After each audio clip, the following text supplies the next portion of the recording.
was noticing all these frames got me trimming a knife. Always on some new thing, like riding a bike. Let's do things in one setting, but I don't feel like selling for the time being. When I was young, I used to dream about the palm trees. After the summer achievements, I got a long sleeve. Supposedly, think about it. In reality, you running out of options. Starting to see the coffin with the Bible preach. I'm way ahead on a private beach. My hair bleached on the cover of a magazine. I got the flavor doing push-ups on the coca bean. Doing all the things you can't imagine what it might be.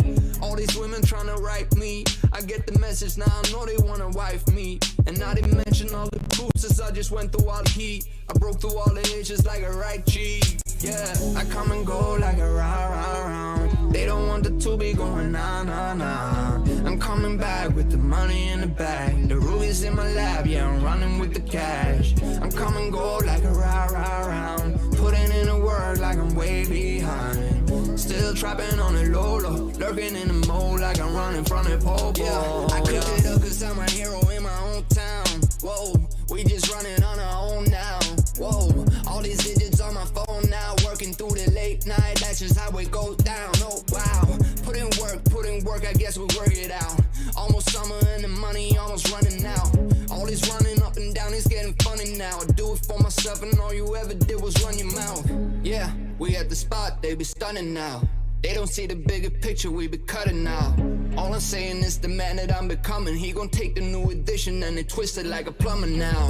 Yeah, I'm out here watching all these phony ones. Yeah, and they be thinking about my own runs. Oh, how they gon' catch me when I'm all around. Oh, I can't see why I didn't call it out. I come and go like a round. They don't want the two be going nah.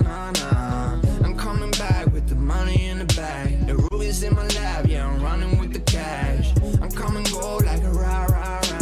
Putting in the work like I'm way behind. Still trapping on the low, lurking in the mode like I'm running from the pole, yeah. Yeah, that's been my whole life, you know. Ever since a little kid, I didn't know what to do. They just told me, you done took all your stuff. They said to me, young 2B, you gon' have to work hard for it, you know. Ain't no going around it, man. You see what it did to you? Yeah.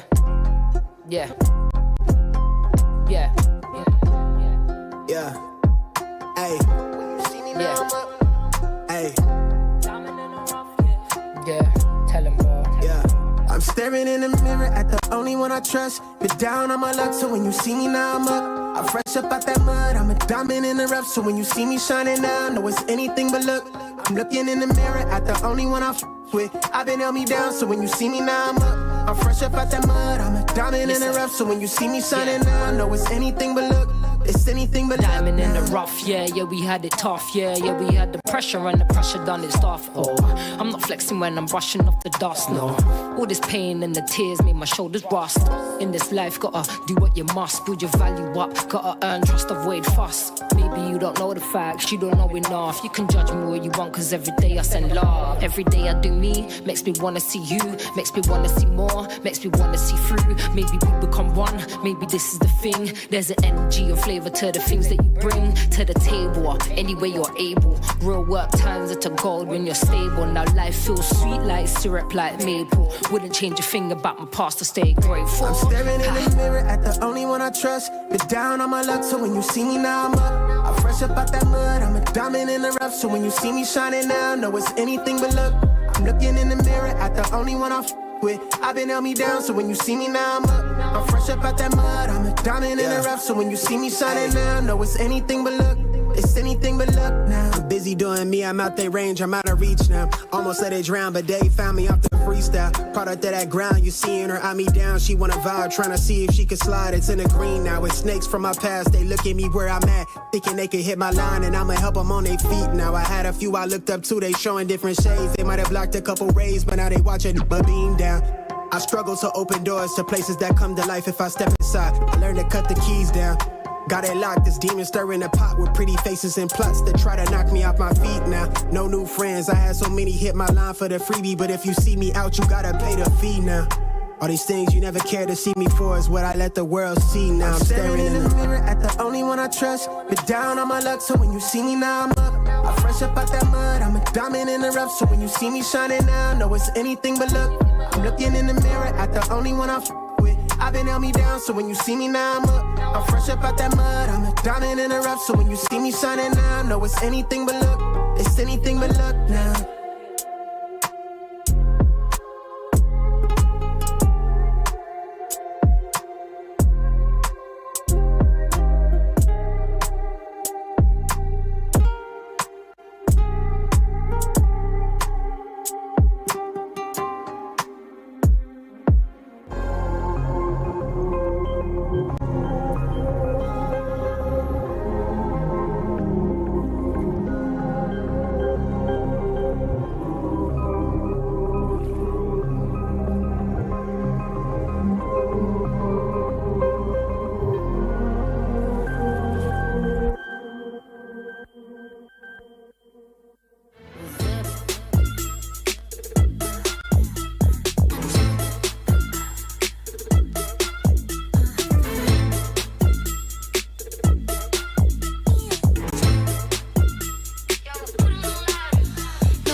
Green light, let's get it.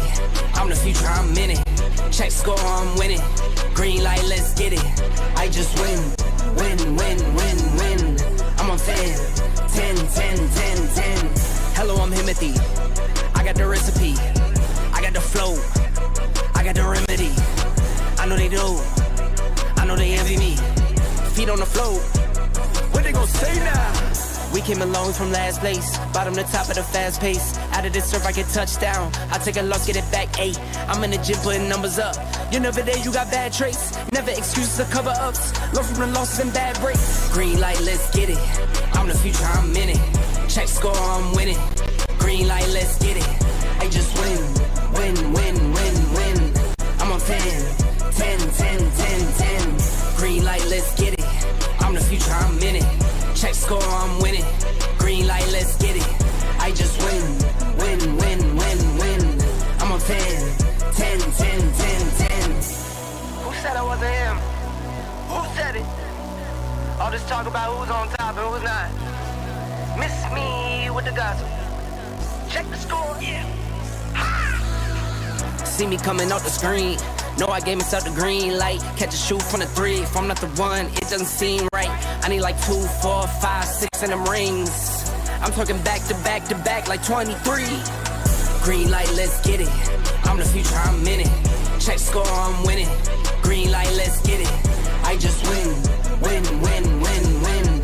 I'm on 10, 10, 10, 10, 10. Green light, let's get it. I'm the future, I'm in it. Check score, I'm winning. Green light, let's get it.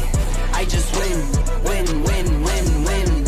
I'm on 10, 10, 10, 10, 10.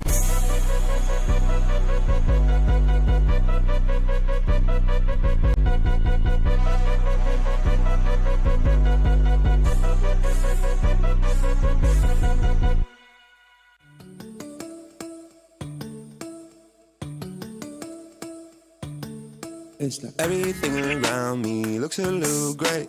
Ever since you found out, worry about my brain. I just need a time out, probably just a sprain. It's okay, baby, it's okay. Got a lot of words you don't know how to say. Pull out all your big ones, tryna flip my face. I give you a big hug, say I'm feeling great. It's okay, baby, it's okay. I don't wanna see you worry, but if you come around too early, if you make my toes too curly, and if you really high on me, baby, get hold that roll, how do you get it so wrong? Baby, sometimes you're cold, on a big problem though, yeah. Cause to me, you're an angel. If you ask me why, I say yeah, yo. Everything around me looks a little great. Ever since you found out, worry about my brain. I just need a time out, probably just a sprain.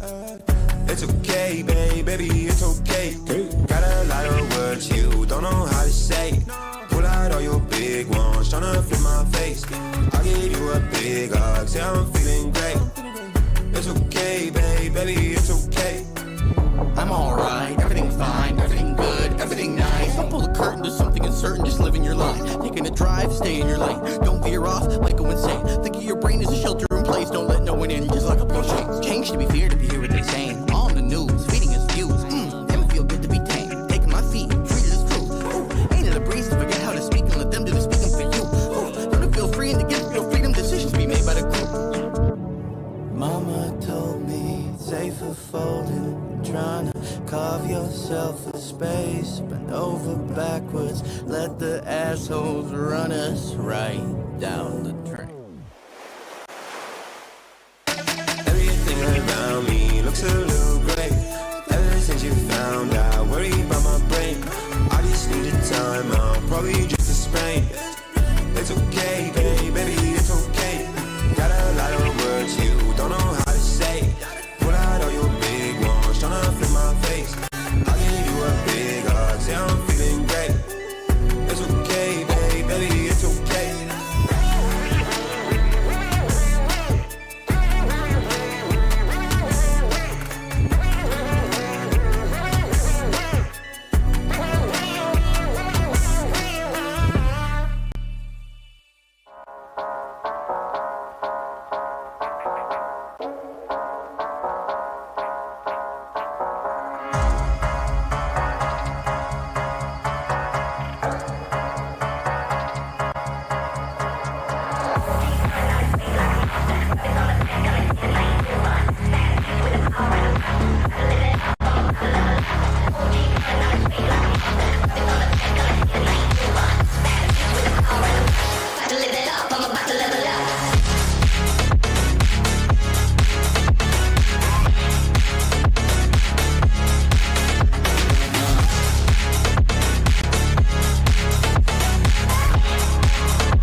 I've been giving you the worst of me.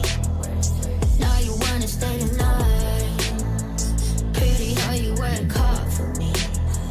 Why forgetting how to talk? Nah, I don't like no humble beats. Just go and suss it up. Now it's time to marinate.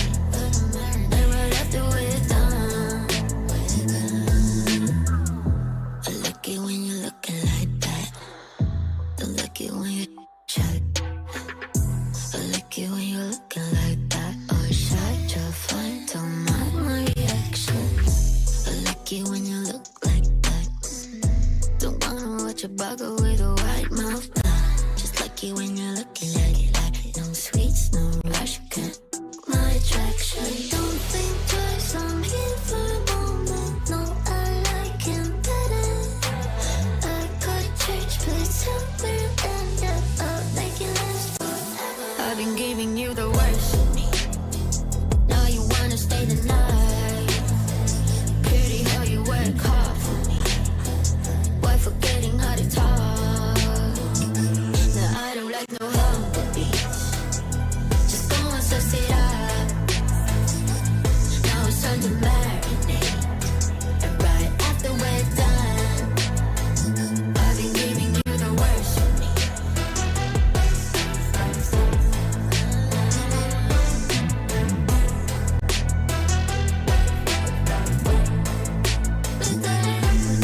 Give me a second, I'm at the weapon, I'm no vegan, I bleed. I'm off the leash, go down on your knees. I got PhD, I'm all that you need. Just give me those. I've been giving you the worst of me. Now you wanna stay the night.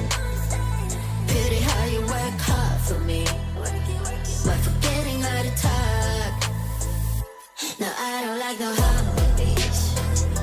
Just go and suss it up. Now it's time to marinate.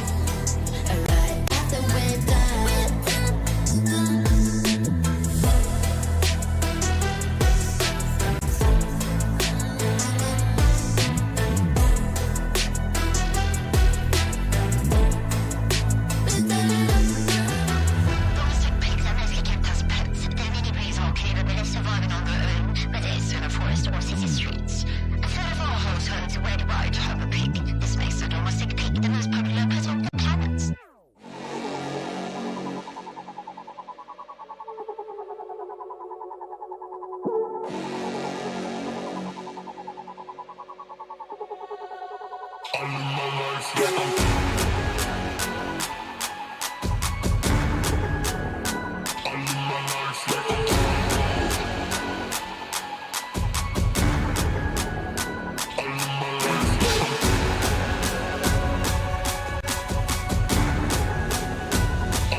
Swipe, swipe, swipe, swipe. Swipe, swipe, swipe, swipe, swipe.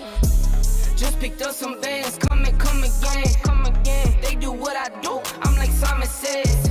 Yeah, I'm the running man, rapping rubber bands. They do what I do, I'm like Simon Says. They do what I do, I'm like Simon Says. Swerving, making plays, Ferrari red. Never out my zone, touchdown in my hands. Only fam around me, I can't have no friends. Had to cut you off, you left me out for dead. Ever since I was a teen, had prices on my head. Had to cut you off, you left me out for dead. They do what I do, I'm like Simon Says. Just picked up some bands, come again. They do what I do, I'm like Simon Says. Yeah, I'm the running man, rapping rubber bands. They do what I do, I'm like Simon Says. Just picked up some bands, come again. They do what I do, I'm like Simon Says. Yeah, I'm the running man, rapping rubber bands. They do what I do, I'm like Simon Says. Yeah, ballpoint on the beat, ballpoint make them dance. Yeah, we came up from nothing, now we're making plans. Yeah, just picked up some bands, Tell her ask it questions when I come again. On the run like a runaway. Only way is the money way. New chain, no jewelry. No games, don't fool me. 21, been a boss. Play the game, pay the cost. Heard you rolling TikTok. Need to get another watch. Just picked up some bands, come again. They do what I do, I'm like Simon Says. Yeah, I'm the running man, rapping rubber bands. They do what I do, I'm like Simon Says. Just picked up some bands, come again. They do what I do, I'm like Simon Says. Yeah, I'm the running man, rapping rubber bands. They do what I do, I'm like Simon Says.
Really been going back to back to back to back to back to back to back.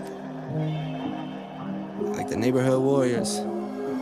I don't miss, I don't play none, I don't diss, I don't say none. I go swish, that's an A1. I eat steak with no A1. Tell the chef, I said thanks. Tell the tell I'm in the bank. Tell my mom I'm living good. Tell my kids don't stress a thing. I go back to back on the drops, drop a lot, and she pack the bag. She shot till we drop. I just wake up, I don't say nothing. I'm on go, I don't stay long. I've been up now, that's a case one. I've been down too, like this day strong.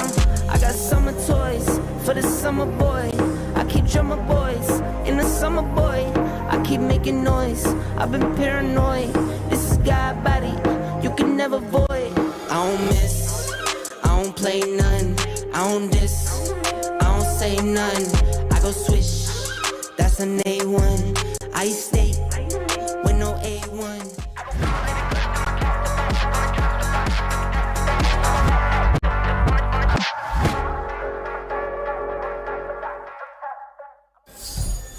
Hello PUBG Mobile friends, my name is Carol Bombshell and welcome to the second day of the prelim stage. Today is the last day for Group B. Things here are heating up and we are very close to meet the 8 teams who go to the main event. Are you guys ready for some action today? You know, I'm ready. Let's get it going here. Day number 2 of the prelims. What's up, everybody? I'm Hot Jukes here with the 7WG and DK. Man, this is a big day because we got some monsters coming in the lobby, 7. Yeah, we do. I mean, when you say monsters, vampire, and there's many more. Okay, we'll get into that. DK, how are you doing as well? Super excited to see what the teams are going to be doing. But of course, we got to remember what happened in the previous days.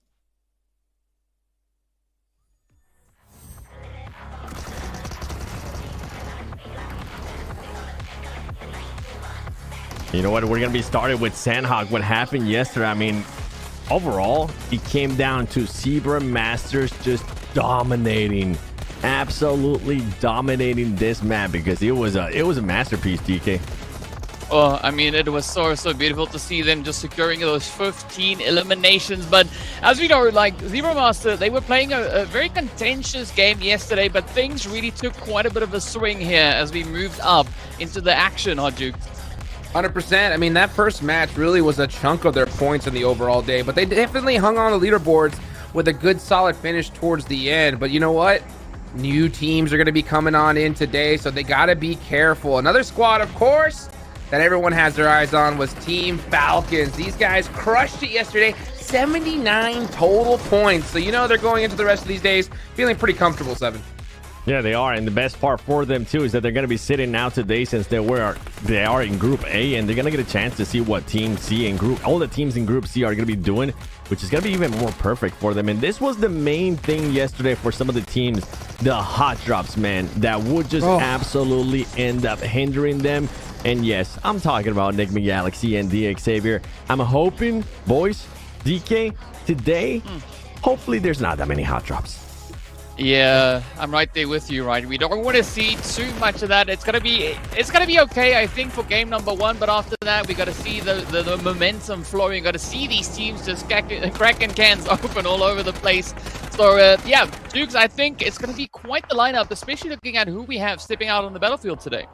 Yeah, 100%. I mean, it kind of is tough because DX Xavier is such a monster squad. We've seen them perform at the highest level and do very well, but it's like it seems like they just kind of crippled themselves, you know, yesterday, just constantly challenging Enigma Galaxy over and over and over again. So they got to come in today with a new mindset and, in my opinion, avoid that hot drop at all costs. Otherwise, their tournament life's going to be over here, Seven.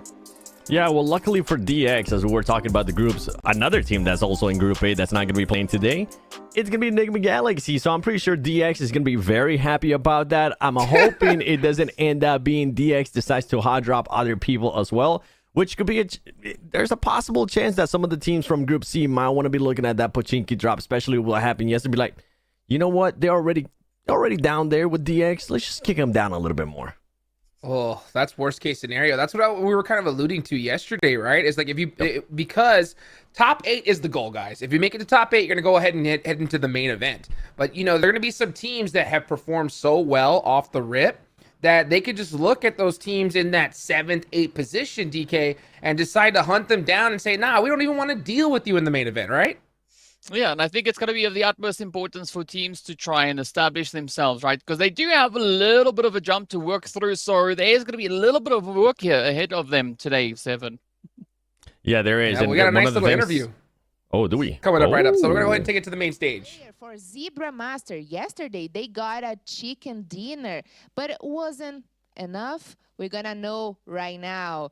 Welcome, and we want to know how was the first day for you guys, how was your feeling, what's your thoughts and everything. Primeiramente, a gente quer saber como é que foi o primeiro dia de vocês, quais são os seus pensamentos, quais são os seus questionamentos e o que vocês podem fazer para melhorar. Português? Nós tivemos um bom dia, acredito que começamos bem, apesar de zerar três partidas, eu acho que ainda foi um bom dia e eu tô confiante para amanhã. They started the day really good, even though they had bad matches. That was okay for them because they are even more confident to start the next day. So everything is okay for them. And we want to know what you guys have prepared for the second day, because you said you are pretty much confident. So what you guys have set on mind for this second day of competition. Nós queremos saber o que vocês prepararam para o segundo dia de competição, já que você falou que você está confiante, o time de vocês estão confiantes. Nós queremos buscar o top 1, ou mais próximo disso, para chegar no terceiro dia que nós não jogamos, mais tranquilos. Okay, that was a good answer, actually, because they want to reach the top. They want to lead the standings in the first place, of course, because they wanted to be in the third day of the prelims stage. They want to be chill. They want to be relaxed because they won't play the third day. So that's pretty much a good strategy. Thanks so much for the interview, and I wish you guys a good luck. Thank you.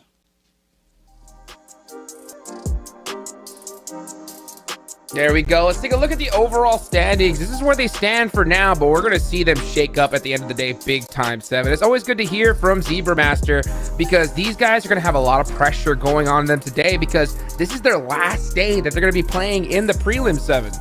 It is going to be their last day, and as we're looking at their placement points there, 18 placement points. That means that they got a good chunk of the placement points from the first game of yesterday when they ended up getting that win. I hope there's a little bit more consistency out of Zebra Masters here because they ended up with a lot of 10th place finishes, 16th place finishes with 0 elims, and then an 11th place with 4 elims. So I want to see a little bit more consistency out of them, DK. Yeah, the consistency is going to be absolutely key here for them today. But, you know, looking at their position on that leaderboard, there is definitely going to be an opportunity to catch up. As we know, today we are going to be focusing in on Group B and Group C. So I'm also curious to see what teams like the Death Wolves and, of course, Hura are going to be bringing in, as we saw quite a bit of a performance from them all the way back in the qualifiers, Jukes. 100%. They're going to be stepping in and being it strong, but the advantage that they're going to have is that they're going to play tomorrow. So they'll know how many points they need to get into that top 8. The problem is Group B. We're talking about Smoke Gaming, Insanity, Zebra Master, Team Liquid, and Hyper, Virtus Pro, of course, Nextbria, and D Xavier. This is their last day. They need to put up such a massive point buffer that nobody could even think about catching them, Seven. So they're going to have a totally different mindset coming into today. Yeah, I'm going to be looking at what N Hyper is going to be doing, right? We were kind of I was giving them a little bit of a break yesterday, and they were giving me some good points in the first half of the day, and then after the first half, it was just a complete fall off for that team. I want to see how they're going to be reacting. Keep in mind, it is a fairly new team, so I don't want to be too harsh on them. I felt like they were maybe dropped into this PMGO without fully being prepared for it.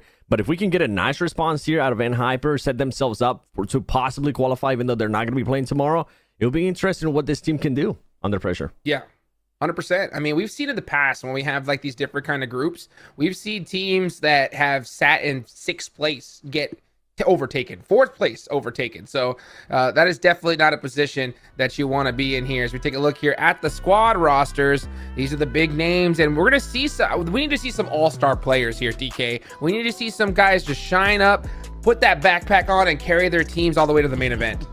I mean, what I like about this, Jukes, is like nobody is safe on that leaderboard. Even Falcons up in pole position, they're not going to be safe, right? Everybody's going to be hunting for those slots. And as you mentioned before, top 8 is going to be the way to go. So, Seven, I think there's going to be a little bit of pressure, especially as we've mentioned already. Group B, today's their last opportunity to really try and solidify their positioning on the rankings.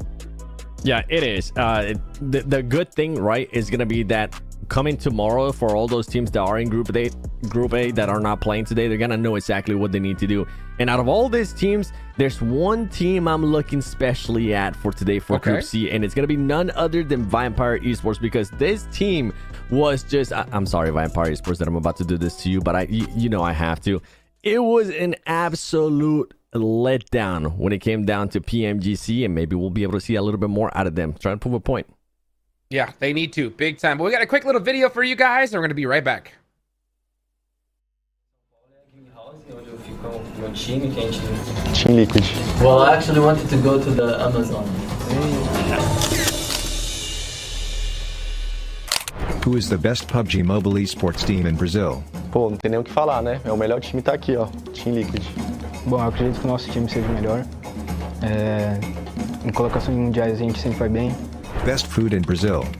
Feijoada, porque é muito bom, muito saboroso, mistura com arroz e a top. E uma farofa também, não pode esquecer.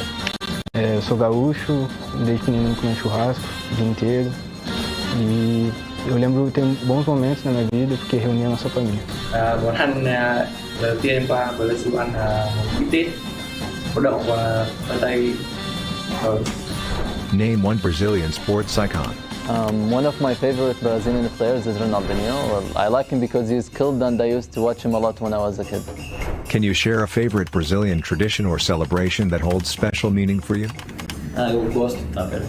Eu gosto bastante do Natal e Ano Novo ali, a véspera do Natal e Ano Novo, porque passa com a família, depois do ano todo ali trabalhando, tudo foi nasceu jogando, ficar ali, renovar a energia com a família, tudo, namorado, tudo é bom demais. Então acho que é a melhor coisa do ano. Which Brazilian natural wonder or landmark do you feel a strong connection to, and why? Bom, acho que lugares no Brasil eu sou do time do frio. Então, eu prefiro ir mais para Gramado, que é no sul do Brasil, tomar ali um chocolate quente, pegar aquela época de inverno ali que chega até nevar em algumas regiões, só que não dá para deixar de fora a praia. Brasileiro e praia, ó, vou te falar, todo fim de semana, se eu tiver a oportunidade de ir pra praia, eu iria pegar um calorzinho ali, de vez em quando é bom, tomar aquela aguinha de coco, sem dúvida, acho que praia e frio eu fico ainda um pouquinho de praia. What's your best thing about Brazil? I would love to go to the Amazon forest because I love forest and I would like to try a new thing. A coisa mais legal do Brasil? Bom, acredito que a coisa mais legal do Brasil seja o futebol, que é o país do futebol, onde todo mundo acompanha, todo mundo torce para algum time e é sempre bom estar ali acompanhando o seu time de coração. Em thấy mọi người rất là thân thiện và em thấy mọi người rất là thân thiện và thời tiết rất là thoải mái, giống như ở Việt Nam.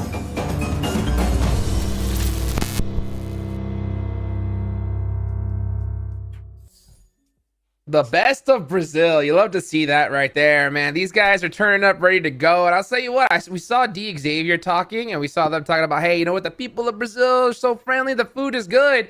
They better stop these hot drops, though. Otherwise, they ain't going to be there for very long. So that's going to be something they got to keep in mind on. But we got another interview coming right up.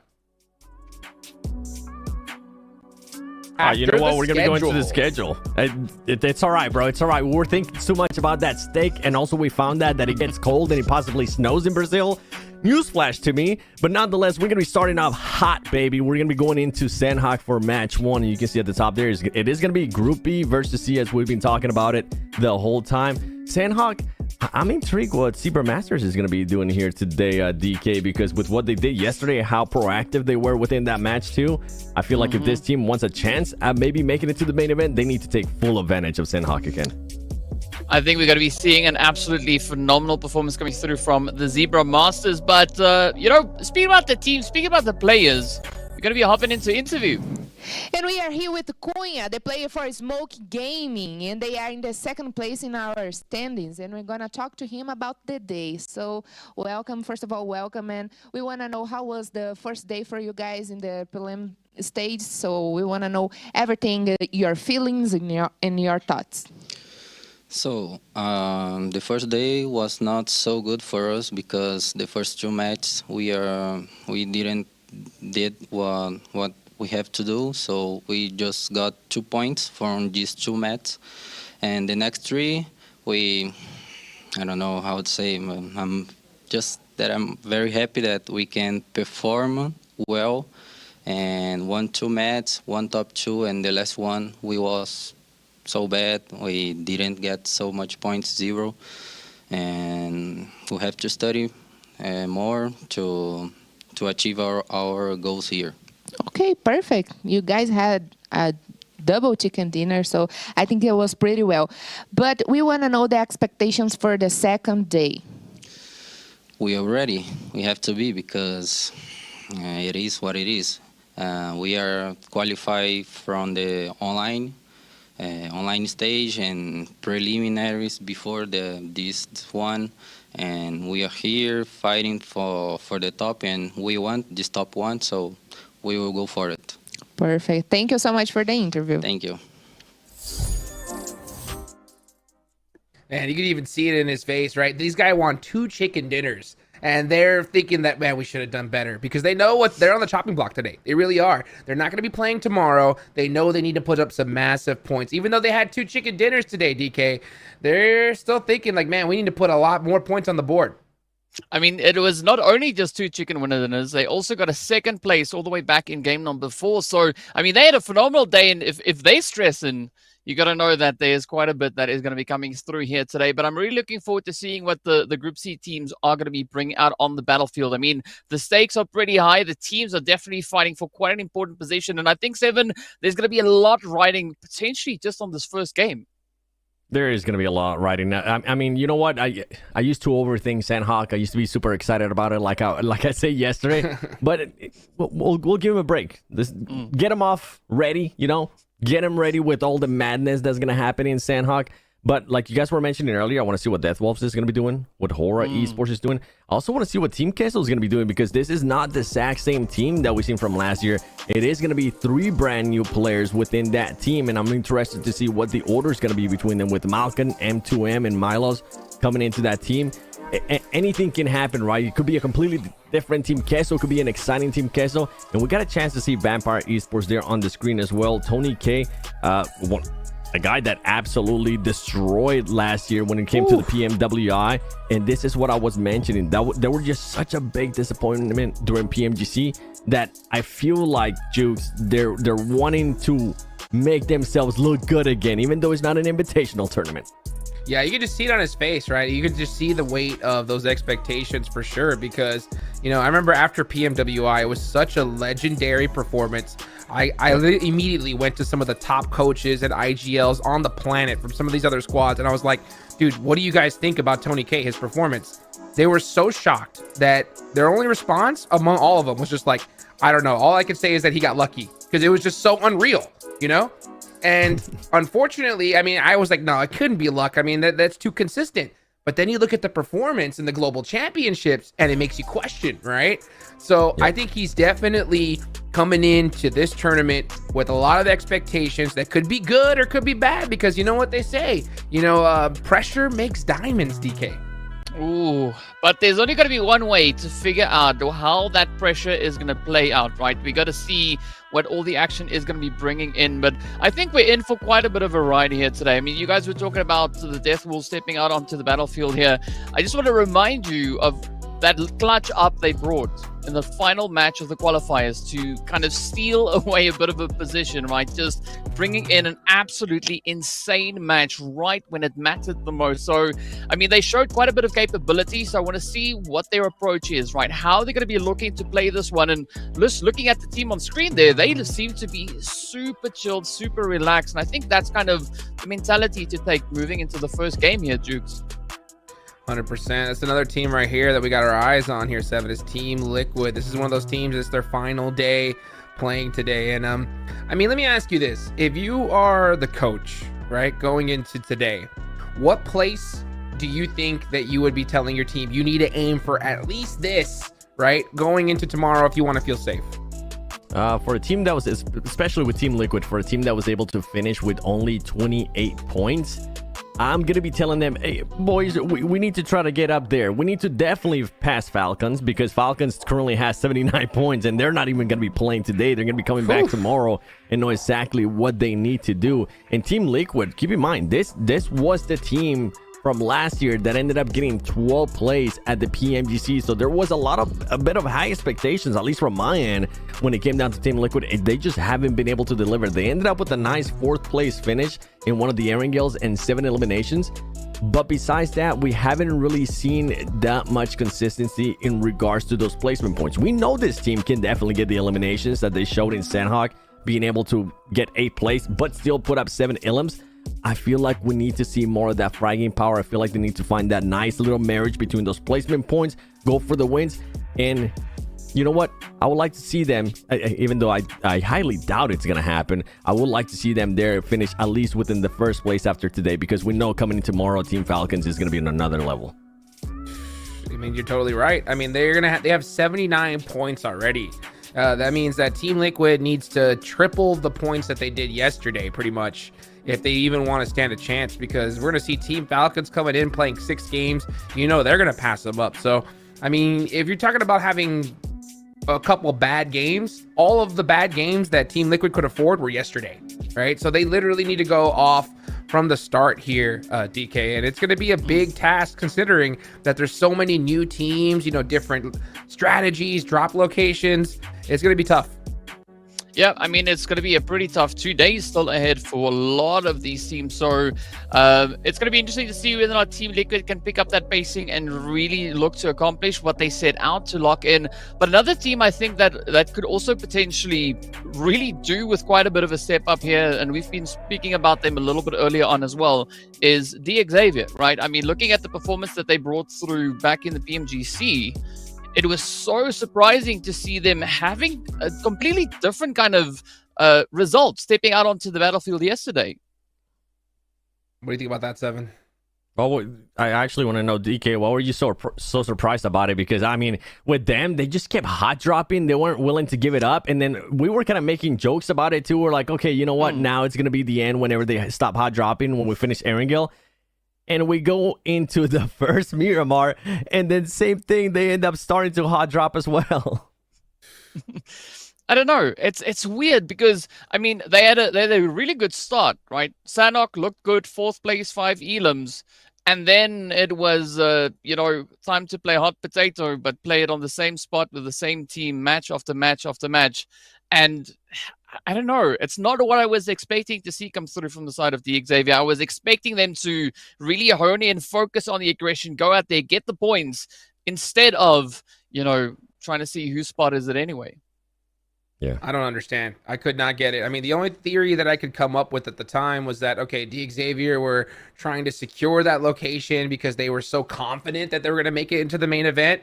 But it happened so many times, and it crippled their points entirely, to the point to where now, I mean, we could have teams today make sure that they don't make it into the main event. That's how bad it is. So they weren't able to turn it around yesterday. But, in a tournament like this, you have to try to get that short-term memory going. You got to shake it off. You got to come in today saying, hey, we got to avoid the hot drops at all cost. It's a new lobby, so we got to pretend like it's day one and just go absolutely insane, Seven.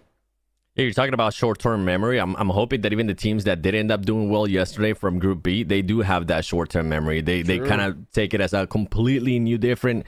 You know what? Let's reset the leaderboard in our minds, and I'm talking about Smoke Gaming, because that team, you heard her from the player too in the interview, they weren't happy with some of the performances, and I'm up there with them, and I'm glad that we're kind of able to take accountability for that too, because the first 2 matches, absolutely horrible. Only 2 points out of that. Yes, they were able to do really good there within those 3 matches in the middle, and then in the last one, 0 points, as Kunha was able to say there. So short-term memory, reset today. It is going to be completely different teams too, so you're not going to know what to expect. And we saw what happened yesterday, especially in Sanhok.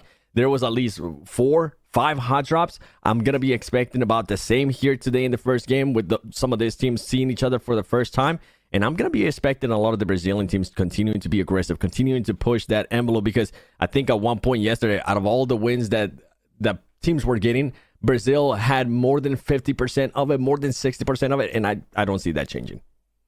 Yeah, I don't see it either. It's going to be tough. I do like the fact that when we did see that interview with Smoke Gaming, that if I heard him saying, like, oh, yeah, we did great, we got 2nd place, I would have been worried 100%, because like they have to realize that, man, you know what? Like, we're not going to be playing tomorrow, and that we're in trouble. Like, we're really big in trouble. So I like the fact that even though they came in out of 2nd place, you could just see them kind of like, man, we had a couple bad performances.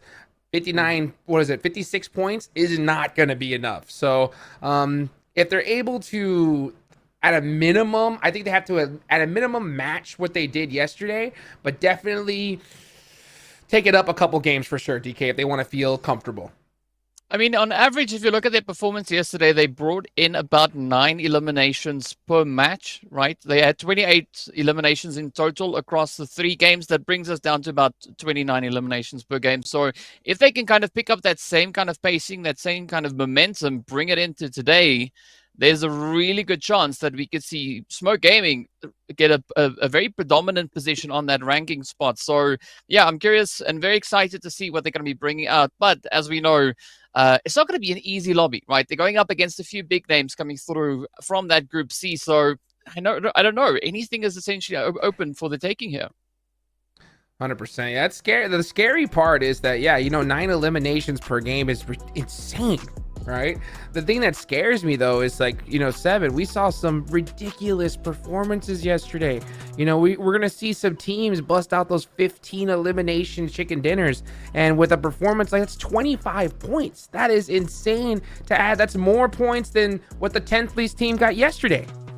Yeah, and the thing is, yesterday we were actually getting a bit of some sponge points, right, when we came to certain matches, because we did have 2 teams winning 4 out of the 6 games that we ended up playing yesterday. So you can see there, if for some reason that happens again today, boy, it's going to make it really, really hard for some of these teams. I think a lot of the other teams are going to be, I'm hoping they're going to start focusing a little bit more towards that end game, not focus so much on those early fights. position themselves, which is something that Team Falcons was just doing so well whenever they did end up getting those chicken dinners.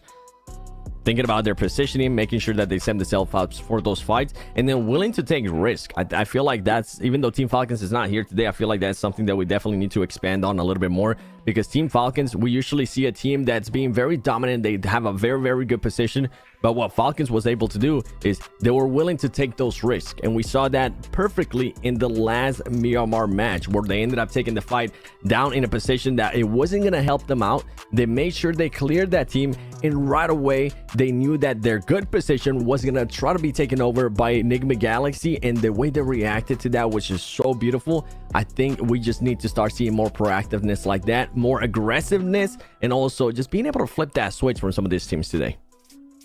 100%. Yeah, you know, Team Falcons are going to be just, they're watching this like Falcons, literally, right? They're going to be keeping an eye on figuring out exactly what teams that they need to pass. And since they did so well yesterday, 79 points is insane, right? They're going to be feeling very comfortable going into tomorrow. So with that performance, I think every team here needs to realize, all right, there's no longer 8 spots remaining. There's for sure going to be only 7, right? So you're going to want to be able to put that big buffer there. And that's on brand for you, 7.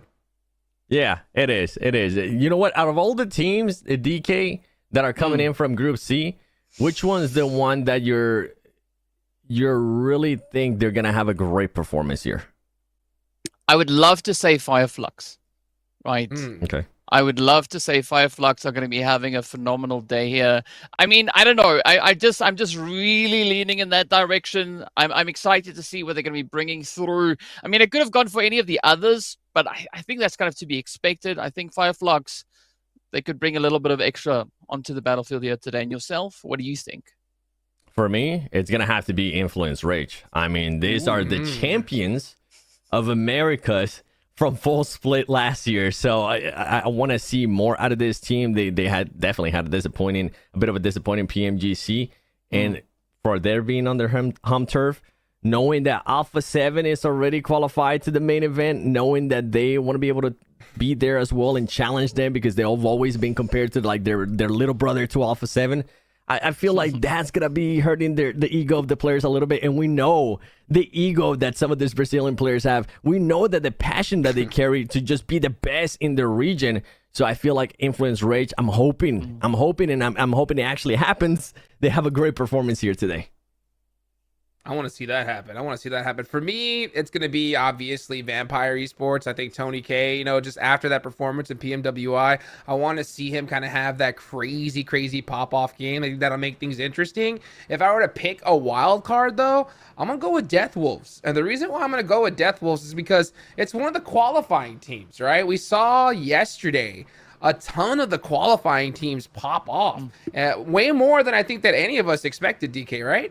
But I think that's the beauty of it, right? Because, I mean, we were looking at the qualifying teams. We were like, you know, they played a good game, but we were expecting them to have an exceptionally challenging time coming in alongside our partnership teams here. But it seems like they can just hold their own. So I have to agree with you. I think Death Wolves, they might also be bringing in quite a bit of the action here. And as I already mentioned, right, they were able to clutch it up in the qualifiers coming to the end of that. So I think there's so much potential for these teams to really surprise us with how they're going to be reading the zones, reading the maps, and even reading the opposition. So 7, I mean, looking at this, I think Sanhok is going to be a pretty hard one, maybe even hotter than what we had yesterday. Oh, for sure. And you know what? I'm going to be looking, we're talking about teams that we're expecting to do well. We're talking about wild cards. Let's talk about the teams that didn't do so well yesterday. Insanity, right? Insanity Sports, absolutely horrible day. They ended up in last place with those 12 points. Virtus Pro, luckily for them, they were kind of able to save face there on the last match with the second place finish for eliminations, because if not, if they would have had a whole donut again, they would have ended up with just 3 points for the day, which is just absolutely ridiculous. And the reason why I'm starting to mention this teams towards the bottom from Group B of yesterday, like Hyper, DX, even though DX has 23 points, I still consider them, they're just pretty much towards the bottom at this point. They need to be careful, because if they fall into this pattern that they do end up doing bad the first 2 matches, guess what? Those teams that are coming in hot from Team C, those teams that are looking to get those extra points, making sure that they position themselves in a great way to challenge Team Falcons on the last day, they're going to be starting cherry picking those fights. They're going to be like, okay, what was their rotation yesterday? Let's see if maybe we can cut them off, surprise them, and get those extra points, because we know they're currently getting into the head because they're just having bad matches over and over again, and towards the bottom as well. Well, guys, thank you so much for being so patient with us. We're about to get started here in just a second. Let's go ahead and take a quick video.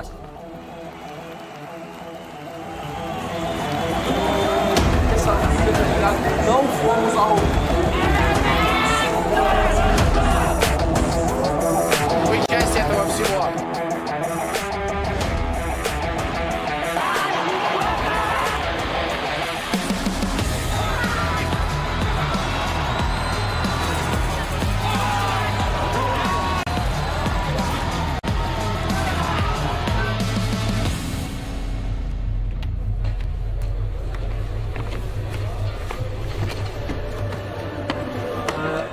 Ambilin mapku yang di tas.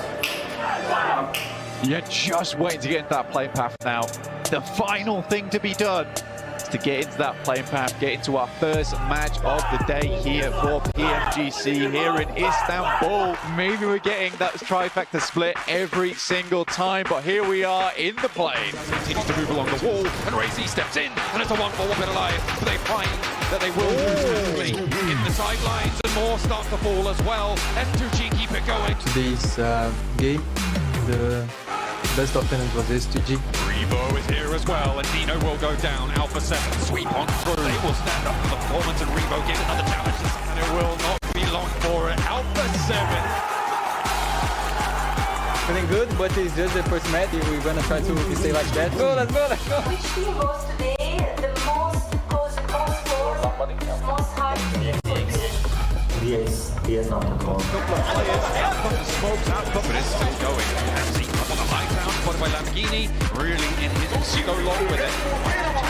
Very successful with these names, smoke, pop. S2G might be thrown a lifeline. Hamzy. Yeah, honestly, this Vietnamese squad has been extremely impressive. 4-6 to 8 Storm. But Icy's getting close towards his spot from the top side. Lovely nade. Still in it, don't count him out. Icy with the Storm.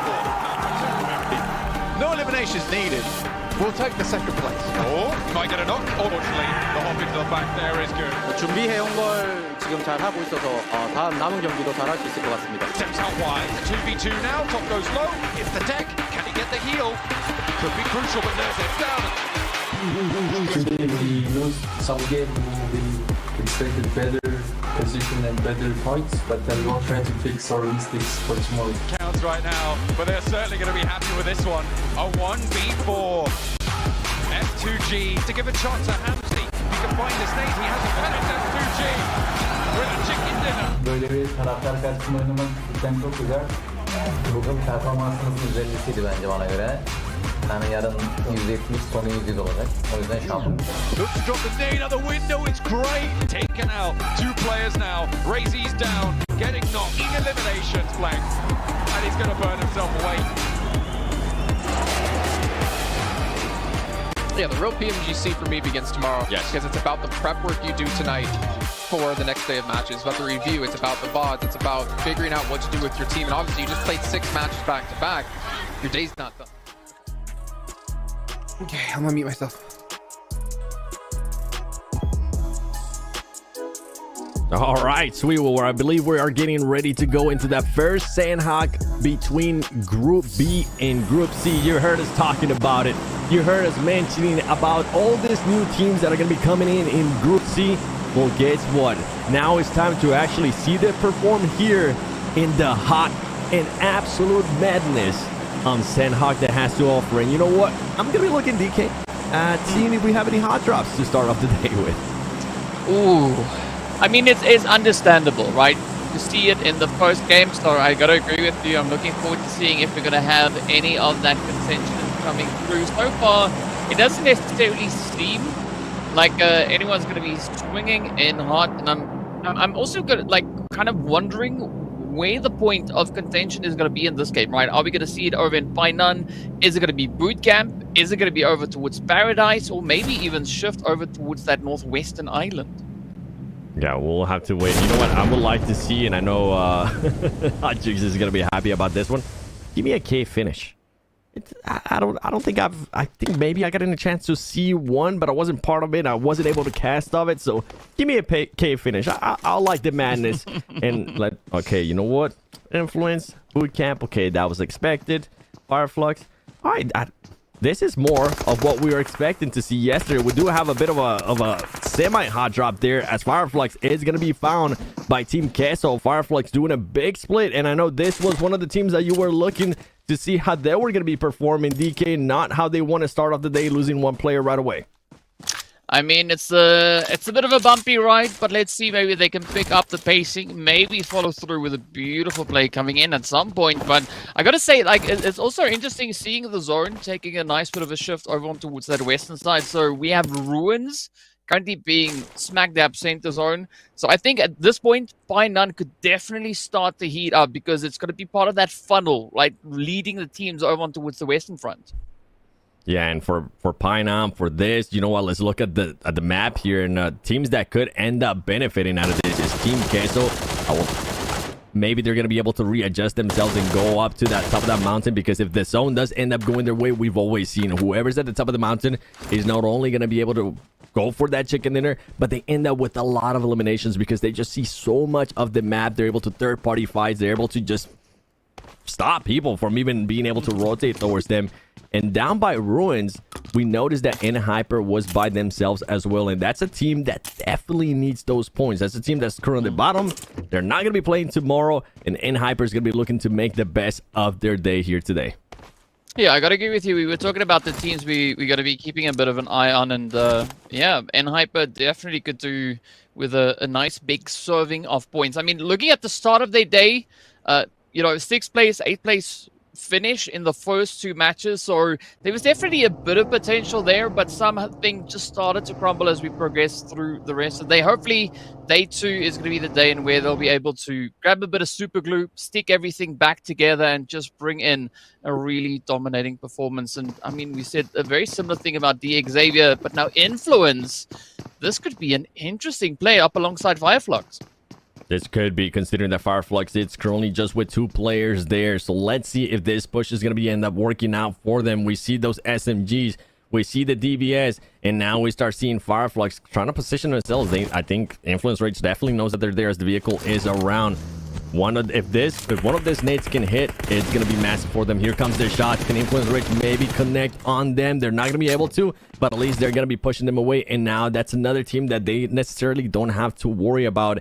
And for everybody just tuning in, if you're just for some reason tuning in, for the people currently watching, I'm sorry if this is going to sound like a broken record, but on the right side, that's going to be the leaderboard. And if you're seeing there is some numbers missing, no, it's not that we don't know how the numbers work. Is that some of the teams that are in first place, like Team Falcons, they are part of Group A, and they are not going to be playing here today, as we are going to be looking at All Glory Gaming V2 going up against N-Hyper. Oh, here we go. Come on, come on. So All Glory now having a good opportunity here. Oh, well, they had an opportunity, but N-Hyper said, thank you so much for coming. We'll take that one right then and there. So N-Hyper showing a really good start here. Again, sitting on those 4 eliminations. Exactly what we saw yesterday, but now they got to go above and beyond, right? They have to go beyond the top if they are going to be looking to secure those points here. They definitely need to go beyond the top here for N-Hyper. Yesterday in Sanhok, they were able to finish off with 4 eliminations. You know what? Let's try to double that up, N-Hyper. Let's see if we can possibly do better, as you already have those 4 eliminations. Don't make it a quota thing. Don't make it that, okay, we got 4. We can actually get eliminated now, because that's not going to end up working out for you guys. We do have a player here from Team Liquid. Ayala sneaking up on Nextruya, a team that finished in 5th place yesterday with 42 points. He's going to be able to get a knock. That's going to be sending a message there to his teammates, as now they have to start backing up. Here comes the vehicles. He's going to be able to hear that, and guess what? That is going to be an easy point. Well played there by Ayala with that nade knock and the finish, and then making sure he relays the information to his team as his team starts pushing up to this compound. I think this is Team Liquid off to a really good start. I mean, Ayala was doing some scary stuff yesterday, right? We did see quite a few plays coming through from Team Liquid, but so far it seems like the pacing starting to pick up. They want to kind of rectify that donut that they got in the last game yesterday. They want to start the day on a big number, so there's a lot yet to come through from them, hopefully. And of course, Team Queso, right? Another team, their first day out on the battlefield here today. Curious to see how this bridge is going to play out. I mean, it is really well positioned within our current zone. And of course, they are going to be reaching all the way across.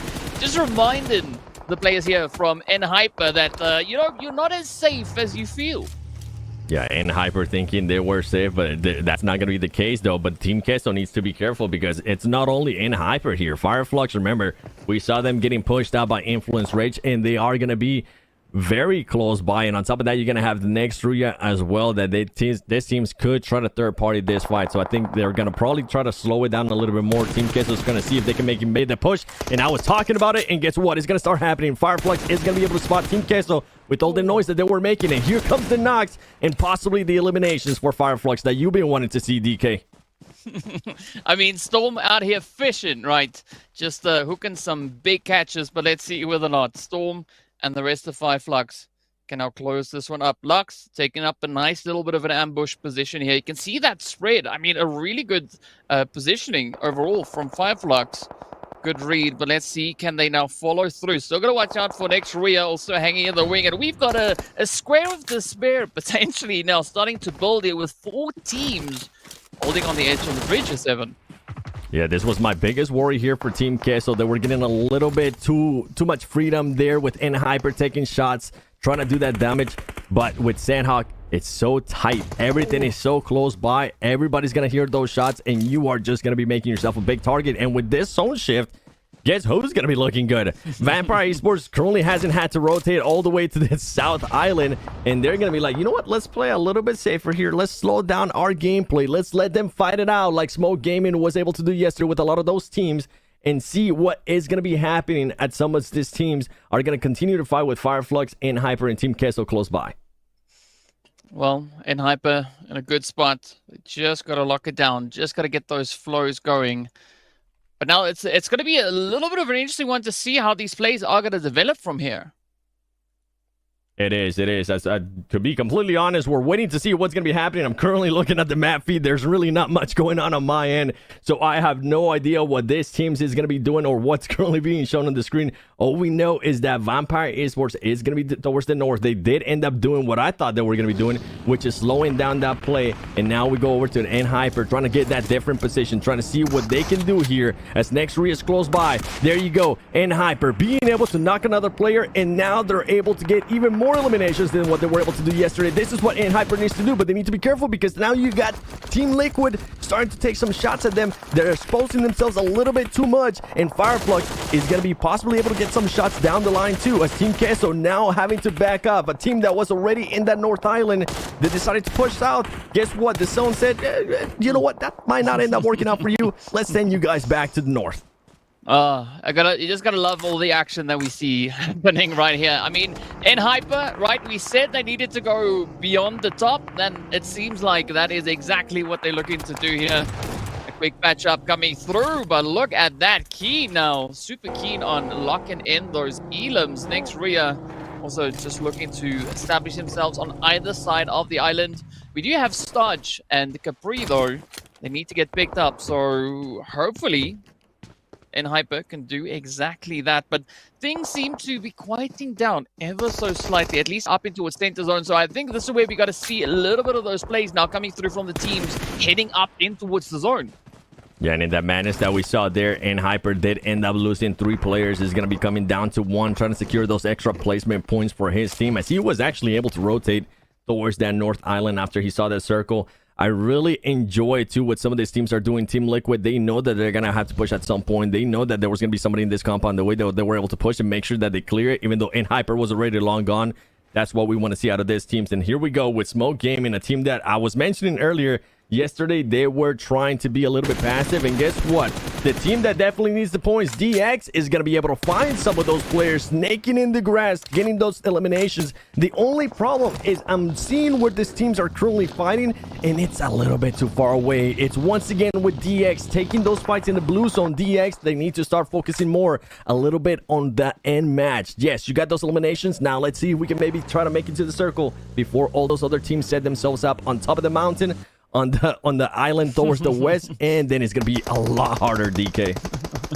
I just want to start chanting, right? I just want to start, like, you know, picking a team name and chanting, but I feel like I might be cursing them at the same time. So maybe I won't do that just yet. But in the meanwhile, we are going to be looking at the zone now, just shifting even more over towards that center, to the western side, though, centering up beautifully on, well, at least what we've got left of N Hyper, just huddling up over in that slight corner. Vampires still moving in from the north, but we do see Insanity still having that rotation all the way out over to the far western side. Yeah, and I think that botation is absolutely gone because that boat might have been blown up as they are currently now swimming. I was going to mention in regards to Vampire Esports, I did enjoy how much ground they were covering there. And it sounds like DX might be listening to me or might be listening to us or something's going on here because they actually decided to back off from that fight that they were having out in the blue zone, which is very unlike them, at least from what we saw yesterday. And this could be a completely different DX, as now they're going to be rotating towards the north of the circle. It's going to be a little bit easier towards them. We do have somehow Team Kessel was able to survive the madness that was going on earlier when they had to swing back. And now you have Team Liquid trying to take some shots there to Fireflux. Team Liquid is a team that I'm intrigued to see how they're going to be making this push if the circle does end up going to that North Island. I mean, speaking about intrigue, right? We've got Foot Chaos and Influence Rage getting ready for a little bit of a showdown here on the edge of zone. I mean, this is a good position for Foot Chaos, right? They do have the opportunity here to really defend and kind of prevent Influence Rage from getting a foothold here, but it is going to be a pretty tough play between either of them. I like that high ground coming through from Influence, but now it's just a numbers game, right? Look and see if you can get the angles, get the position, and so far, nothing really changing up too much, at least not for now. Yeah, and the way they're able to slow down the play here, you know what? Get them off guard. We do have 3 players now. They went, okay, we got enough intel that we needed to get. Let's use this smoke to our advantage, but they need to be careful because Foot is going to be cooking up those grenades. They are going to be getting ready as we do see some Molotovs going around. Diego being able to knock a player there from Foot. And here comes the push by Influence Rage. They're going to be clearing everything together, and they're just making Foot back up more and more and more. And look at the angle that Federal is going to be trying to get here on some of the other players too. They need to be careful though because Doku Machine is nearby. And he's laying down, and he's waiting just for a chance to strike. I mean, you could almost say that Foot was put on the back foot, but instead they put their foot down, right? They're going to hold their ground, and they're going to try and defend it. Ooh, Malik trying to sneak on up a little bit of that hoorah play now, just moving up the hillside. But I love the third-party angle. I think that was from Fireflux that actually connected up with them. Now it's going to be a little boy here from Influence, trying to see if they can maybe get a position, get an angle. But as you said, Duck and Machine just waiting in the wing, ready to let loose. It is waiting to get loose, but guess what, Hora? We saw what Hora might be able to do. Hora Esports going up that mountain, got caught off a little bit, got told to slow down by Fireflux, and now they're just going to be waiting for these 2 teams fighting towards the top. Foot, Influence Rage, there you go. Foot finally being able to get some of those knocks. Law is going to be able to spot somebody there from Foot. Is he going to be able to knock him? He's not. He's very low. He needs to connect with one. There you go. There goes the knock. Make sure to confirm that into elimination because it's going to be so tough for these teams to just go on there. He's going to be able to spot the other player, and you know what? You're going to stand still for me, Law says. I'm going to make sure I send you back to the lobby. Influence Rage laying down the low, but I mean, it could be a little bit short-lived because, well, look at this. It is going to be Hura now pushing up as well. No Fear coming through with the jump shots. DBS, beautiful play through the window. And what a quick sweep that was. It was. Hora Esports said, through the window, through the wall. You know what? You go back to the lobby too, buddy, because it's over for you. Great push there, actually. You guys were talking about this was a team from qualifiers, a team that was able to actually make it from there. They've been playing. We saw what qualifiers teams were able to do yesterday, especially at the start of the day. They were able to do really, really good. And Hora Esports taking the chance there to third party, making sure they eliminate Influence Rage, a team that they definitely don't want to have to worry about towards the later circles. Meanwhile, Zebra Masters being able to connect there with the Team Kessel player and now trying to figure out where everything is going on. And with the circle that we're currently seeing here, Vampire Esports is going to be looking really, really good, especially with what we saw earlier. Vampire Esports being able to gather a lot of that west area of the map. Yeah, I mean, West is best this time around, at least for Vampire. They've got quite a bit of a spread there, but look at this. just a full send. The Deathwolves now going to be looking to pick up a few of the plays, but Hurrah on the defensive. Oh, Sky just locking it in, and that is the end of the road for the Deathwolves. Hora Esports just being able to do everything. Third party, check. Being able to push a team, only lose one player, check. They're going to be able to do a full reset here, as now they're going to have to start worrying a little bit more because DX is very close by. But with that spot there that Hora got, they might actually be looking good. They might be able to third party some of the other teams if for some reason they are able to fully reset. I don't think they're going to be able to fully reset with this player getting eliminated. So it's just going to be 2 players there from Hora Esports. But I'm curious to see what Zebra Master are going to be doing with their current positioning over on towards this eastern side of zone. Beautiful angles that they've got down over on towards Fireflux. We can see Luck now getting met with quite a bit of aggression here. But, I mean, Fireflux, right, trying to get themselves in. Zebra Master, they're just starting to build up that momentum. And we saw yesterday, if Zebra Master gets it going, it becomes quite challenging to really stop that play from unfolding. And now Nextria also testing their hand, but Zebra just staying solid in the compound. And those shots that we saw earlier from Zebra Masters is what made the difference for them yesterday when we were talking about their performance in Sanhok. If they found a compound, they weren't being passive. They weren't letting all the teams get around. Even if they weren't pushing towards them, they were making sure they made any team that ended up picking pay. And that's currently what they're doing it here with Nextria, earlier with Fireflux, and any team that's going to be coming by as everything does slow down a little bit more now. The madness of Sanhok takes a bit of a chill pill as Zebra Masters does know one player from Nextria is going to be around the corner. Is going to be who can hit their shots. M4 versus M4, I believe.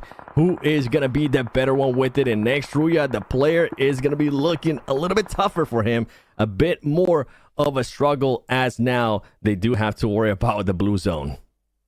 I mean, at this point, right, taking fights is one thing, but picking a fight with a big bad blue zone, it's a fight that you're not going to be able to win, as we did see Kain now fall into the blue. The mentor, Diminor, right, just laser focused down towards that southern side, waiting to see what is going to be happening. But, you know, such a challenging play that we've been having so far. It has been, and now we go to Hora Esports. This was a team that I was wondering what they were going to be able to do with what happened earlier. That beautiful push that they were able to clutch up. By the way, it was an absolute madness of a push there by Hora Esports, and I'm glad it ended up working out for them. They're going to have 2 players. They're inside the zone.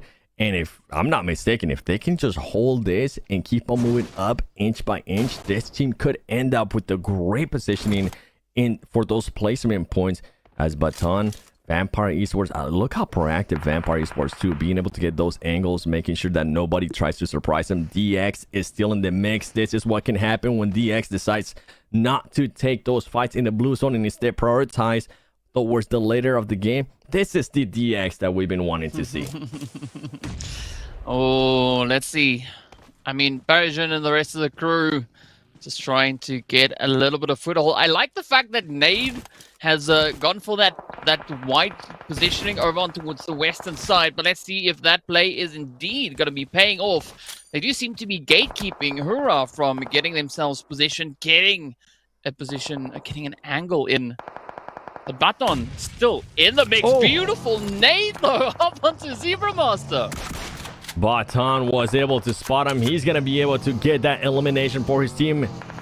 And Hyper now at 7 LMs. He's going to be able to jump over the car, and he can't connect though. But if that would have happened, boy, that would have been a play of a lifetime for him. Being able to jump over that car, do a quick 180 and make sure you hit those shots with the DBS. What could have? What could have happened there? The amazing clips that we would have seen out of that. And now we have DX, the player, Peregrine, making his way up to Hora as some of his teammates does end up getting knocked and end up getting eliminated. He's getting spotted. He needs to throw that nade quickly. He's going to be able to throw it right before he gets knocked. Can he actually connect? He's not going to be able to connect. And now Hora Esports is able to move up a little bit closer towards that circle. But boy, it's going to be tough considering that Vampire Esports and one more player from DX is currently on the hunt for them. I mean, but this is such an interesting position that we find ourselves in, right? We've got 2 of our qualified teams in here. We've got 2 of the partnership program teams going toe-to-toe. And now it's going to be Tony K with a quick opening up onto Vitin there on the edge. Quick nade. This could definitely close up the play, at least for Zebra. as Neilzada does take a little bit of damage. Torny not done with their fruit just yet. They gotta keep on rolling. But DX instead is gonna be the team to lead the way on through, and we're down to the final 2 squads now. Final 2 squads, Vampire Esports, the way they position themselves, the way they rotated, the way they were able to hold all these angles is currently making wonders. And guess what, ladies and gentlemen, that's it. Vampire Esports, they said, oh, you guys have been mocking us for how we did in PMGC? Well, guess what? It's a brand new year of PUBG Mobile Esports, and we're coming for everything. I mean, it's good to see Vampires Esports not being scared of the sun, right? In fact, it just powered them up even more so, stepping over into Sanhok, bringing in such a dominating performance. And I mean, what a way to close it out. They only got 6 eliminations, but they were still able to pack 1,108 damage into this performance. And I'm honestly, I'm completely fine with that, because the way that they were able to position themselves there towards the north, hold a lot of those angles, control a lot of the area between them, it was absolutely beautiful. And on top of that, you had a lot of the other teams having to fight towards that north circle once the circle did end up shifting. Overall, great performance there, Hot Jukes, by Vampire Esports. Woo! I mean, it's about time, right? I mean, we were expecting that they were going to go ahead and pop off the rip. We've been talking about them, and they did not disappoint. So it's so good to be able to see Vampire start off so strong. And it's also good to see... What was that? Oh, well, Sounds you know what? It's amazing what also you're saying, good to see... but I cannot hear you. Well, and you know what? Let's go straight into the highlights here of what we just saw happen in none other than Sanhok Team K. So this was what we're talking about. That first player from Fireflux just got a little bit too overextended there, DK. Oh, it was close. It was, you know, it's a risky play. Fruit, they also tried quite a few plays. I love these jump shot window angles that we had coming through. I mean, it was just such a performance. But, you know, Hura, no fear. In the window they go. Jukes, what a spicy play up in the very first match. Oh, yes, sir. Put it in that work. I mean, also, I think it was really beneficial to see that first circle for these teams as well. To be able to have that nice Western zone, I think definitely attributed to the performances that we saw. This jump shot, though, from Baton, I was freaking out because I was with you, Seven. I was like, yo, if he hits this, we are going to go nuts. But, oh, just taken out from under him at the last second. Oh, surprising. Looks like N-Hyper had the most damage in that one, Seven. Yeah, with the way that they were taking all those fights towards the earlier stage of the maps too, I'm not surprised to see N-Hyper there towards the top. Baton, we saw them being able to get a beautiful grenade on one of the Zebra Masters players and confirm that elimination. 7 eliminations for N-Hyper. This could be massive for them, considering that this is a team that we've been talking about. They definitely need to get all those points. And Hura Esports, I'm actually really surprised at how they were able to perform in this match and how they were able to third party and make sure they rotated the right way to get that second place finish as well. Yes, sir. Now, one of the teams that was kind of disappointed by, I had some high hopes for DK, was D Xavier, right? They lasted towards the end of the game, and I was really thinking, like, man, they're going to put some big points on the board here, but didn't get the eliminations that they wanted and weren't able to finish out a top performance. What do you think about that? I mean, at least we did see a little bit of a shift in momentum. But I mean, again, looking back at what we had over on Sanhok yesterday, DX also stepped up, right? We did see them lock in those 5 elims. So they got to push it beyond that, right? They got to take it that extra step further than, you know, essentially as we progress past the Sanhok game. Yeah, they got to be able to do something here because, yeah, you know, it's good to see that little bit of a momentum shift, but with how they performed yesterday, we need to see a bigger one from them if they want to make sure they make it into the main event. But you know what, guys? We got a nice little interview coming right up, so why don't we go ahead and take it on over to the main stage. Incredible match we just have watched, but more incredible for Vampire. That was incredible. Thank you so much for being here with us. This is the coach for the team, and we are gonna talk about this last match. So actually, first of all, I would like to ask, were you guys watching Group B playing yesterday? And maybe you guys have prepared some kind of strategy to come for them today? We are just watching the game yesterday from the hotel because we don't have venue to watch. But yeah, we're talking. I'm talk to the team that okay, we have strategy to prepare because yesterday we can learn a lot from other team, that other group, how they play or how they compete. So I hope today we can going to play like what we're planning. Perfect. And what can we expect from your team today? We wanna do everything is like what we have to do, like get more point, get more position, because it's just only the 2-day competition. It's really hard to maintain the placement. So we try to get more point as possible today and tomorrow. Okay. Is there any team here that maybe be a big threat for your team? I think it's a lot of teams, so I don't have any idea what specific team, but I think all teams are really great on this tournament. So I think it depends on the circle and it depends on the game. Awesome. Thanks so much for the interview and good luck in the next match.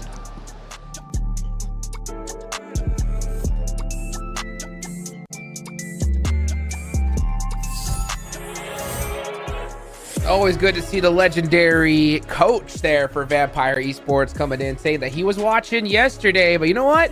Sky said, hey, I was watching as well, and I'm ready to put in some work as he's going to lead the MVP here for game number 1, DK. I mean, what a good play that was, though. But as we know, Vampire Esports, they locked in on target, getting their claws in on that winner chicken dinner. The first one for the day done and dusted. But Seven, this is where I think the big question comes in now is how are the teams going to respond moving towards game number 2? Because as we know, things don't necessarily always go the same after the opening match. Yeah, this is when I'm going to be looking at some of those teams like DX. But you know what? We'll expand on that a little bit more. This is what I'm interested about. Overall standings. And even though they didn't even play this match, even though they're not going to be playing for the whole day, Team Falcons holding on to that first place. And now, as we move here towards the second page, just like that, with one game in, one chicken dinner down, Vampire Esports pushes all themselves up to 15th place. And guess what? It's going to be looking closer and closer for them to pass up all these other teams.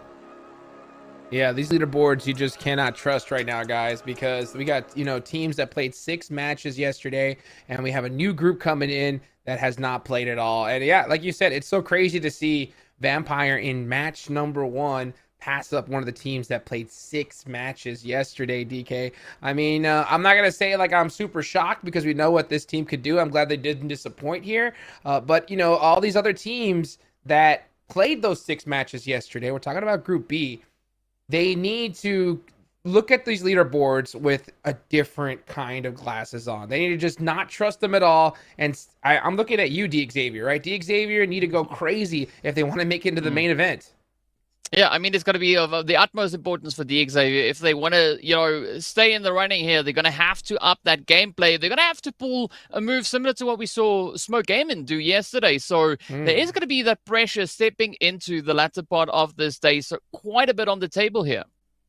100%. Well, guys, go ahead and check out the Anniversary Crate Surprise Lot. Some of the best skins in the game. I know you guys been looking to get that full M4, all that kind of good stuff. You have until the end of the month to try to get your hands on it for, who knows, it could be the last time. So go check it out. Also, you got the first pull every single day is only 30 UC. So, hey, get in there, get your hands on it. And if you do, make sure you go ahead and send us a tweet so we can go ahead and get that nice little retweet. Easy retweet, guys. Also, of course, we got a big shout out to Realme, guys. The 12 Pro Plus elevates your photography experience with 120x super zoom and performance in games. Go check it out today.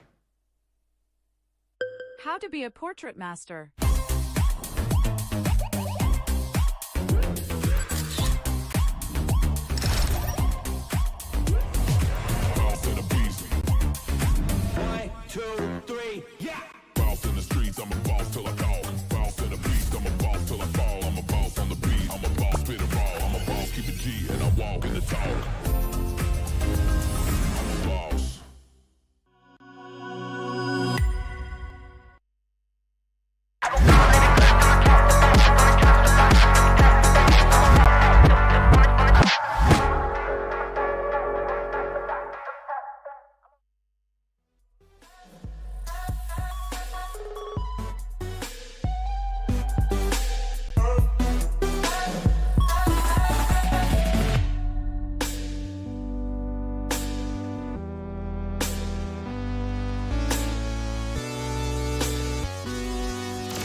We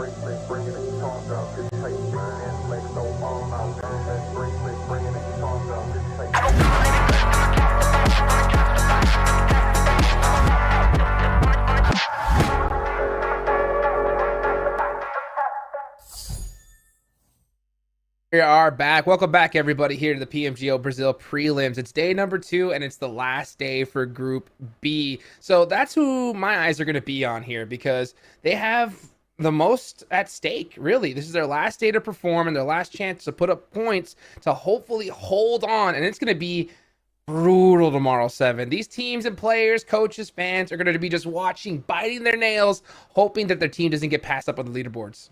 Yeah, you were talking about DX Xavier earlier. You know what? Let's continue talking about DX a little bit because they did, in my eyes, a lot better. The decision making, I feel like maybe the placement 4th place doesn't reflect how high we wanted them to be, right? The urgency that we wanted to see.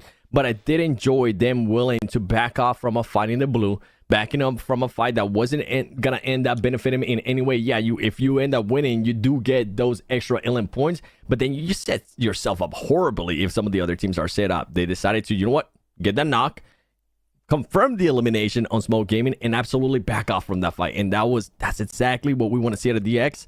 Now going into Erangle, it's going to be a completely different story. Are we going to be seeing possibly hot drops again between DX and a different team from Group C? I'm hoping if there is a hot drop, DX gets in a car or just hit them jets and start running away from that fight. I was about to say, I really hope not for D Xavier's sake here because, yesterday it was nothing but hot drops. They were stuck for so long, in the blue zone. They couldn't play their game at all, DK. And we know that if this team can, just get into the latter half of the game with their full squad up, we know these guys can shred, but they didn't even get that chance yesterday. I think the only bonus that they really have, silver lining is the fact that these are new teams they're going against, right? I mean, yeah, they're going against some of the same, but the fact that there are new squads coming in here might lighten things up. But do you think that it's possible we could see some teams try to take them out? I mean, it could 100% be possible, right? That is the beauty of these battle royales, right? Anything can happen. If the zone's not in your favor, if you don't have the right positioning, things become quite tough. They become quite challenging, and we saw that being somewhat pretty evident yesterday. So the pressure is going to be on here, especially for Group C that is joining in to try and get themselves established. But as we've been saying, right, the Group D squads, they got to lock in on that focus. And what I appreciate about what DX was doing in this first match of the day is it's an improvement, right? As you said already, they decided to disengage from fighting too long out in the blue, right? They fired off a few hits. They're like, you know what? Let's go. Let's change things up. And hopefully they're going to kind of maintain that flow throughout the entirety of today's games. Yeah, let me ask you this, Seven, right? Considering how of a poor performance they had yesterday, if you're a team coming into this, crippling D Xavier for one match could be enough. That's how bad it is, at least in my eyes. Do you agree, or what do you think? Like if another team was to maybe try to hunt them down? Yeah, exactly. Oh, for sure. Hear me out. Group C had an amazing first match for them to Vampire Esports being able to win it, right? Overall. And then on top of that, for the second place finish, you have Hura Esports, a new team from Group C. That's exactly the performance that you want to have if any of those two teams are going to be contending Team Falcons towards the top. Now, for DX, later in the day, if they continue to do well, that's going to give them a bit of a cushion.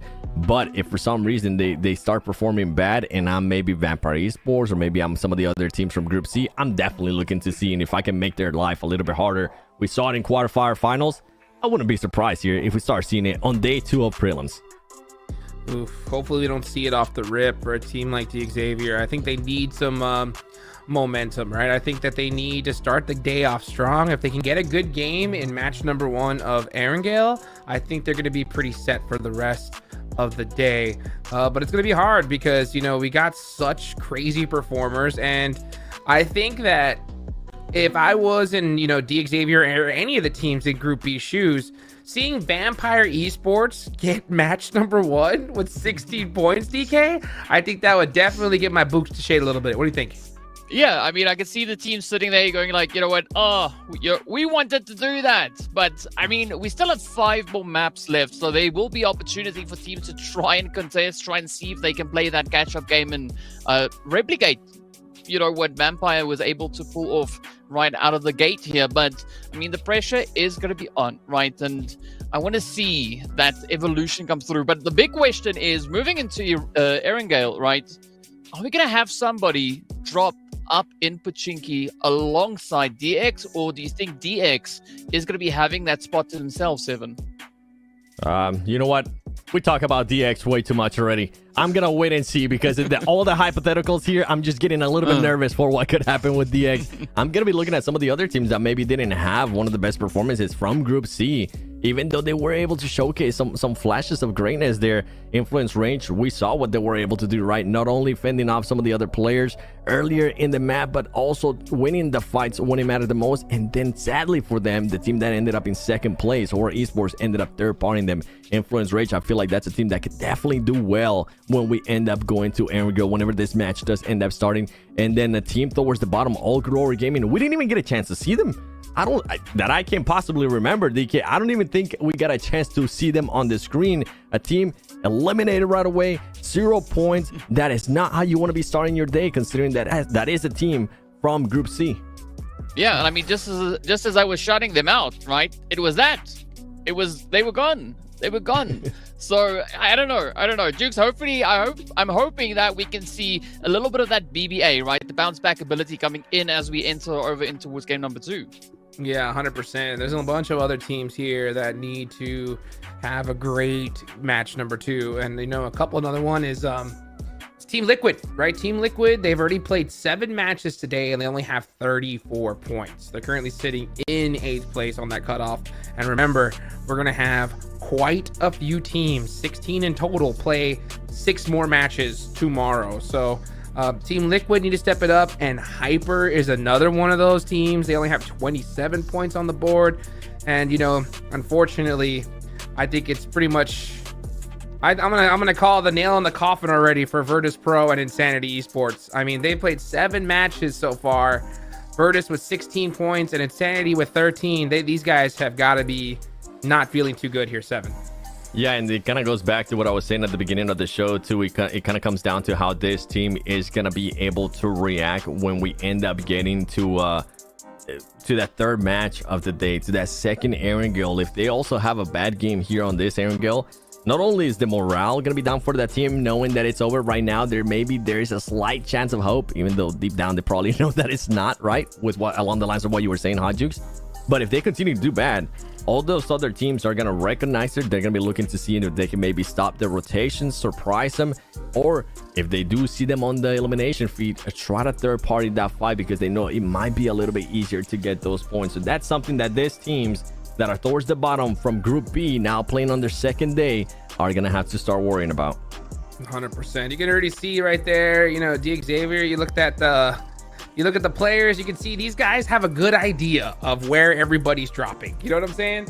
They want to avoid those hot drops at all costs. So hopefully we don't see that situation happen with these teams. But yeah, if you're a team like Insanity, right?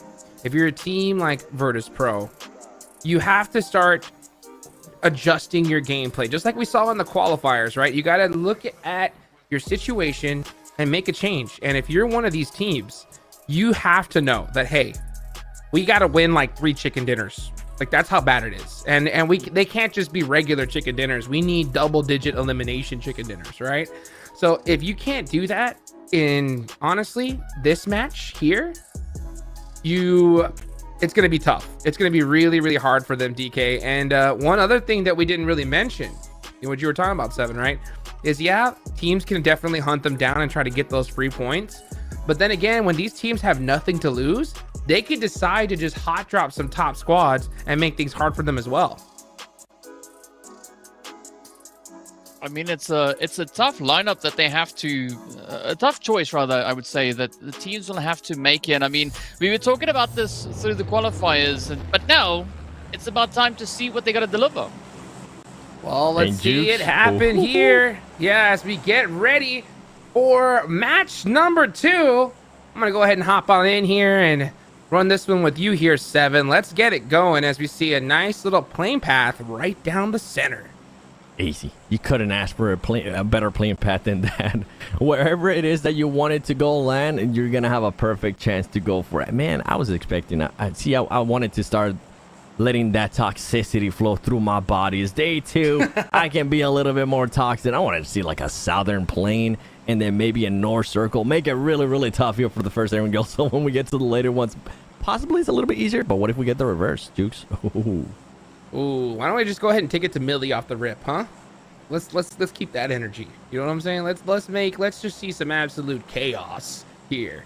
Or maybe even the legendary Zarky circle. You know, I heard you in the game number 1. You're talking about Cave. That's still my dream. And in Erangle, for me, it's Zarky. I've only seen it in my entire PUBG Mobile career, I think twice. Yeah, I think we saw one at some possibly my first one last year. So if we can get that, I mean, I won't be against it. You know, I won't be against it. I'm gonna be looking at DX though. They are currently landing in Pochinki. I'm not able to tell if any of the other teams are gonna be landing near them. You can see Team Castle there towards the top in Severny. Gonna have a lot to work with. And boy, we're talking wanting to see some toxic circles. This is not toxic at all, unless in the next circle it goes south. Oh, if it does, that would be absolutely insane. But it looks pretty, you know, pretty tried and true so far. No hot drops that I've noticed yet, so that's very good for these teams because they need to really avoid it at all costs. And you know, we were talking about trying. You know, I was kind of like, you know, hinting at maybe the wait, hold on, let me see the shots. Can we get it done? What? Trying to be able to get that knock from all the way from prison. Not able to hit those shots, so that is Virtus Pro maybe hitting that 4 stack right there by prison. Interesting strategy for them. Can you imagine if he actually would have hit that shot and you're Virtus Pro trying to change your day around, trying to make sure it's a completely different day. Hopefully you can do enough to possibly make it into the top 8, even though it's looking very unlikely to them. You're flying, you're like, okay, boys, we're gonna land there, and all of a sudden you're like, okay, I'm knocked. Never mind.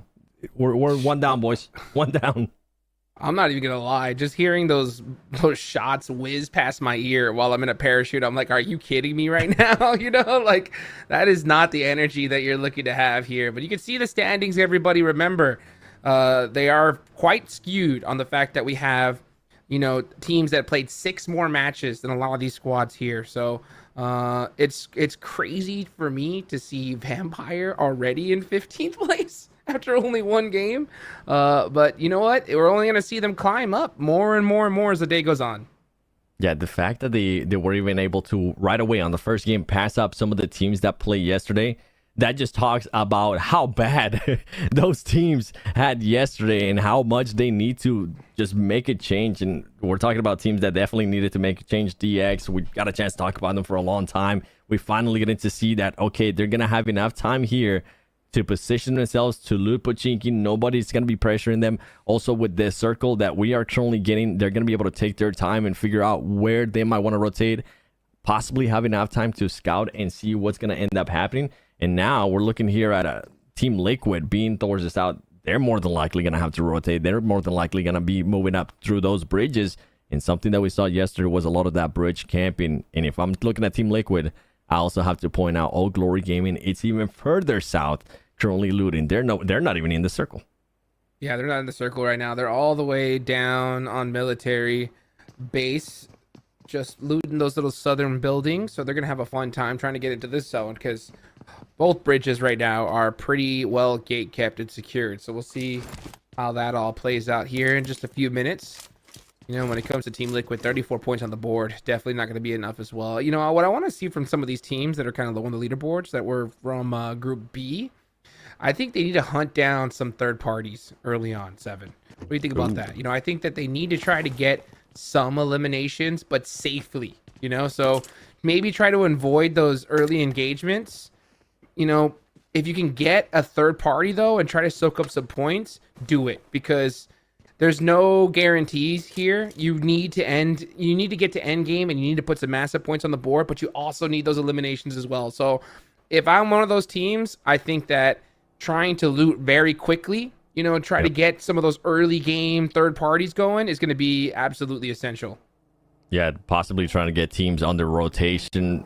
And I love how you put that there, safely on those third parties, because boy, you can definitely do a third party safely, and then you can do one where it completely ends up backfiring and possibly you end up getting third party. So a lot of the scouting is going to have to be done too. Insanity Sports, this is a team, honestly, I didn't know what to expect out of this team, and they're neither letting me down or putting my hopes up, because this team is just nowhere near towards contention. And that's another team. We're talking about Virtus Pro. We're talking about some of the other teams that just weren't performing that well. Insanity Sports, at the moment where they're currently at, with just having a total of 13 points, that's not going to be good enough. That's another team that needs to be able to turn it around. That's another team that possibly needs to do what you were talking about there, Hot Jukes, which is, if they're going to third party, do it safely. Make sure you try not to lose any players. And if you do, then start positioning themselves towards those later matches. But they definitely need the points. 100%. And that's why I stress on trying to get it done so early, because, you know, if you try to get a third party in zone number 1 or zone number 2, you have a lot more room to breathe, because there is so much space. You have teams kind of like separated. So if you're able to get that third party going, you can. And if it doesn't feel like it's going to work, you still have so much breathing room that you can just eject safely, right? Now, if you're trying to do these third parties in zone number 4 or 5, your chance of getting third partied are like 90% immediately afterwards. So that's why I want to see them press the issue here, because I'm not going to lie, I'm a realist. Looking at Insanity, they need a chicken dinner top 3 finish with double-digit eliminations in this game, or it's nail on the coffin for at least for me.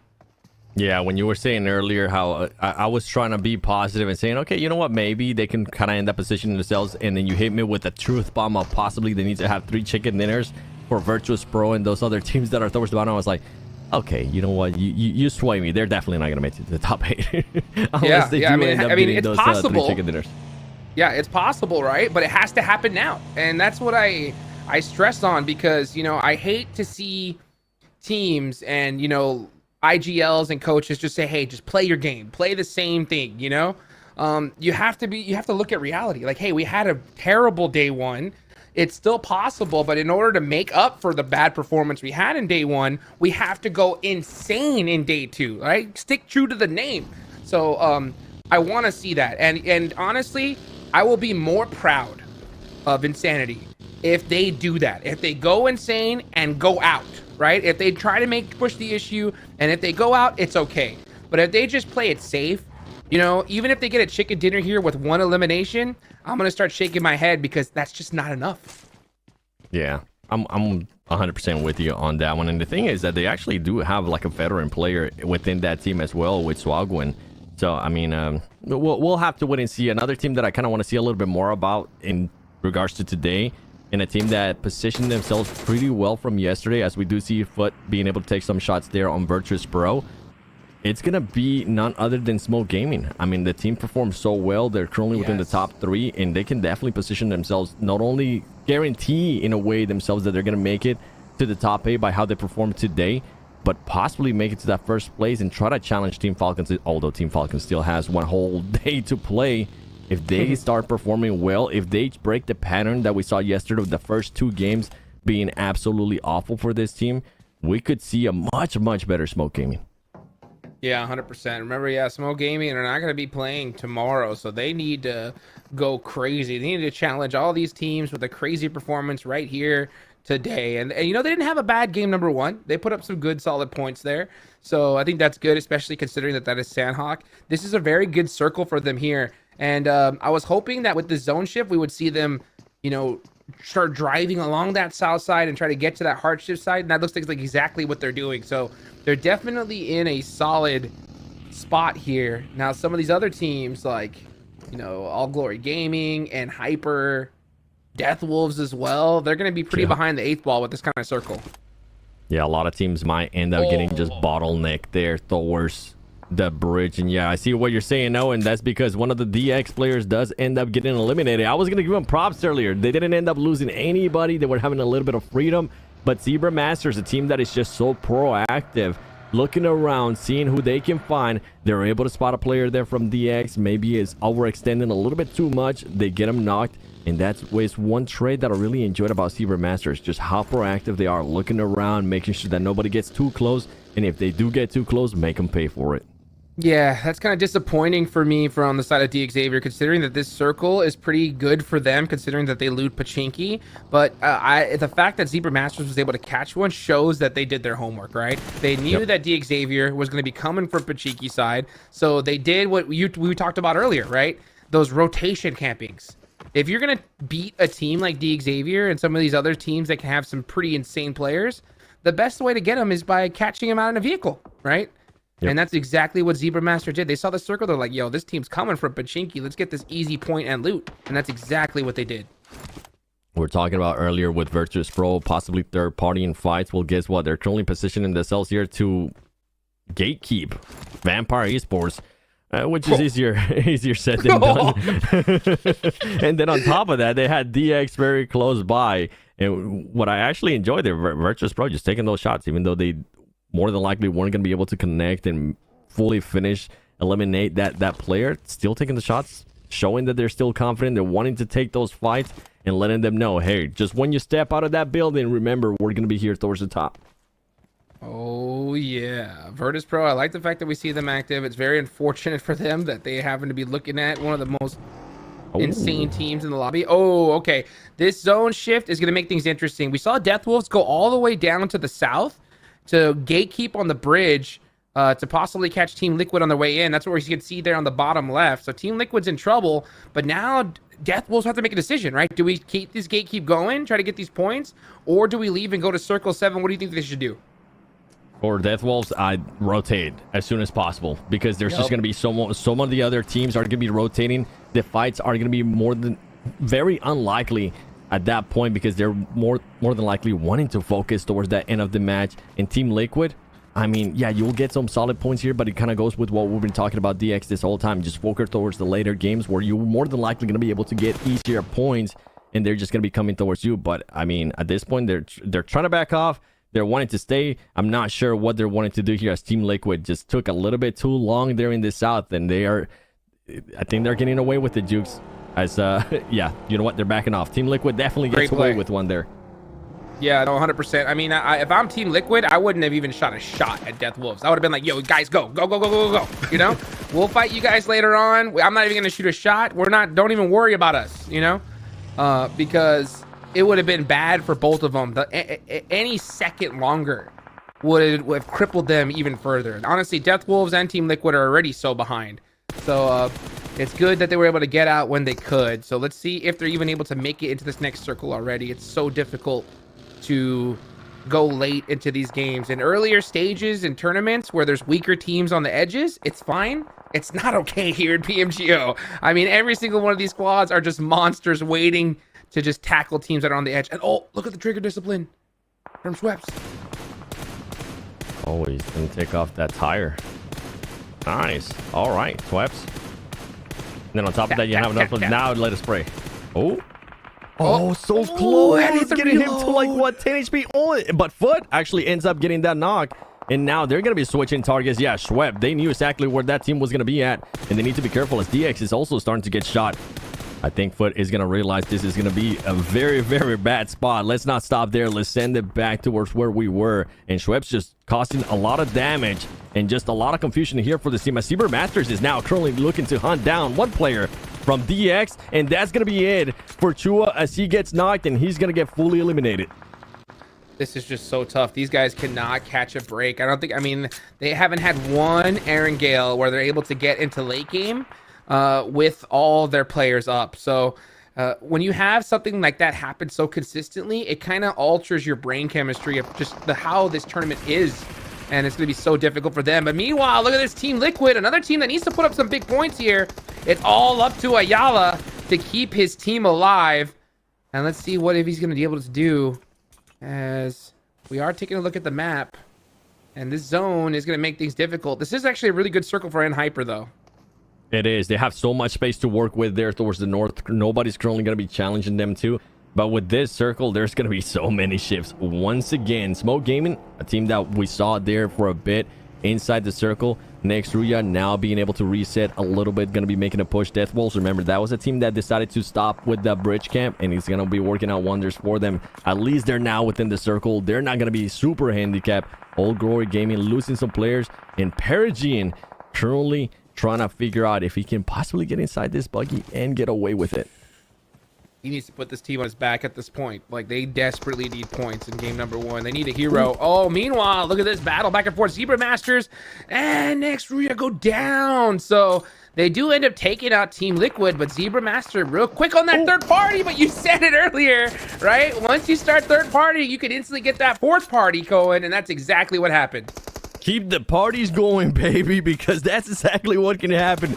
Much easier said than done with those safely third parties. You need to be on the lookout. You need to be a chameleon with those eyes looking everywhere, because everybody's looking for that easy chance to steal those eliminations or just to fully eliminate you. We got Virtus Pro here, one of the teams that definitely needs the points. One of the players, they're almost getting knocked, as Hura making sure that they make them back off. Death Wolves on the horizon too. These teams need to be careful because they could end up exposing themselves, and we just saw what happened there between Next Ruya and some of the other teams like Zebra Master.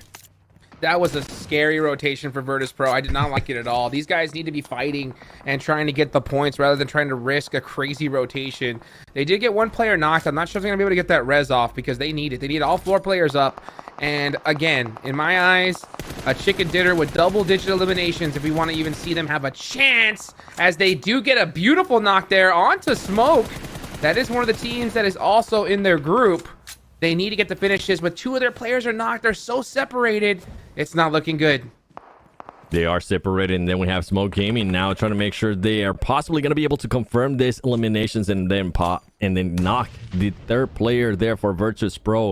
And what was interesting too, as we're looking at some of the teams fighting, is I'm keeping an eye on the leaderboard, and right now Zebra Masters, Next Ruya, Team Liquid, DX, all those teams that are towards the top of this current leaderboard are knocked. If I'm Group C and I'm looking at this, if I'm one of the teams like in Hyper needing the extra points, trying to make that extra push to the top, I'm gonna be so happy seeing that as Hura Esports is able to destroy another player there from Death Wolves. 100%. It's the doors opening now for a team like in Hyper, but they have to take advantage of it here. Meanwhile, for Esports, I was seeing a whole bunch of their fans in the chat cheering them on. A lot of expectations for this team. They only have 2 players up. Could be a big nade here. Got to hit it. Nice little heads up play, though. DBS is out. Goes through the smoke. Oh, now finally gets a good idea of where he is, but goes down in the process. Death Wolves, last player up for them. Gonna have to pop in the vehicle. Oh, it's on fire, though. This is risky. Yep, he said, never mind. He thought about it. He thought about it. He was like, yeah, you know what? I'm not going to be doing that, as we do have a new circle pop up, and it's going to be none other than going towards Influence Rage. And now with all that real estate that N-Hyper had to work with there towards the north, they might be able to end up positioning themselves here on this terrain to maybe start third party in some fights. Old Glory Gaming, a team that we didn't get to see much in the first match, still alive, currently with 0 eliminations though. But if they do end up surviving a little bit more and they don't get any limbs, they're at least going to be able to clutch up some points in regards to placement points. Insanity is still alive as well, and Vampire Esports just learning. They're trying to see if they can go back to back as Virtus Pros gets eliminated. Yeah, that's it for them here. So in my eyes, one of the teams from Group B that could still have a chance is Insanity. It's a very slim one, but they need to win this game with crazy eliminations. And one of the teams that could be pressing up onto them right now is none other than Vampire Esports. You see Tony K. He's got that M4 and that famous mini of his locked and loaded and ready to go. They're on the south side. They're outside of the circle. They have 2 minutes, though, so you can see them right now. This is just all intel gathering. They're just trying to figure out where's the next spot we're going to go. They're looking for trees. They're looking for rocks. And there's not a lot of options here, but they're going to have to get there with that M4 on their back. Meanwhile, Insanity, nice spin out. That's what you got to do. You got to shoot those tires. If you do, it's an easy elimination, and they definitely pick up one, and that is huge. They need every single one they can get. I love that, man. I love whenever they actually go for that tire and the buggy's still going, because you know it's 100% going to end up spinning, and it's just going to make it an easy target for you to just pick off. And one player did end up making it out alive for Old Glory Gaming. He's going to get spotted, though. Smoke Gaming being aware of everything between their surroundings. And now they're also taking shots there on N-Hyper. Even though they're far away, they're making sure that they cause as much stress to them as possible during that small rotation towards that player. Insanity Esports, taking a look here towards Vampire Esports, a team that just won that last match. They're looking to see if they can follow it up. Stone gets knocked, and Schweppes gets knocked as well. It's not looking good, as Insanity Sports is going to be seeing if they can reposition themselves and possibly keep on third party in that fight. Don't let them breathe, that's for sure, though. I said it earlier, Vampire did not have a lot of options when it came to real estate. And it doesn't matter if you're one of the best teams in the world. If you're stuck out in the open, you're going down. And we're starting to see teams take advantage of it big time, as Leah's Fireflux taking up those points. Smoke going in with the run over and doing it in style. Oh, he's going to go again. Oh, Miyaki with that nade. That's going to be good enough. Smoke Gaming wants the spot. And Foot's in big trouble here. This nade for Miyaki might get it done. It's definitely in big trouble. Let's see if that nade is going to end up hitting. The players moving around. It's only one player standing from Foot. Can he survive? And he's able to lay down just in time. Smoke Gaming needs to be careful here because they are going to be very exposed. They could end up getting third party. You're going to see those smokes now starting to be thrown. Start focusing more towards Insanity. And as I was saying that, guess what? One of the smoke players does end up getting caught, and he ends up getting eliminated. Now Smoke, from something that could see so promising, I think they got a little bit too hyped up, and they end up losing 2 players if they're not able to pick up mid. Yeah, that's tough because sometimes you get so tunnel vision on that center of the circle. You want that position, but you got to always prioritize clearing out your back. And Insanity doing a great job, great timing here. They have all 4 players up. They're playing the edge. We need full-fledged aggression from them here. They need to wipe out everybody in this lobby and win this game. And another team that's in that same boat is Hyper. Desperate need for points here if they want to keep their tournament alive. Smoke Gaming, you know, had some good points on the board, so they can afford to go out in this situation. But these teams are full-on desperate mode. It's so crazy to see Vampire still alive. They have 2 players up, and these guys are dangerous. And they have 2 really good players, as we see Tony K. Tony K is going to be able to hit that last one and gets him down very low. He needs to be careful, though, with those off angles, as he does see the shots getting to his car. Going to be throwing that Molotov. The DBS is going to be coming out there from the Insanity Esports player. He's able to hit some shots. He has to lay down because his teammates from Sanity Sports are just cooking him, and he ends up getting knocked. Nusi still alive, though. Can Nusi possibly end up picking him up and maybe confirm on some of the eliminations? The DBZ is going to be coming out. DBS is going to be coming out. Can he connect? There goes one player. Tony K gone. Insanity Sports doing what we want them to do, Jukes, making sure that they go for those eliminations. And who would you rather eliminate than Vampire Esports? That's a team that you definitely don't want to have to worry about towards the end. Well, they're not done yet. There's still 1 player up, and Insanity's trying to figure out what to do here. Now, finally getting a little bit of support from their teammate. Here they go, and they get him done with. So Insanity clutching it up, and Silence with a heck of a performance. Silencing some of the biggest names in the lobby here with 4 eliminations. Looking good, making 5. This player wants to keep his team alive. Keep it going, why don't you? They see Fireflux. They're going to be seeing if they can possibly turn this into an elimination, and he's going to be doing just that. Woo! As now Insanity Sports moves up to 7 eliminations. And out of all the teams, this is definitely one of those teams that has such a great position, because we're talking about Hyper, we're talking about Smoke Gaming. Those teams are just going to be so exposed. They're going to have to use the explode vehicles.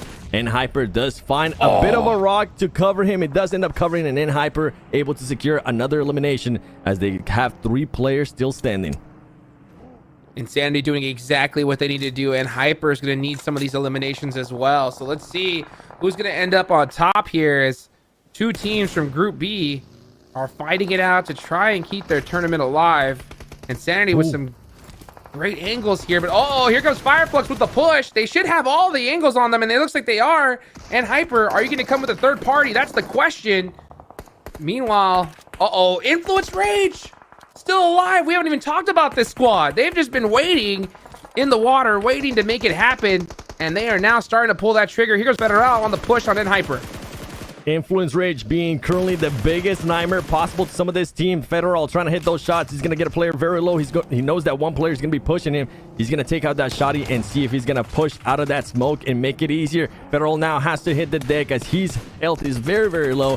And I'm with you. Influence Rage, for the longest time, wouldn't hear them do absolutely anything. They got involved, but it's currently backfiring for them. As Hyper was making it harder. Little Boy's going to be able to confirm that elimination, and they still have to worry about one more player here from Hyper, just driving around, trying to see if he can run him over, and he does. The run over's coming in so huge, and that is it for Influence Rage. It is now Insanity versus N-Hyper, two of the teams that desperately needed these points the most, and double-digit eliminations, they got it. Can they get the chicken dinner now? That's the question for Insanity, as it's a pretty even fight here. And Hyper with 7 eliminations as well, looking solid. It's anyone's game, 7. A bit of a slowdown there. Influence Rage with the biggest surprise, but it ended up backfiring for them as this terrain was just so exposed. You barely have some trees, you barely have some rocks to cover yourself with. So whenever you do end up popping out of that grass and you start fighting people, you're just going to leave yourself very, very exposed. And Insanity had just such a great angles. Now it's going to come down to a 2v2. Capri knows that there's going to be a player from Insanity over there, but he needs to be careful because Silence is going to be snaking around. He's going to be trying to get that off angle, and it's all about those off angles. They still have 2 players from N-Hyper. Where is the other player? Where's Stars gonna be at? Right behind them, still in the vehicle, driving around. Is he gonna try the same strat? Is he gonna try to go for the run over on Silence, possibly? Oh, that is gonna be so risky. I think he's trying to just get a little bit more intel here. It's still only stage 7, and the reason why we see so many teams gone is because of this zone. It is dead out in the open, and we just saw an all-out war happen. I like some of those offensive smokes there from Insanity. They are smoking hard onto N-Hyper, eliminating their vision so they can push up. The problem with Insanity is that they're so spread out. It's going to be really down to who gets this first knock. It is, and I think they got to use their numbers here as N-Hyper is just moving around. And the good thing right now with Stars is that he is staying a little bit further back to the point where they're not able to see, Insanity Sports is not able to see him, and he's just driving around trying to see if he can spot anything along the way, possibly spot Silence as he does end up moving up. But now with this distraction that Silence was causing, throwing some smokes, throwing some nades to kind of throw them off, I was hoping that this player right there, he was gonna make a push, but he's just stuck behind that tree. It is gonna be tough, as you were mentioning there, Hot Jukes, for Insanity Sports to make this push, to try to win this fight with how split they are. 100%. Yeah, the problem is that if one of these players gets knocked from Insanity, they're done for. So neither of them can afford a knock in this situation. And Hyper, if one gets knocked, Insanity's pushing too. So it really does go either way. The thing about, and Hyper has an advantage, the fact that they can go for the res, but it's going to be super unlikely regardless. Knowing Stars, I guarantee you this guy is just whistling right now while just doing donuts.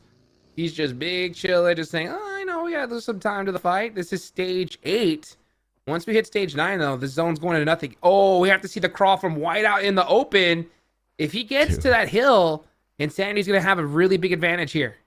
Romolosin just inching closer and closer to more cover, and this is definitely what N-Hyper didn't want to have to worry about, and it goes to show that Silence was just making such a big commotion here towards that side and causing those players to get a little bit more confused. And now you have that player in that buggy moving around, trying to see if anybody's going to be taking that bait. Maybe take some shots. Show us exactly where you're at, because right now N-Hyper still thinks that the player is behind the tree. You can see Capri looking around. Silence is going to be forced to move up. He's going to be trying to take some shots. He takes the bait, but luckily for him, he's just hitting enough to the point where they're not going to be able to see him. Capri now trying to see if he can spot him. He gets some shot. Silence being able to take some shots there on Stars, and he needs to be careful. Ooh, big nade. Oh, I thought that was it. That was money. Just a little too far. That one looks good, though. And it's on the money. And now Silence is going to go back towards this crate. Going to pick up that level 3 gear. What does he grab? What else? Oh, the AMR! In a ghillie suit too. Okay, you were snaking earlier. Let's see what you can do now, but they gotta be careful though. Remember, I think they still have that buggy to work with, and I'm talking about N-Hyper. He's gonna try to reposition himself, and if N-Hyper still has any of those grenades available, I think the first place that they're gonna be throwing those nades is gonna be behind this one right here. As he now finds an MK, okay, now the chances have gone up even higher for him to be able to clutch this 2v1. The Bob Barker, the 2 best CQC weapons in the game. He's got the MK14 and the DBS. And Hyper has to focus on range here. Silence knows where he's at because of that player that got knocked. Oh, he stepped up a little bit. That could be in trouble. 2v1 situation. They get caught. The MK. Oh, I thought he had the shots, but Hyper clutch up the chicken dinner. And I'll tell you what, 7, this was a massive game for Hyper. Job's not done yet, though. They got a lot more left to go. That's a big sigh of relief for them, though. and Hyper. That's what we want to see from the new NA host, because this is a completely new team with FS still being there from last season, but he was a sub getting a chance to shine as well, and Hyper being able to take that chicken dinner at those points. And for a team that even wants to get a chance, sounding like Darth Vader, I'm coming back, Jukes. This is our chance. Day 2 is the time. Oh man, dude, start breathing. I'll tell you what, that breathing is just like a sigh of relief, because man, to be able to get that game under their belt, these guys are so excited here. Another team is gonna be Insanity, right? Insanity, yes. Even though they didn't win the game, that in my opinion was the start that they needed, right? I said a top 3, at least double-digit eliminations, and they got it here, DK. Well, I mean, talk about a wake-up, right? It was such an insane play. I mean, it was good to see Insanity and, of course, then the players there from Hyper having a phenomenal run. But just looking back at how we got here, it was good to see All Glory Gaming also starting to do a little bit of something, right? We did get a little bit more airtime on their end, so gotta say, phenomenal game number 2 coming in here, and it's good to see that we're changing up the flow from what we had happen in yesterday's groups. Oh, absolutely. Vampire had a great game under their belt as well. I mean, they were doing a good job. Just this circle, right? Wide out in the open. So few spots available. We saw them try to take a central location, maybe just a couple seconds too early. And it was really because they had no other choice, right? That was the only place they could go. And every single team in the lobby saw them come. And nice little run overs as well. And Hyper, really good at using those buggies here, 7. Honestly, for Hyper to be able to survive this, for Hyper to even be able to win this match, I'm just impressed, man, because I was seeing them towards the north, and the more I started seeing that terrain, they're out in the open. They're fully exposed, but they were just being patient, hiding behind a rock, hiding behind a tree, hiding behind whatever they could find, and they end up with 9 eliminations. But we've been talking about it. Insanity Sports, they didn't win the match like Hot Jukes was saying, but they did end up getting a lot of eliminations, and not just on any teams. They ended up getting some eliminations there on Vampire Esports, pushing it to Fireflux as well. So big teams that we wanted to see. And then DX Xavier, even though nobody hot dropped them, as I was expecting to see in Pochinki, they only end up with just 2 points, and that's just not going to be enough for DX. Man, I remember the days where every single top team in the world was just like, Pochinki is the place. And the more I see it, it's starting to make me question things, because teams have gotten so smart now. And, you know, we saw that the second that zone shifted, we saw Zebra Master just like, all right, with this zone coming, we know a team's coming from Pochinki, right? Let's get the gatekeep going. And that's exactly what they did here, DK. I mean, it's going to be a pretty exciting one so far. It is looking like this is the kind of play that I was hoping to see from Hyper, right? I mean, I was nearly convinced that it was going to lean towards the side of Insanity, but Hyper just stepping up, clutching it out. Unfortunately for Team Liquid, having a little bit of a bumpy ride coming in on towards this Erangle, but again, right, we still have a few more of them to go, so I'm really looking forward to it. And me as well. But before we can get it going, we got a nice another interview for you guys. Let's go ahead and take it to the main stage. And the second chicken dinner today in the hands of Hyper Esports. And I have here with me Star, the play Star for the Hyper Esports. Welcome and congrats on this chicken dinner. So in the last stage of the game, the last 2 players of Insanity, they were very spread apart. Do you think that helped you getting the chicken dinner? Well, we know their exact positions, so I was driving around trying to find them, but yes, we basically killed them one by one. Awesome. Is there a specific team that you guys have studied before today matches? Not really, to be honest. We kind of studied all the teams. Okay, so they are very prepared for today. Congrats on this chicken dinner once again, and thanks for the interview. Thank you, and it's comeback day. Thank you, and it's comeback day. Wow. It's comeback day, baby. Let's go. I like the fact that even he said, he's like, oh man, we studied some other teams, which makes sense because there are some monster squads in here. But you know what? If Insanity keeps playing the way like they have so far, they're going to be a team that needs a little bit more eyes on them here, 7. Yeah. Let me keep the train going a little bit there on Hyper, right? 10 points to start off the day. 19 points now. If I'm not mistaken, I think they ended up with 17 points yesterday total for the day. So in one match, they're able to just pretty much get what they did yesterday in 6 matches. That's exactly what we want to see out of this team. And we want to continue to see a little bit more as we are looking now at the schedule. Erangle, once again, who's it going to be? Is it going to be one of those teams from Group B that definitely need the points? Or is it Group C going to be starting to stand up? It's comeback day. It's comeback day, baby. Let's go. Let's see it hyper ride this train. You know, we see good old stars, you know, once Starlight before. This guy really made it happen. I like the fact that he told Carol that he was just, you know, riding that buggy around, trying to get some of that information. And we see them move up 5 places up to 6. But remember, placement points or the ranking doesn't matter right now, DK. What matters is how many points you have going into tomorrow. Yeah, I mean, so there's a good opportunity for a lot of teams still to go farming, you know, get some points secured, get everything backed in nice and snugly. I do expect that Insanity could be looking to maybe continue with the bit of a momentum that they were building up in this last match.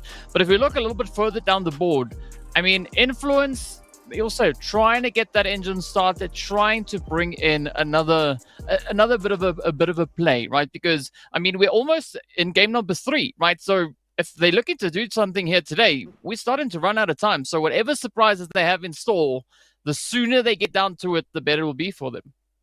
And by sooner, 7, I think it's got to be this game, right? This game here, it needs to happen, right?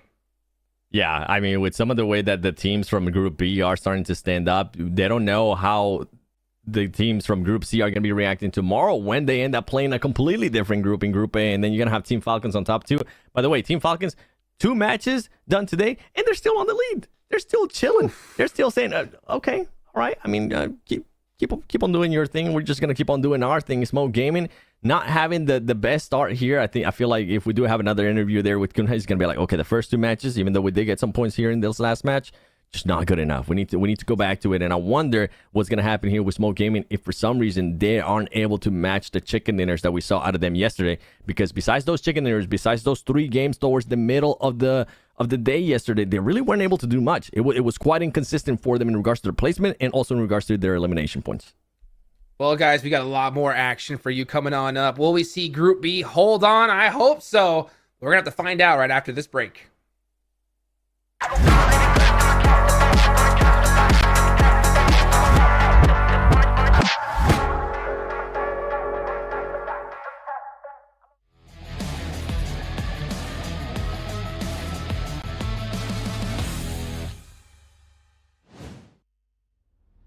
Halo, namaku Excel dari Talon. Kali ini aku akan membagi tips cara berkomunikasi dengan efektif dan efisien. Yang pertama, kalian harus tahu apa yang kalian mau omongin dan sampaikan ke teman satu tim kalian. Yang kedua, kalian harus menggunakan bahasa yang jelas supaya teman kalian ngerti. Terus gunain nada yang jelas gitu, jangan terlalu lembek atau jangan terlalu tinggi. Udah. Terima kasih.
Welcome back, everybody. I'm Hot Jukes here with the 7WG and DK. This is going to get pretty intense here. As for those of you guys that are just tuning in for the first time, let's do a quick little recap, right? So there is today and tomorrow left in the prelims, and it's all about getting into that top 8. Top 8 goes to that main event and competes for that big prize pool. The problem is that this is the last day to play for Group B. We've been stressing this a lot because, you know, it's the worst feeling in the world, DK, to have to sit out tomorrow and just pray that your points are enough to hold on and your dreams are still able to continue here. It's rough, man. It is so rough. So the teams in Group E, I mean, they've got limited time left to make as much of an impact as they can here, because as you've said, right, come tomorrow's matches, whatever they weren't able to accomplish today, they're going to be just biting their nails, chewing their fingers to figure out whether or not they're going to be making it up into the top 8 or whether they're going to be part of the audience. So, yeah, a lot of pressure coming in on them here.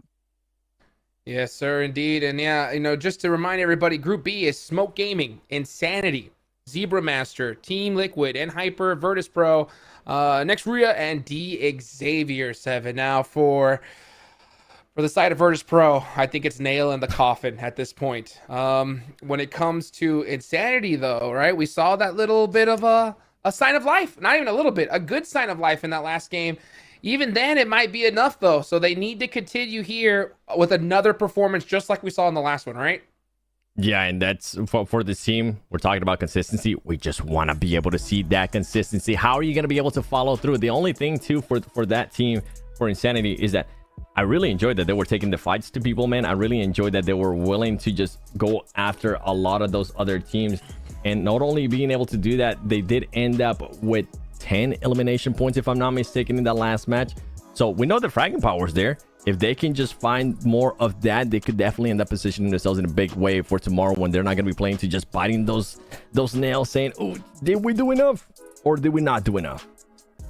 Yeah, you got to remember, you know, there's top 8. They're currently in 12th place, and we got 16 teams playing 12 more games, but it's time for another match as we're heading into Erangle for match number 3. Boys, take it away.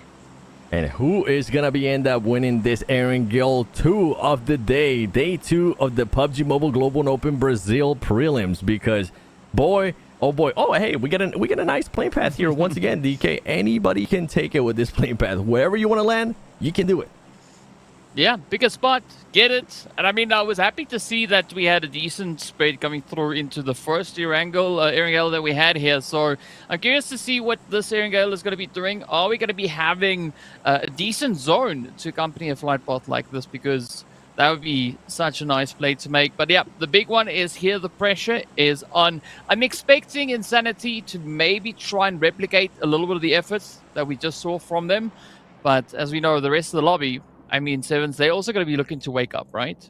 Yeah, everybody needs to wake up too. I mean, you were talking about Influence Rage. That's a team that, yeah, they were able to put up some good points in that last match in regards to placement points, but we just haven't seen that fragging power, right? With a team that I expect a lot more when it comes to those elimination points. I want to start seeing that. Where is that Influence Rage that I've been expecting? And some of the other teams as well, like All Glory Gaming B2, Foot, you got Team Queso in there too. We really haven't gotten a chance to see much out of this team. So maybe if they start positioning themselves, or maybe the circle ends up favoring them, which for right now, Team Queso is not going to have to rotate because they're already inside this circle. Well, I like this zone, though. I mean, regardless of whether it stays up north, if it goes down south, we've got both the bridges in play here. So we could have a little bit of that camp action comes through, right? The bridge stick-ups that we could be having. But in the meanwhile, it's going to be looting stage, right? We've got the Death Wolves all the way down in Novo, and they're sharing the island here with the players coming through from Team Liquid. It doesn't seem like we have any major hot drops. Maybe up close towards Rozok, up and around school area. We've got Fireflux and, of course, Insanity, as well as a little bit of, well, it seems like, well, even more pressure, even more plays that could be having their way through with Influence Rage hanging in the wing. Yeah, and Influence Rage is going to be trying to make their move here towards maybe just Naya, as they're used to be going there, but they're going to have to be careful. But you know what? We're going to be looking at Smoke Gaming. This is a team that I was kind of talking about. they had such a great day one in regards to those 3 matches where they were actually able to perform really well, and then a bit of a drop off, a bit of an inconsistency there out of this team. They're what now? I think it's not that many points behind Team Falcons, but they need to start doing more. And this is when they were able to turn it up yesterday. Hopefully this is when they're going to be able to turn it up today as well. And for Team Liquid, I'm hoping that with this circle that we're currently working with, they're going to be able to load as fast as possible and try to position themselves a little bit closer towards that bridge. So if they do end up having to make that bridge, they are now have all this scouting done. They know if they're going to be getting bridge camp, and they're going to be able to try to make a push if the circle does end up going north. Yeah, I think in a zone like this, information is going to be key because the teams aren't all that concerned about getting themselves into the zone, as we already do have quite a big portion of those teams well positioned. I think a zone like this allows the teams to really play out strategies, right? They can start lurking, start hunting if there's a particular team that they want to try and maybe focus on. So I'm curious to see how the play is going to unfold here. But I mean, we see Influence also now venturing all the way up in towards Yasnaya, where we then have the players here from Hura also getting themselves situated. So I think there's going to be a little bit of a step up, right? As soon as these teams feel comfortable here, Seven, I think they got to get cooking. Yeah, and Hura needs to be careful too, because Influence Rage, we were talking about it, they do tend to be that aggressive team. They could try to make that push towards them if they do see an angle. And one thing that we're not seeing right now on this screen, at least when we're looking at those teams, is that they did have Federal just kind of going towards the north a little bit on his own. And he could always end up getting some off angle on Hura if that fight was to happen. Now we have next Ruya in Old Glory Gaming. This was the team I was talking about here. We really haven't been able to see much. Maybe this could be the chance, but with next Ruya, Seawolf trying to see if he can possibly surprise him on an off angle here. Well, it's going to be a pretty interesting play though, because the rest of the squad, we do have them over towards the west. So if Z-Wolf does decide to do anything, they better hope that they are an absolute stealth master getting that play coming on forward. But I want to see something still here from All Glory Gaming. I mean, they did start warming up those engines in the previous match, so I want to see a little bit more of that now developing out onto the field. And of course, speaking about developing, it's going to be DX Xavier now looking to develop their position as they're heading up and opening with a bit of a spray.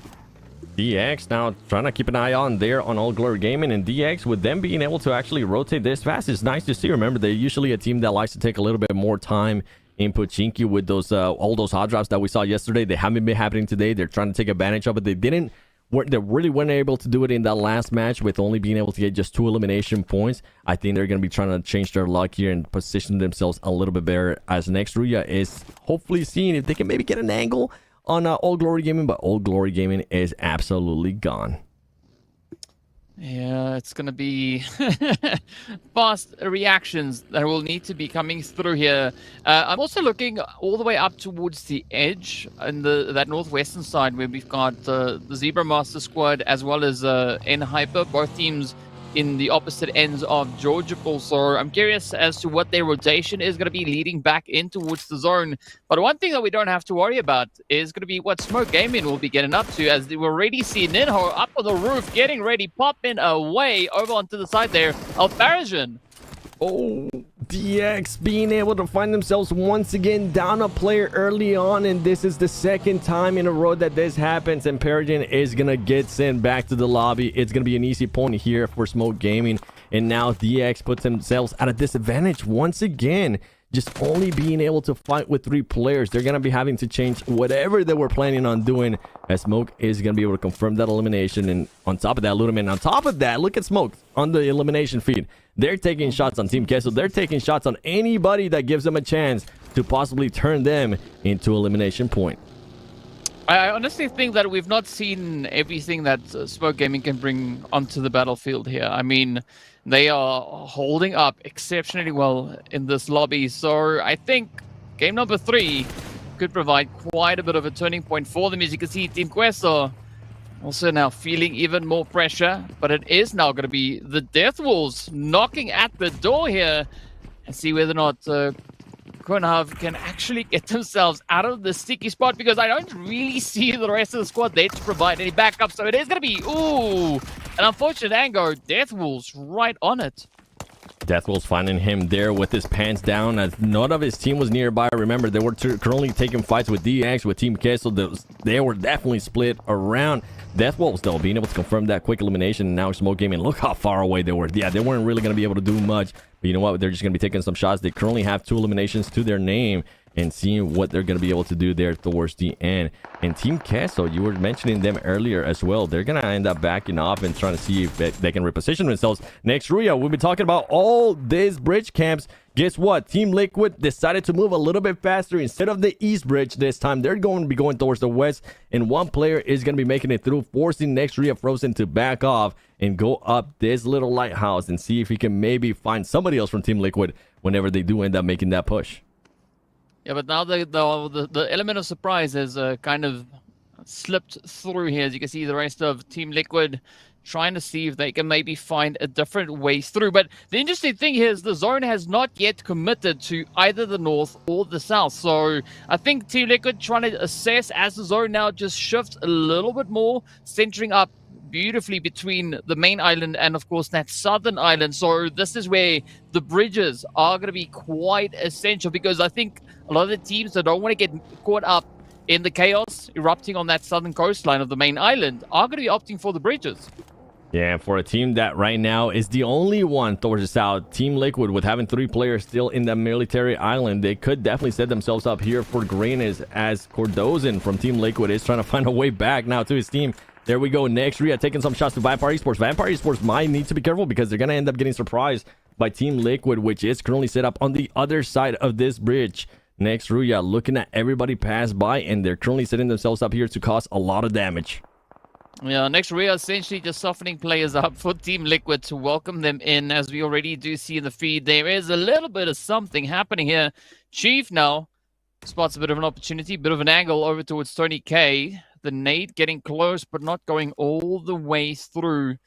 So there could still be quite a bit of an opportunity here. Team Liquid now just need to try and lock it in. I mean, at least if they are able to alleviate Tony K, that will open up quite a bit of an opportunity now for Team Liquid to just lay into the rest. But meanwhile, next Ruya 7, they are getting pushed by N-Hyper.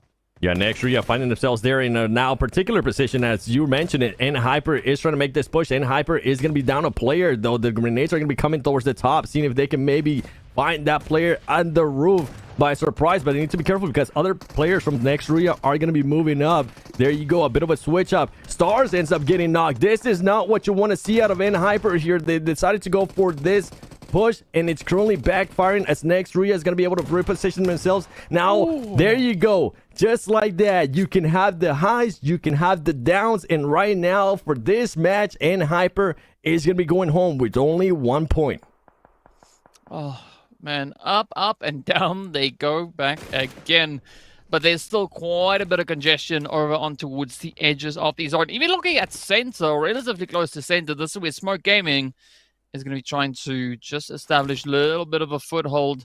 I like the fact that we do see Fireflux just up to the woods north of them as well. So there's always so many angles that you need to be super cautious of. But up comes Ayala, doing some Ayala things as they do secure another elimination. That's Team Liquid now sitting on 2 points up. But are they going to be able to secure even more? Because, I mean, looking at these bridges, right? Everybody over on the western side, they know they're going to have to push across some way, shape, or form. They are in Team Liquid right now, setting themselves up perfectly for this kind of pushes from the other teams. I mean, we saw them being able to eliminate 2 players from Vampire Esports, and you couldn't ask for anything better. The less stronger you can make those teams, the better at the end of the day that it's going to end up being for you if you are able to do that. Vampire Esports now is starting to back off. Next Ruya is still going to be there, but next Ruya is going to have to end up making a move here, as it did end up working out for them. They currently have 5 eliminations to their name, but they need to find a way to get out of here and either make the push towards the south or go towards the northeast, which at this point, honestly, it's going to be going towards the south. So make sure you get to the south. Yeah, I definitely would agree with you. The south, just looking at the info that we have on the map, right? The south is going to be, I think, maybe the wiser decision to make at this point. But of course, they don't know what we know. So they're just going to have to risk it and see whether or not they can actually make it all the way through. So N-Hyper, or no, rather next Ruya now, just getting themselves prepped up. Looking to see how they're going to push on forward here. I mean, the biggest fight here is going to be with the big bad blue zone, right? It is just slowly chucking away at those HP bars. But, I mean, the rest of the lobby, everyone is now playing a very, very kind of indecisive strategy at this point. Yeah, and for Death Wolves at this point, they're going to continue to hold this angle on the bridge. There's going to be just one player that we can see there from Team Queso trying to figure out where those Death Wolf players are going to be hiding. But at some point, Death Wolves is going to have to disengage. They're going to have to focus a little bit more towards the other circles later of the game, because at this point, they're going to be putting themselves at a disadvantage, especially once everybody makes it through with smoke. And now we have other teams swimming across as well. Well, the swim will only help for so long. As you can see, Death Wolves now over towards that eastern bridge, finding a bit of an angle over into Team Queso here. But we still have Hura also having to make that move, right? Are they going to try and push on through? Are they going to maybe go into the drink, try have a bit of a swim? We've got Fireflux and Nexria all the way over on towards the western front now, starting to get things rolling here as they do start approaching bridges. DX feeling the heat right on that southern beach line, and up comes Hura. Are they going to maybe steal the elims here, or what will the play be? We'll have to wait and see, as Death Wolves is currently still taking shots there on Team Queso. Team Queso trying to see if they could possibly revive the other player, but now Death Wolves is getting a little bit more impatient here, as Hura Esports is going to be coming through. He needs to make sure he doesn't expose himself too much, because that would be an easy knock there for Hura Esports. And Hura Esports now making that push through. They know that players are behind. Oh, Team Queso was actually able to pick up that player. It's good for them, and they could possibly end up making this push by Hura Esports a little bit harder, as now Hura Esports are going to have to start watching their back.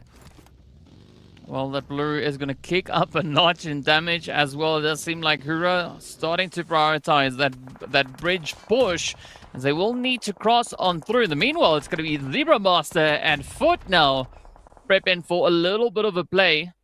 But, I mean, first, it is going to be Virtus Pro. Let's see whether or not they can hold their own here.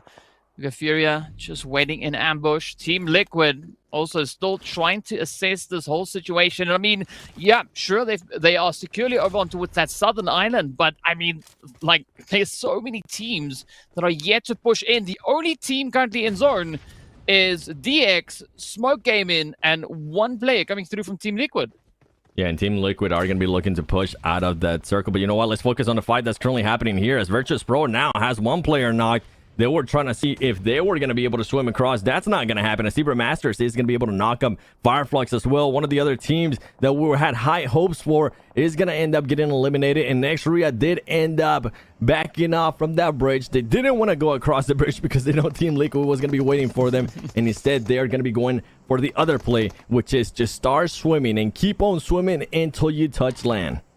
A little bit of that Dory move having to come through here.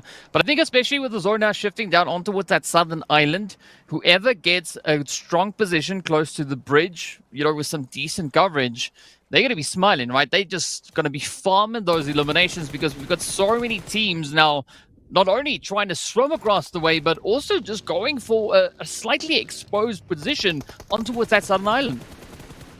And here we go. Death Wolves finally decided to push out of that bridge towards the east, and now starting to focus a little bit more here towards military apartments as well. Hura, that was a team that I was wondering how they were going to be able to make it across, and they do end up making it across, at least with one player that I'm currently seeing.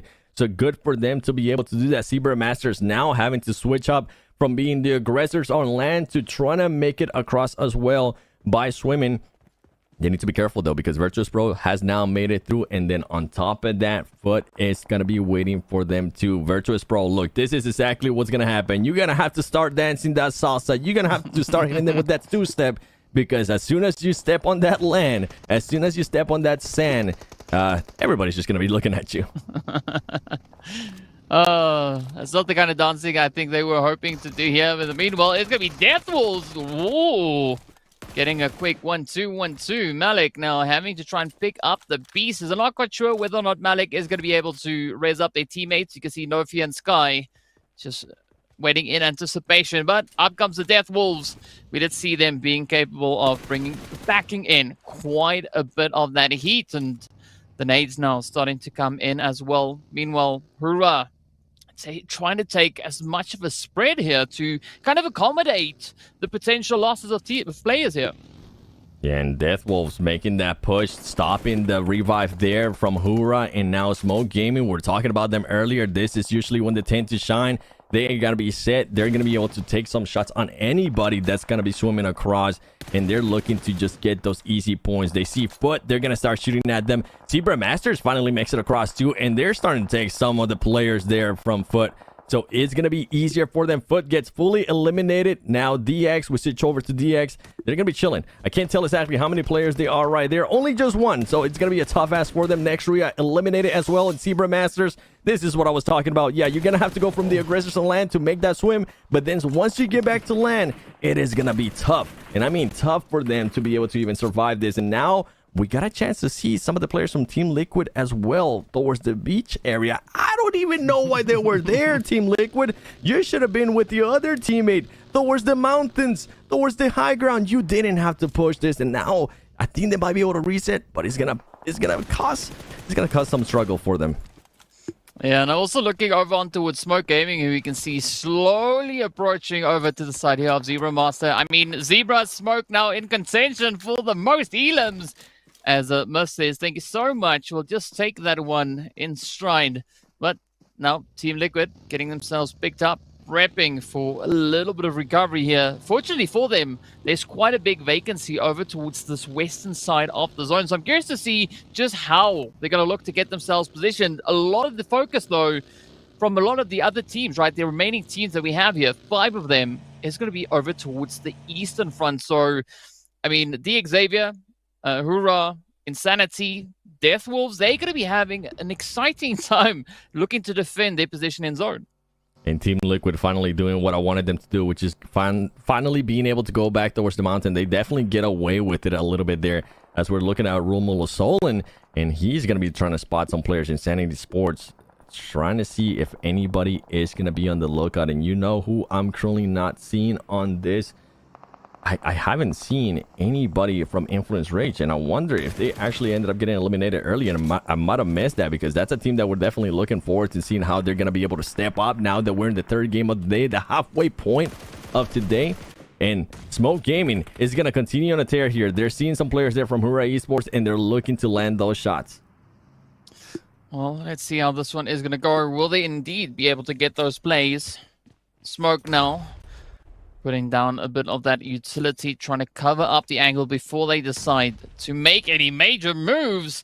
But Malik realizing that they need to get out of that little shack, because it is going to be an absolute bombardment. But now the danger comes, right? Moving out of the shack, yes, you might be able to evade Smoke Gaming, but you're opening yourself up to Insanity just on the opposite end. Doesn't seem like Insanity has spotted those angles just yet, but here we go. Clean up as Miyaki comes in, gets the play, gets the spray, and that is it. We are down to 5 teams, but Smoke, they are approaching Insanity, and Insanity, they are pretty focused in on the Deathwolves. Yeah, and great push there at Smoke Gaming, being able to cover that player from Hura. As now we're going to be switching over to Insanity. Deathwolves, you were mentioning, they have been chasing each other back and forth for the longest time here. Are they going to be able to start getting those eliminations to start taking care of these teams? Because right now, what I'm going to be seeing is we're not going to be seeing Team Liquid for a bit. They're going to be chilling. They're going to be doing the Smoke Gaming route, which is usually let everybody else fight. And when the time comes right, that's when we're going to end up striking. Smoke Gaming trying to get those angles, making sure they get all the extra loot possible as the circle is going to be closing in. And who is it going to be going to? You can see everybody's ready. And now Team Liquid is going to have to be getting involved with this. I wonder if they're going to be trying to make a push here towards DX. And DX, the only player within that building, it's looking around. It's waiting to see if anybody's going to try to approach that building and hoping that he's able to clutch it up, because he's the only one alive for that team. It's a tough call to make. It is such a challenging decision, but Smoke Gaming, well, for them it seems easy as they just find play after play. Insanity getting sent away, and down to 4 we go. But I'm looking at Deathwolves. We got them on that beautiful ridge. I think they're going to be looking to hold onto the high ground. Team Liquid, though, abandoning the tranquility that we had over on towards the west as they start to move on up, just getting themselves in a bit of a 2-2 split, leaving Ayala and one of the other teammates all the way over onto that far side. Of course, it is Ayala and Chief, but for how much longer are they going to be holding such a spread? I mean, Levis still alive and kicking. right? DX still having some presence in this match, but I think it's going to ride on Smoke Gaming and the Death Wolves to really lock it down. It is, but they're going to have to worry about Team Liquid because Team Liquid still has all the 4 players standing. Smoke Gaming now is starting to slow down after they were able to take care of the players there from Insanity Sports.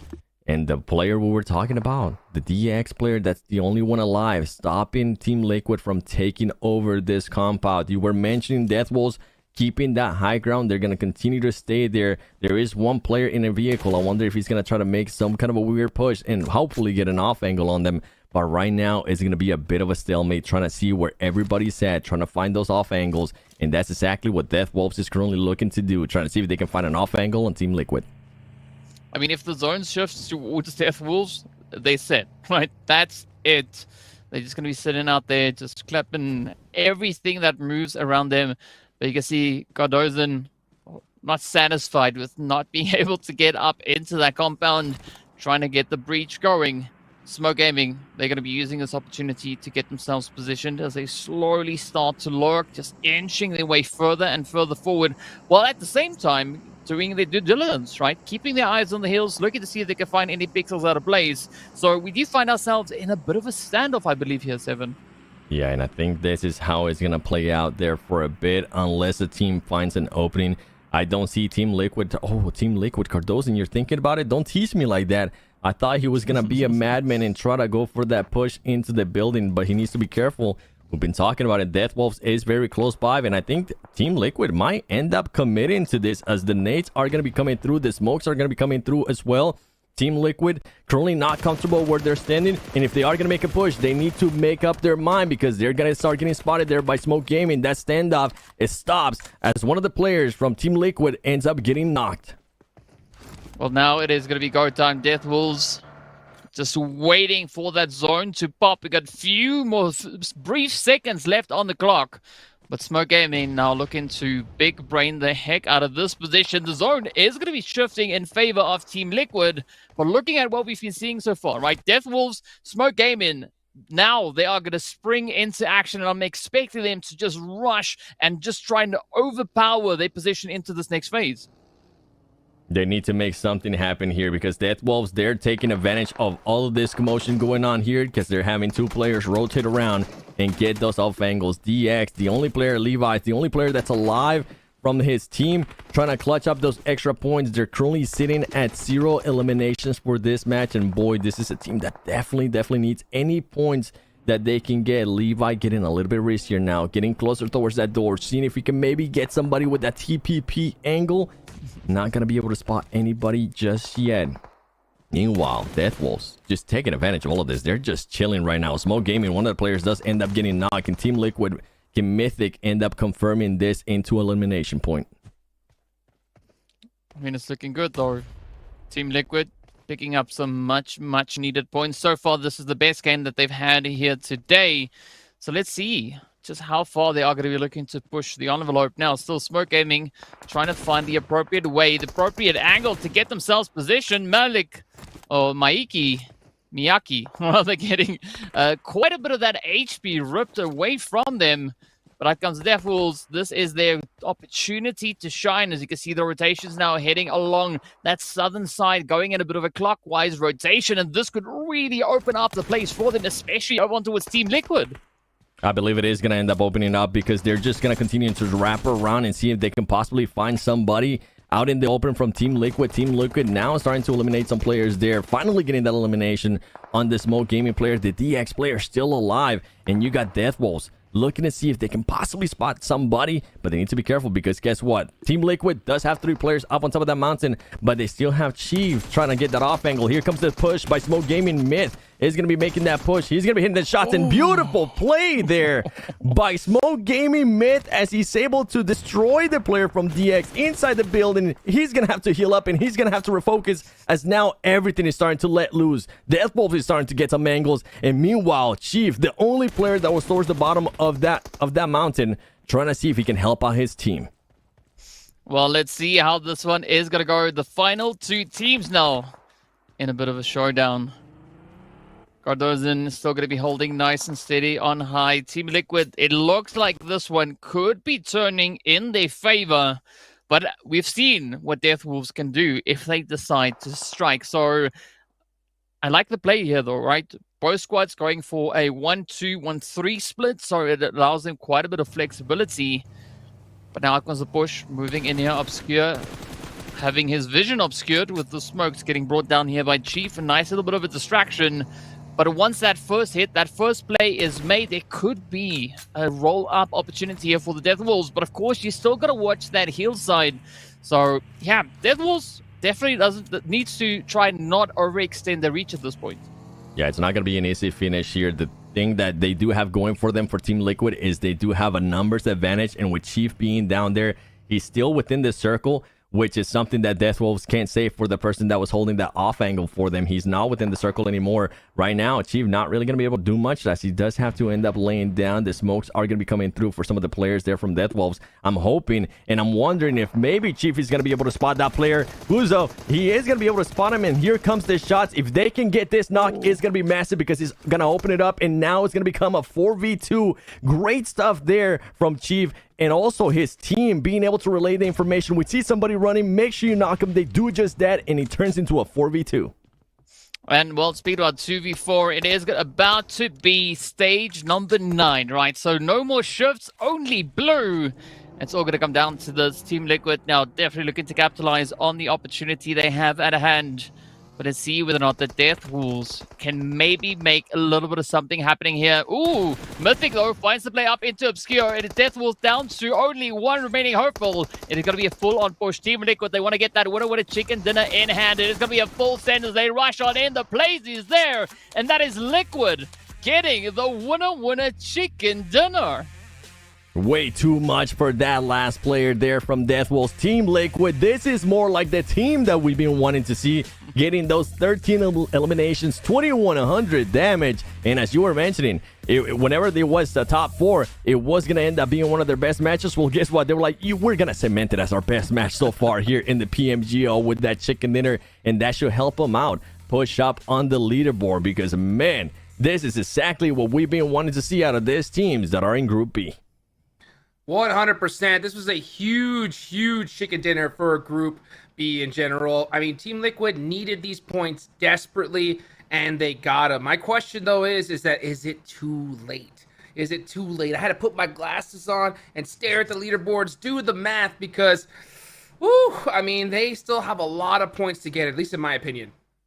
21 points. I mean, they're not going to be mad at it. And now is the time, right? Halfway point through the day, they're still going to have 3 more matches. One more Erangle. If you can somehow mimic maybe a top 3 situation. We know the fragging powers there, DK. They need to start showing it, though. They need to do exactly what they were able to do in this last game, which I'm going to put a bit of a mark there on the side, because they almost ended up throwing when, instead of covering the mountains, they decided to push towards the beach. It almost ended up backfiring for them.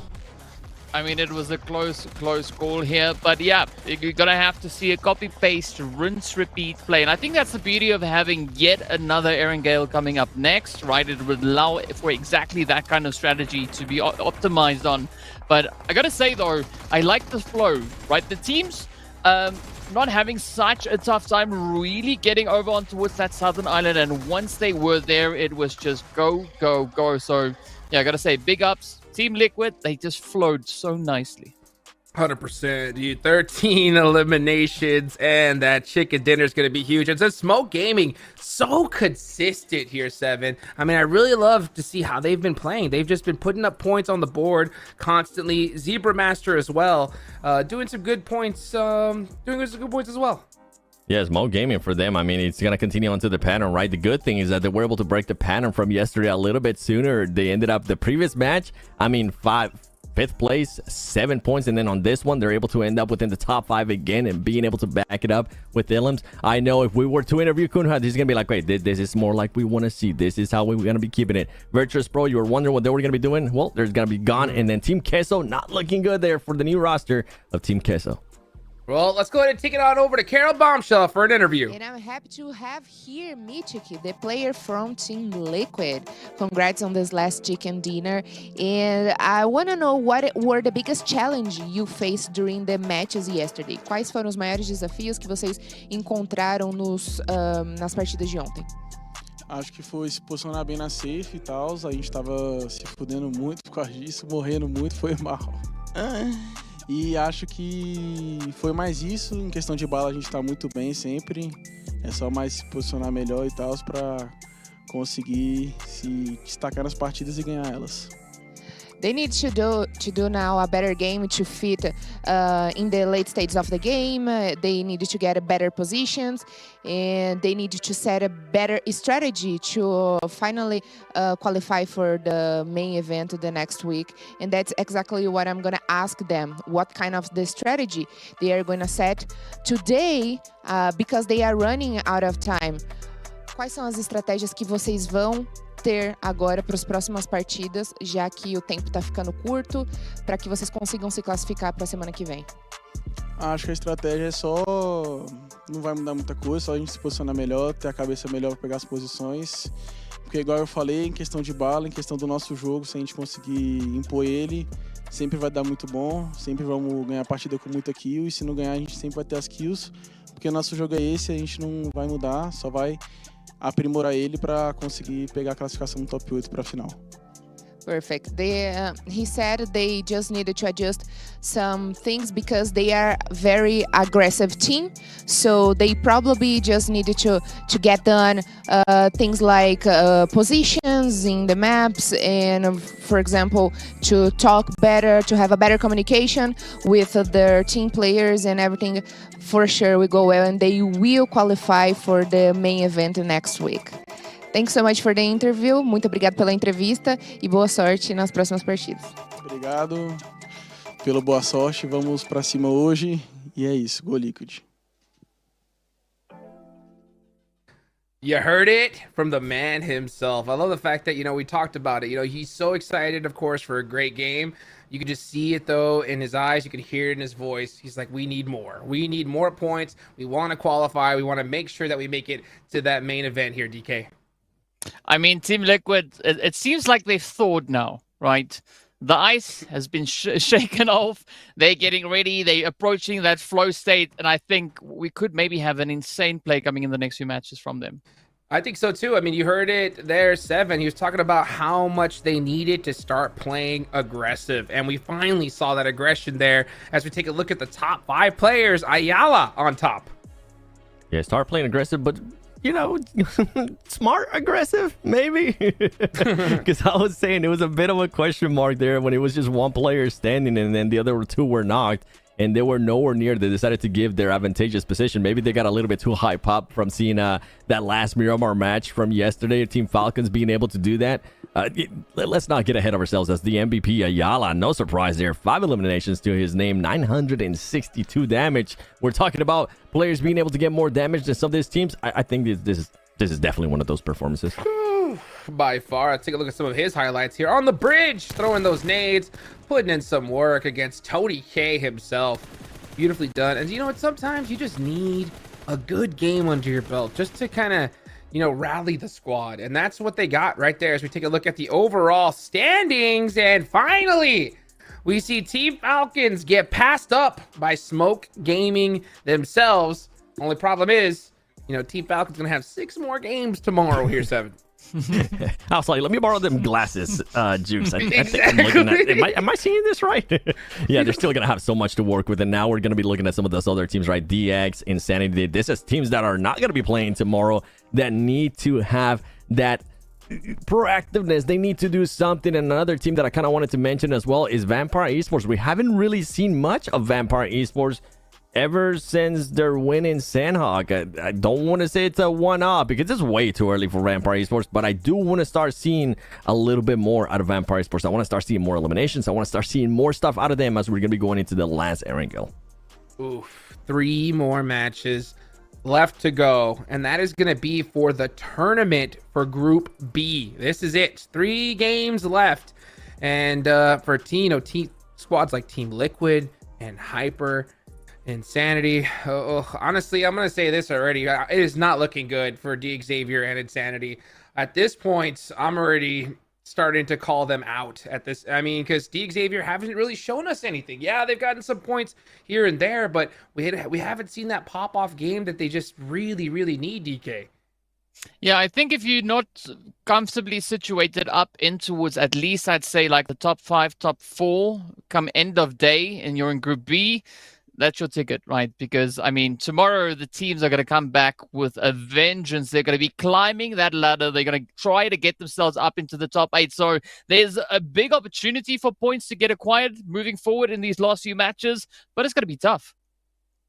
I'm honestly going to say top 4. I really think you need to be in the top 4 really safely if you want to stand a chance, because it is just not looking good. Guys, remember, the treasure lies where the fun begins. The 6th anniversary is out now. Go check out Inside Game and go check out that version 3.1. You're going to love it. The new mode is amazing. It's honestly one of the most fun ones I played in a while, 7. It is. I still need to get some stuff down with the portal and stuff. I keep messing it up. Oh, man, dude, it's so crazy. I was playing with some squads that have it down, and it's just crazy, the utility. They're out here teleporting, doing all this stuff, and I'm here just grabbing an old school nade. I'm like, man, I got to get that practice in. But I'll tell you what, it's just been a blast to watch these players, you know, really take it up a notch. I got that little spark of joy when I saw Insanity have that comeback match. You know, you said it. You heard there from Starlight saying it's comeback day, and Hyper has a bad game on the next one. So come on, you know, they're not too far away from getting into that top 4. But at the same time, 4th place is 59 points, and Hyper has 47. That's a 12-point game with only 3 matches left. The comeback day needs to happen now. Now, 7. Yeah, and on top of that, DK, all the other teams that are towards the top, more than likely they're going to continue to get points. Yeah, they definitely will have to continue to try and get as many points. But, you know, while we're on the point, of course, we got to give a big shout out to the Realme 12 Pro Plus, which elevates your photography experience with that 120x super zoom. And, of course, the performance in games. So be sure to check it out, and we'll see you guys back in a short bit. How to be a portrait master.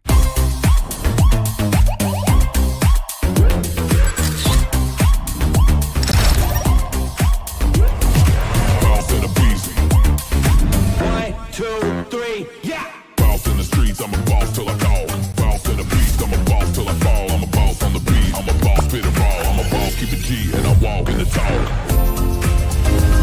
I'm a boss.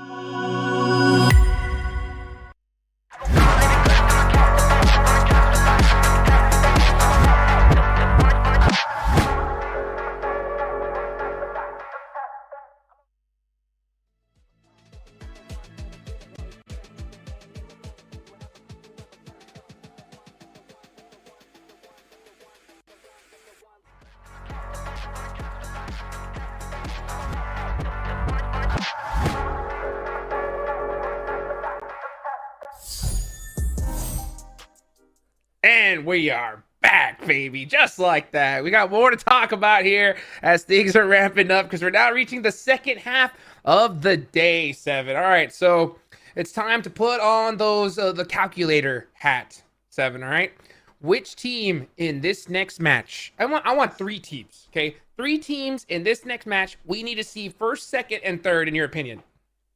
1st, 2nd, and 3rd. Yep. Okay. Zebra Masters, I would like to see them in 1st. Smoke Gaming, I would like to see them in 2nd. Just because I'm going by what you were saying there. You want to see teams finish in the top 4. Realistically, those are 2 teams that definitely, they've done enough, but they can definitely do more and not leave it up just to chance to kind of make it a little bit easier for them. And Hyper, I like to see in Hyper. Comeback day. Let's see it. Come on, let's see it here. But guys, we're going to be right back right after this video. Well, in a second, sorry. Yeah, in just a couple more seconds, don't worry about that. But you know what? And Hyper, let's go, baby. Comeback day, Starlight, you know, I hope he needs to get on that buggy. He needs to get on that buggy, drive around, do a couple more donuts here, and then we'll maybe see a chicken dinner in a bit. But guess what? Now it's time for that video, baby. Let's go ahead and head it over there. We'll be right back. You want to take revenge on? Eu quero enfrentar a A7, a INF e a IG por conta dos meus antigos companheiros de equipe. Queria matar eles. Não é nenhuma rixa, é uma brincadeirinha que nós tem. O Cielo da IG, o Magalim da A7 e o Diego da INF, que a gente gosta de ficar contando quando alguém mata, alguém tipo se mata, entendeu? Então é por isso que eu quero encontrar eles e poder me vingar, ficar na frente do ranking. Bất cứ đội tuyển nào này vào khu chúng tôi thì chúng tôi sẵn sàng kill rồi đấy. Em nghĩ giải PMGO lần này thì em nghĩ là AK7 là đối thủ cạnh tranh mạnh nhất đối với team em. Getting a revenge? No, I don't think so. Like there is a lot of really good teams in here. Otherwise, they couldn't have made it here. So I would say there is a lot of good teams. Like, for example, Alpha 7, Inco, Nova, Influence. So basically, I would choose Alpha 7 as this team because we had a lot of like back history and competing against them for 2021, 2023, and 2022 also.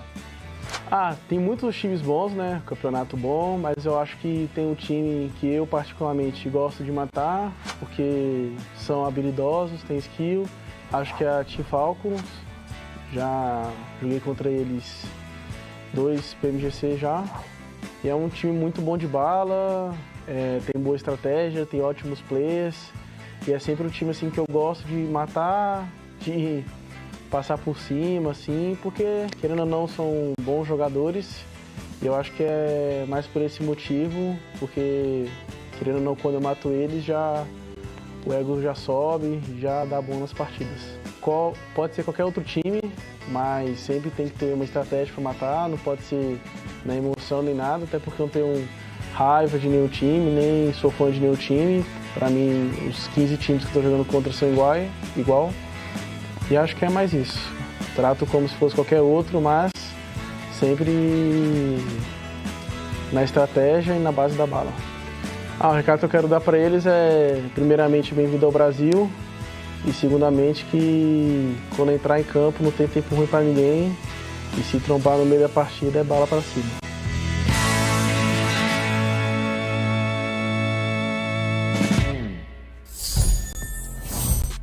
And we are back. Final Erangle of the day. And you can see the look on the Xavier's face. They are not happy here.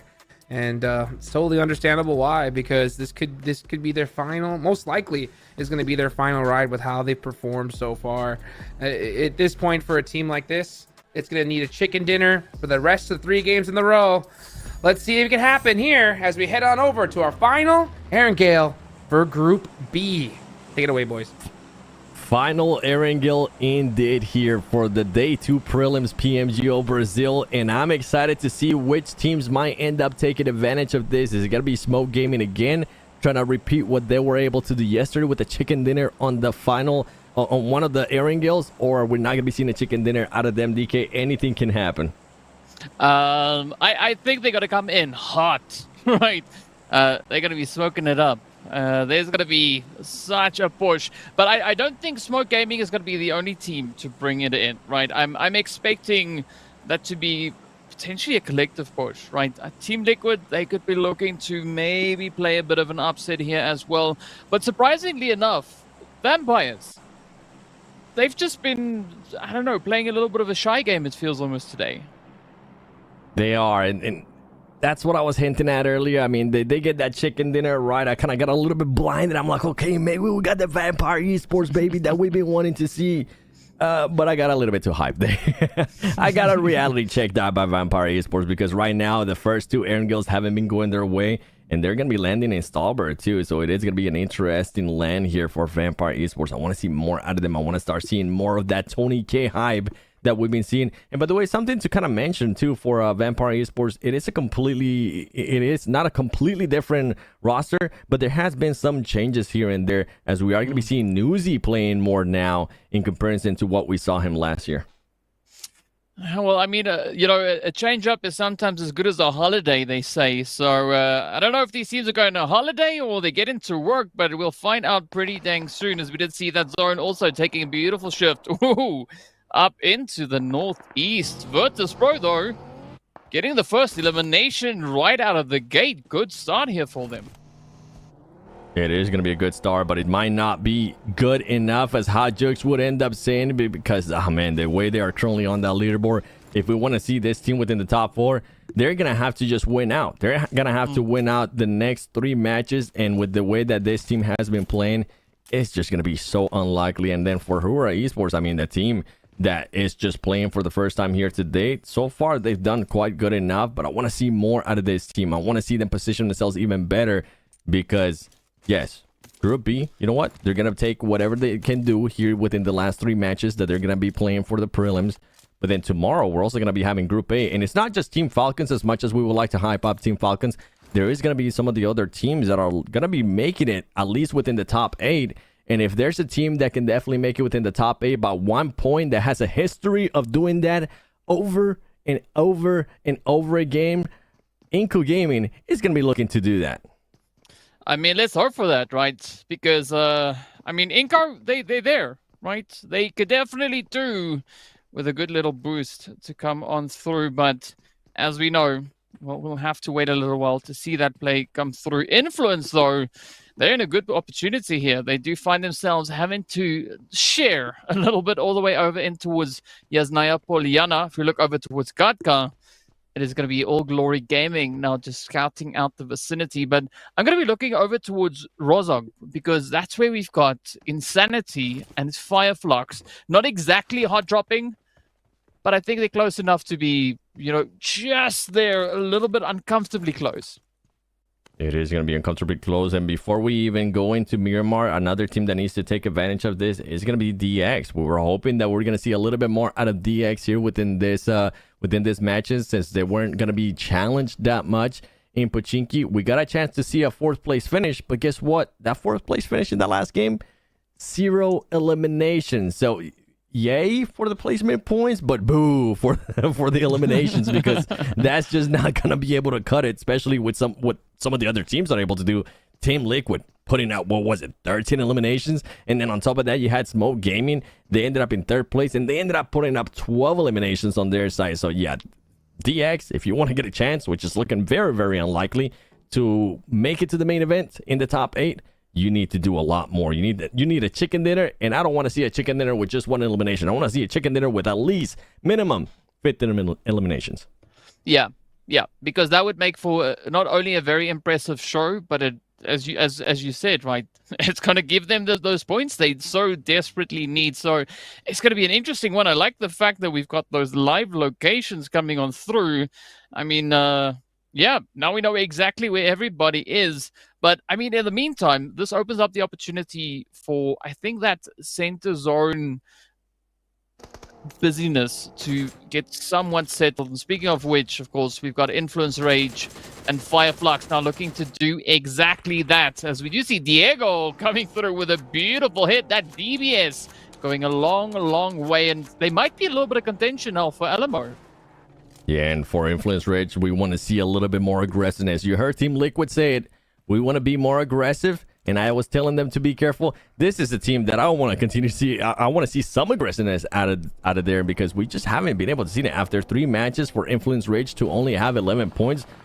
Absolutely not what I was expecting out of them, and I'm hoping they're going to be able to turn it around here on the second half of the day. Mm-hmm. Yeah, let's hope that is. I mean, because we know they surely are a team that is more than capable of doing exactly that. I think it's just about finding the right moment to have that happen and getting yourself into a little bit of a situation up in center zone early on in the game. I'm not quite sure if that is necessarily the most ideal approach to be taking, but it does seem like they've decided against that, and they've now started to just slightly back off from that play. Of course, as we move up to, I believe, Heaven it is, Fireflux, they just going to be perched on high, just looking all over the place. But what a nice setup this is coming through from foot up in towards Mansion. Now we're going to have Smoke Gaming just rolling around, trying to see where they're going to end up parking themselves. If we know something that Smoke Gaming is good at, it's pretty much parking themselves, finding a place where to hide until all the commotion starts happening, and seeing if they can end up third party in Team Queso, another team. I was talking about Influence Rage. Well, Team Queso, That's another team that I want to see a little bit more about. We haven't seen much of them. 5 points only after all of that happening. And I was talking about them being aggressive, influence rage. We were able to see it there in the elimination feed that they are able to secure some extra elimination points from All Glory Gaming. And here we are, making sure that they clear the lobby. Influence rage trying to take the fight there to All Glory Gaming. I think there's going to be just one player alive, and that's it. All Glory Gaming, once again, we're barely able to get a chance to see him, and just, they're gone. Oof. That is a super unfortunate play though for them. I mean, we've only seen them secure 2 points so far today, one of which came through from placement. The other one was the elimination in the previous match. So it is proving to be quite a bit of a tough day indeed. But I mean, you were talking about Smoke Gaming earlier, right? I wouldn't say they are necessarily the team to start the fire, but sure do they love to fan the fire once it's lit, right? I mean, just hanging in the vicinity for those opportunities to strike. But now I'm going to be looking over towards teams that we are yet to see rotate up in towards Zorn. Coming in from those far southern sides, there's quite a bit of vacancy on the southern side as well as over towards the west. And I want to see, are they maybe going to look to contest teams like Next Ria or DX Xavier that we have situated a little bit further up into Zorn? And talking about DX, it's like you just summoned them, showcasing there on the screen as we're seeing rotations in and out of them. And then in Hyper, I'm actually seeing an in Hyper too here towards the west, trying to get at least within that circle. But here we go with the next circle, and oh my gosh, what a north shift, as everybody is going to have to be moving north, and we might end up seeing some possible fights here as they rotate up. Well, Stolba is going to be the place to go. That and Yasnaya Poliana, but in the meanwhile, it is going to be Hura trying to pick up a few of those grazers. As you can see, Fireflux, everybody else now starting to roll on through. Insanity also getting focused at this point. But let's see, Malik, nice vantage point that they've got here. Influence also now trying to decide whether or not they should move up or maybe just hold on. But it does seem like everyone is now trying to be the first team positioned way, way up north. Smoke, they're also going to be hunting down Virtus Pro. They are going to be trying to hunt them down, but with Smoke, they'll make the smart decision. And Virtus Pro, I mean, this is a team that's just not going to be able to make it with the main event unless something insane happens here. They're going to find a compound, but if I'm Smoke, if I do end up getting a knock, if I confirm that elimination and I know that it's Virtus Pro, I might just take my chances. I might just go for those extra points. And earlier when we saw all those teams rotating, I was looking at Hura Esports, and Hura Esports, they were like, this is our time to shine. Let's rain down as much havoc as we can here from top of this police station and possibly end up getting some knocks. They didn't end up getting any, but at least they try. Vampire Esports, a team we want to see a little bit more out of. Only 19 points, 3 points in the last 2 matches. Could this end up working out for them? Well, I think especially moving in towards the zone, positioning is going to be, again, one of those absolutely essential angles. I mean, you were talking about Vampires. They do have, I think it's a nice transitional position, right? So many teams are going to try and climb up this hill like we see Team KSO here now trying to do. But let's see whether or not Raze is going to be able to make it out alive in one piece. Tony K, quick on the reaction there, spots the play. Unfortunately, the terrain not working out all too great for them, but it's not over just yet. Oh, Vampires, though, you want to see those points getting secured. You can hear the cacophony of shots now going off in the background. Raze actually getting found out, and off they go. Schweppes finds the hit, signs it out. Reyes, just when he thought he was going to be able to make it out alive, Schweppes said, no, I can still kind of see you here from this angle. And he ends up getting sent back to the lobby. Tony K with the M249, that is a scary sight right there. Especially once the circle keeps getting more and more compact. Vampire Esports being aggressive, and they actually ended up making some of the players here from Virtus Pro pushed out. Team Lake with a team that was just able to get a great chicken winner. A team that definitely needed a chicken dinner. Now trying to figure out how they're going to be playing this crazy circle that we ended up getting. Well, let's see if anything is going to work out. Now, next Ria also just trying to get a bit of a foothold as they move up north, but the Zones throws a spanner in the works, putting all the way back into Yasnaya Poliana. I mean, 7, what a shift, right? Because like everyone was getting ready for that long trek all the way up to Stolba and the surrounding areas, but I mean, it's Yasnaya now. We saw players making players dance salsa, and now is the map. And all these circles making the players dance salsa. You want to go forward now, go back. Let's go back to Yasnaya. And a team that I was looking at when we were actually looking at the map feed is Influence Rage. This is their place. This is usually when they end up landing. They were able to rotate earlier. They were able to go back to their spot where they might be comfortable at. And this could end up being a big game for that team, as Next Ria now trying to find this off angles, trying to find some place to park themselves at, as all of the other teams are trying to find themselves a good position. Smoke, we've been seeing Smoke rotate so much. I kind of feel bad for them. I kind of feel bad for those vehicles. They might be running out of gasoline soon, because boy oh boy, we've seen them all over this map today. Yeah, we've seen them be super mobile, but it does seem like they are going to be taking the plunge and rushing right into Yasnaya Poliana.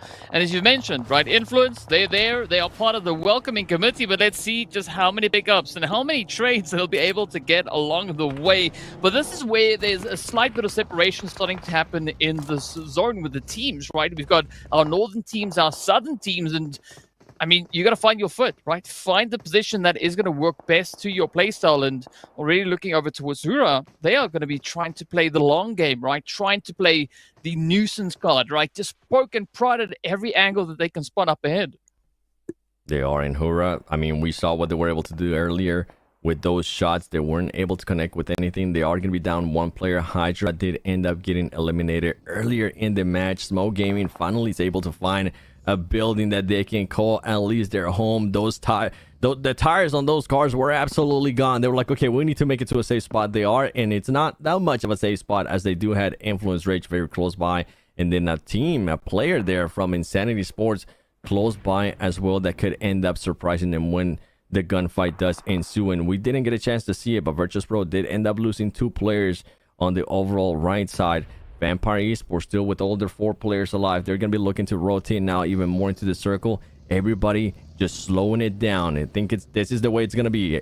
The commotion happened when all the rotations were happening. Now everybody gets to just relax a little bit and see where everybody's going to be parking themselves. But I think the big question with regards to parking is, where's the next zone going to park itself, right? Is it going to pull back to the north again? Is it going to maybe just commit to that southern edge? I think whichever way that the zone decides to move in this next shift will help in determining which team has the highest probability of locking in that winner chicken dinner. And well, in fact, it goes neither. It doesn't go north, doesn't go south. Instead, it leans over towards the western side. So whoever's in Yasnaya, they're going to be sitting pretty, and it's going to be a challenging play for the teams up towards the north here. They are going to be sitting pretty, and I'm going to be thinking about Influence Rage, because they did end up positioning themselves in a good spot. Meanwhile, DX finding some shots there. Peregrine getting some knocks on Death Wolves. Can he confirm that into an elimination? He's trying to, and he does end up doing it. Peregrine now trying to spot another player there from Death Wolves, seeing if he can connect with that one. He's not going to be able to. And I was thinking about dancing. I actually almost ended up calling them dancing wolves there for a bit. I'm glad I didn't, as Zebra Monsters is also close by. DX could find themselves here in a good spot. Virtus Pro gets eliminated, and Death Wolves is trying to make this push here. They need to be careful, and they need to do it fast. With all this smoke going around, guess what? It's not only going to be DX. Vampire Esports might be able to spot some of them too, and they're a team that definitely needs the points. Well, let's see who's going to get those scopes out and come through with the spray downs. You have the Death Wolves also now getting that knock in onto their side. But again, a 2-piece could maybe still make a little bit of something happening here. I like the fact that Lux is also just chilling on the ridge, just waiting for everybody to shoot their shot. And then Lux is going to be the next one to join the party. Great opportunity there, but the trigger discipline again is going to be short. Vampire is up on the hill, though, moving in alongside squad there from D Xavier. Let's see whether or not Newsy is going to get anything to happen right here. But I mean, still, the blue zone, it's going to close up. So these teams need to commit to some kind of play. It is going to be closing up, and Vampire Esports there, even though they were able to get some eliminations there against DX, they do end up losing a player. And here comes the push. Zebra Masters is going to get spotted. Can they actually turn this into a knock? And they need to, because they're just letting Zebra Masters pass by. Fireflux, what are you doing here? We need to start getting some knocks. Now Fireflux is going to be finding themselves in a particular position as he turns around. There you go. One knock goes towards the way of Fireflux. Zebra Masters having to jump out of this vehicle, figuring out if they want to take this fight, and they are going to be taking this fight. If they have any grenades, now is the time to take them. Zebra Masters getting knocked, and here comes the name from Fireflux as well. Oh, here we go. Oh, beautiful vehicle explosion to close the door in their face. And that is it, right down to 13 teams we go. Zero Master now having to settle with just that elimination point to carry them forward. Fireflux now going to be feeling quite a bit of heat as the Death Wolves, they have tasted blood. They want more action and they secure the finish right then and there. But still, they got to pick up their player. I'm just loving what I'm seeing out of Vampire Esports here. This could possibly be the first time that I've been seeing those little trains be used in the game. And guess what? They need to be careful though, because as soon as they go down, as soon as they land, that's right, Influence Rage was going to be waiting for them. Luckily for Vampire Esports, they're able to get just in time and not get shot by anybody. Well, let's see whether or not the joyride is going to last much longer as Vampires, well, have Newsy nearly getting finished right there. It's now going to be reliant on Schweppes and Tony K. Let's see if they can pack it in. But up comes the push. Influence Rage now trying to secure that northern edge. They will pick up and shoot at anything that moves around them. This is going to be a very tough spot now for the Vampires to get themselves out of. And for Vampires, they're going to get lucky because he's going to be able to jump out. He might end up getting revived. We saw that smoke wall that they created, but Influence Rage knows exactly what they're going to be. And it's not just Influence Rage, Smoke Gaming, all the other teams towards the top. We also saw the circle close up even more. So Influence Rage right now with this 2-2 split that they have in different buildings could end up working out their way. Smoke Gaming, we know they're going to be passive. We know they're going to be waiting for the right time. Vampire Esports does end up picking up that player. And I'm going to start looking at some of the more teams that were towards the top, like Death Wolves. We saw them play that out so well. They waited for the right time. They let the fight happen between Fireflux and Zebra Masters, and they were able to third party. And on top of that, they didn't even have to worry about Vampire Esports because Vampire Esports was going for a nice view ride. I mean, at least they took in the sights, right? I think that's sometimes something we forget about on Erangle. It's also got some nice scenery. So, you know, you might as well appreciate it while you're there. And I think another thing that we got to get to appreciate is a bit of a city finish. I mean, it's on the cards, right? We are so close to seeing these teams really having to duke it out in a lot of that CQC spray. But we still have DX and the Death Wolves all the way up towards the north who've not yet committed to the zone. I don't think you can really blame them because, I mean, they've got very slim options when it comes to a good rotational path into this next phase. Yeah, and Death Wolves now having to make that push that they were going to have to do. You can see Nextruya. Nextruya is going to be making some noise. And meanwhile, Little Boy is going to be seeing if he can find an angle. Death Wolves somehow makes it into the buildings without losing anybody. And now Vampire Esports are getting spotted. Vampire Esports needs to figure out what they're going to be doing here as grenades might start raining on them. Two players are knocked. Here comes the push. He's going to be seeing if he can maybe throw a nade. Nope, he's not going to be able to, and they're going to have to back off. That's going to be one player there. Eliminated by Vampire Esports. It's gone. That was just such a tough spot. They took a little bit too long, and once again, Vampire Esports not able to capitalize here in Erangle, and he gets sent back to the lobby.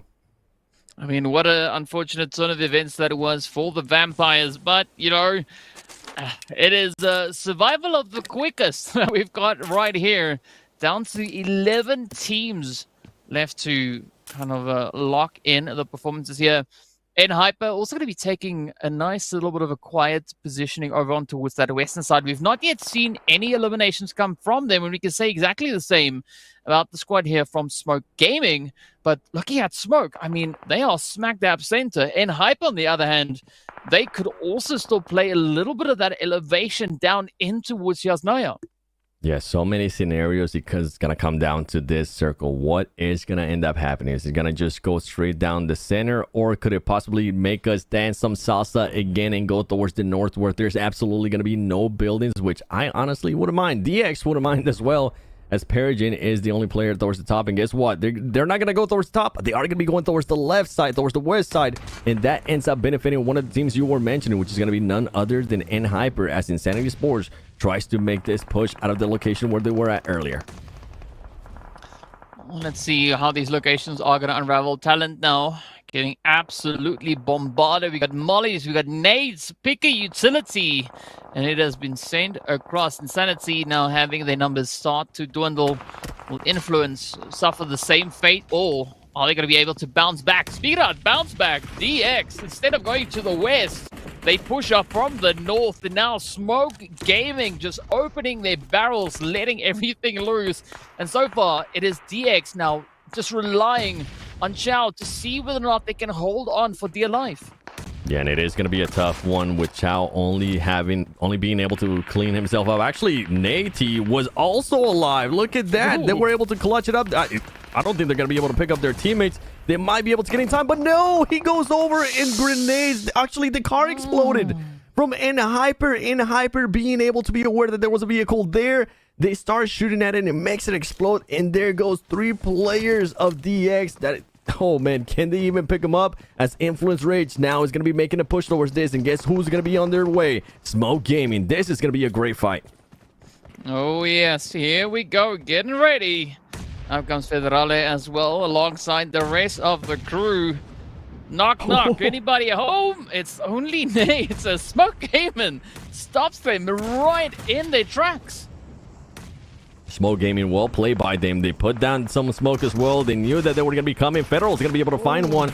Actually, Federal is going to be able to find one, but he ends up getting eliminated. Now Smoke Gaming, without losing any players, you couldn't ask for anything better out of Smoke Gaming. Get to take care of Influence Rage, a team that you definitely didn't want to keep on being hot, as Influence Rage ended up with 9 eliminations. Definitely what we want to see out of Influence Rage there. But for Smoke Gaming, great stop. And now they got a lot of time and a lot of space there to work with, as Insanity, Romulosin very close by to Team Queso, Milos. Just waiting and seeing what's going to be happening here. We're going to have some stealth mates here, but when the action picks up, my goodness, is it going to pick up? Because you could call it, right? A city finish still. I mean, it's as close as a city finish as we're going to get right now, right? I mean... A suburb? Yeah. It depends on, like, if it pulls more towards this western side, sure. Then we're going to have a suburban showdown. But so far, I got to say, it is looking pretty dang sweaty across the board. And I mean, at this point, it could still essentially be anyone's game, right? We're going to be seeing where this phase will be taking us. And, of course, Speedrun, where it could take us, Foot, right? Foot, they've also been trying to get this ball rolling, trying to see what they can get. Yes, they were able to secure themselves 2 eliminations, but they've also been brought down to only 2.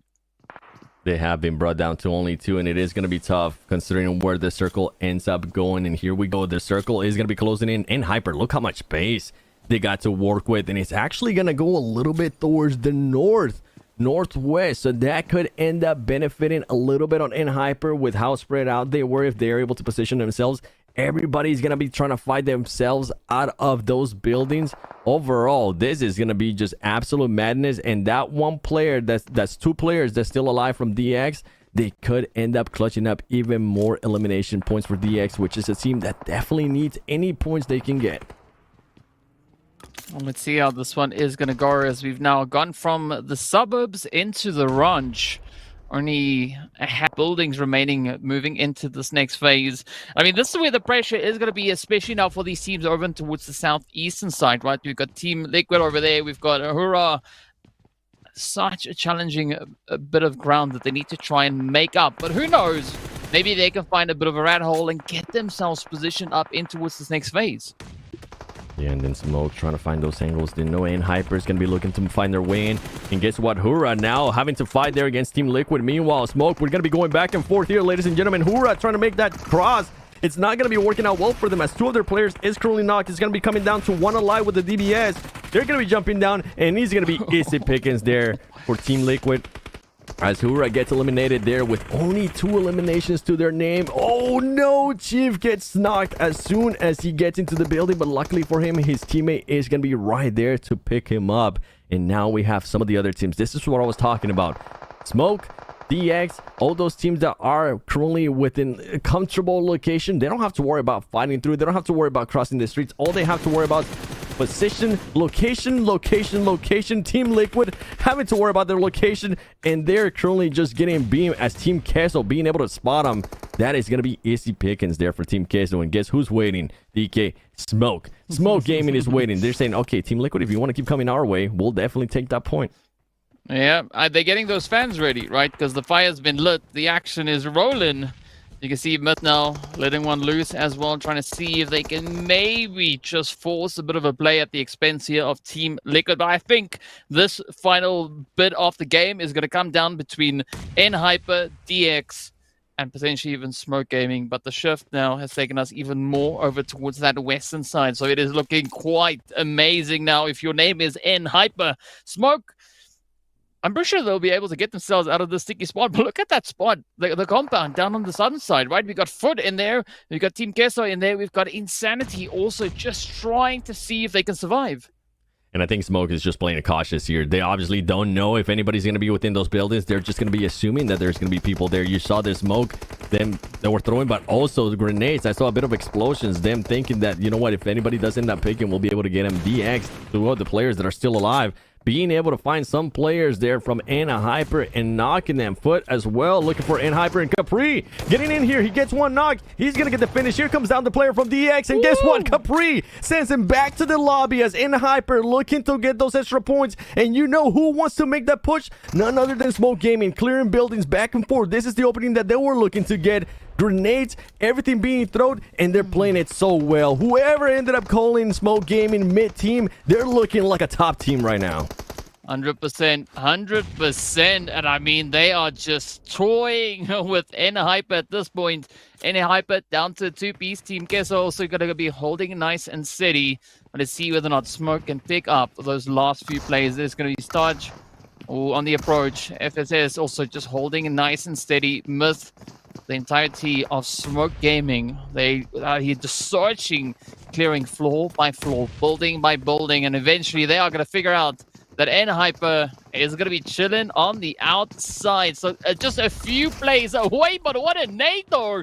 As Starch finds the opening play, that is the angle now. Myth pushing on forward, looking to see if they can pick it up. Up comes FSS. Oh, it's in! N-Hyper.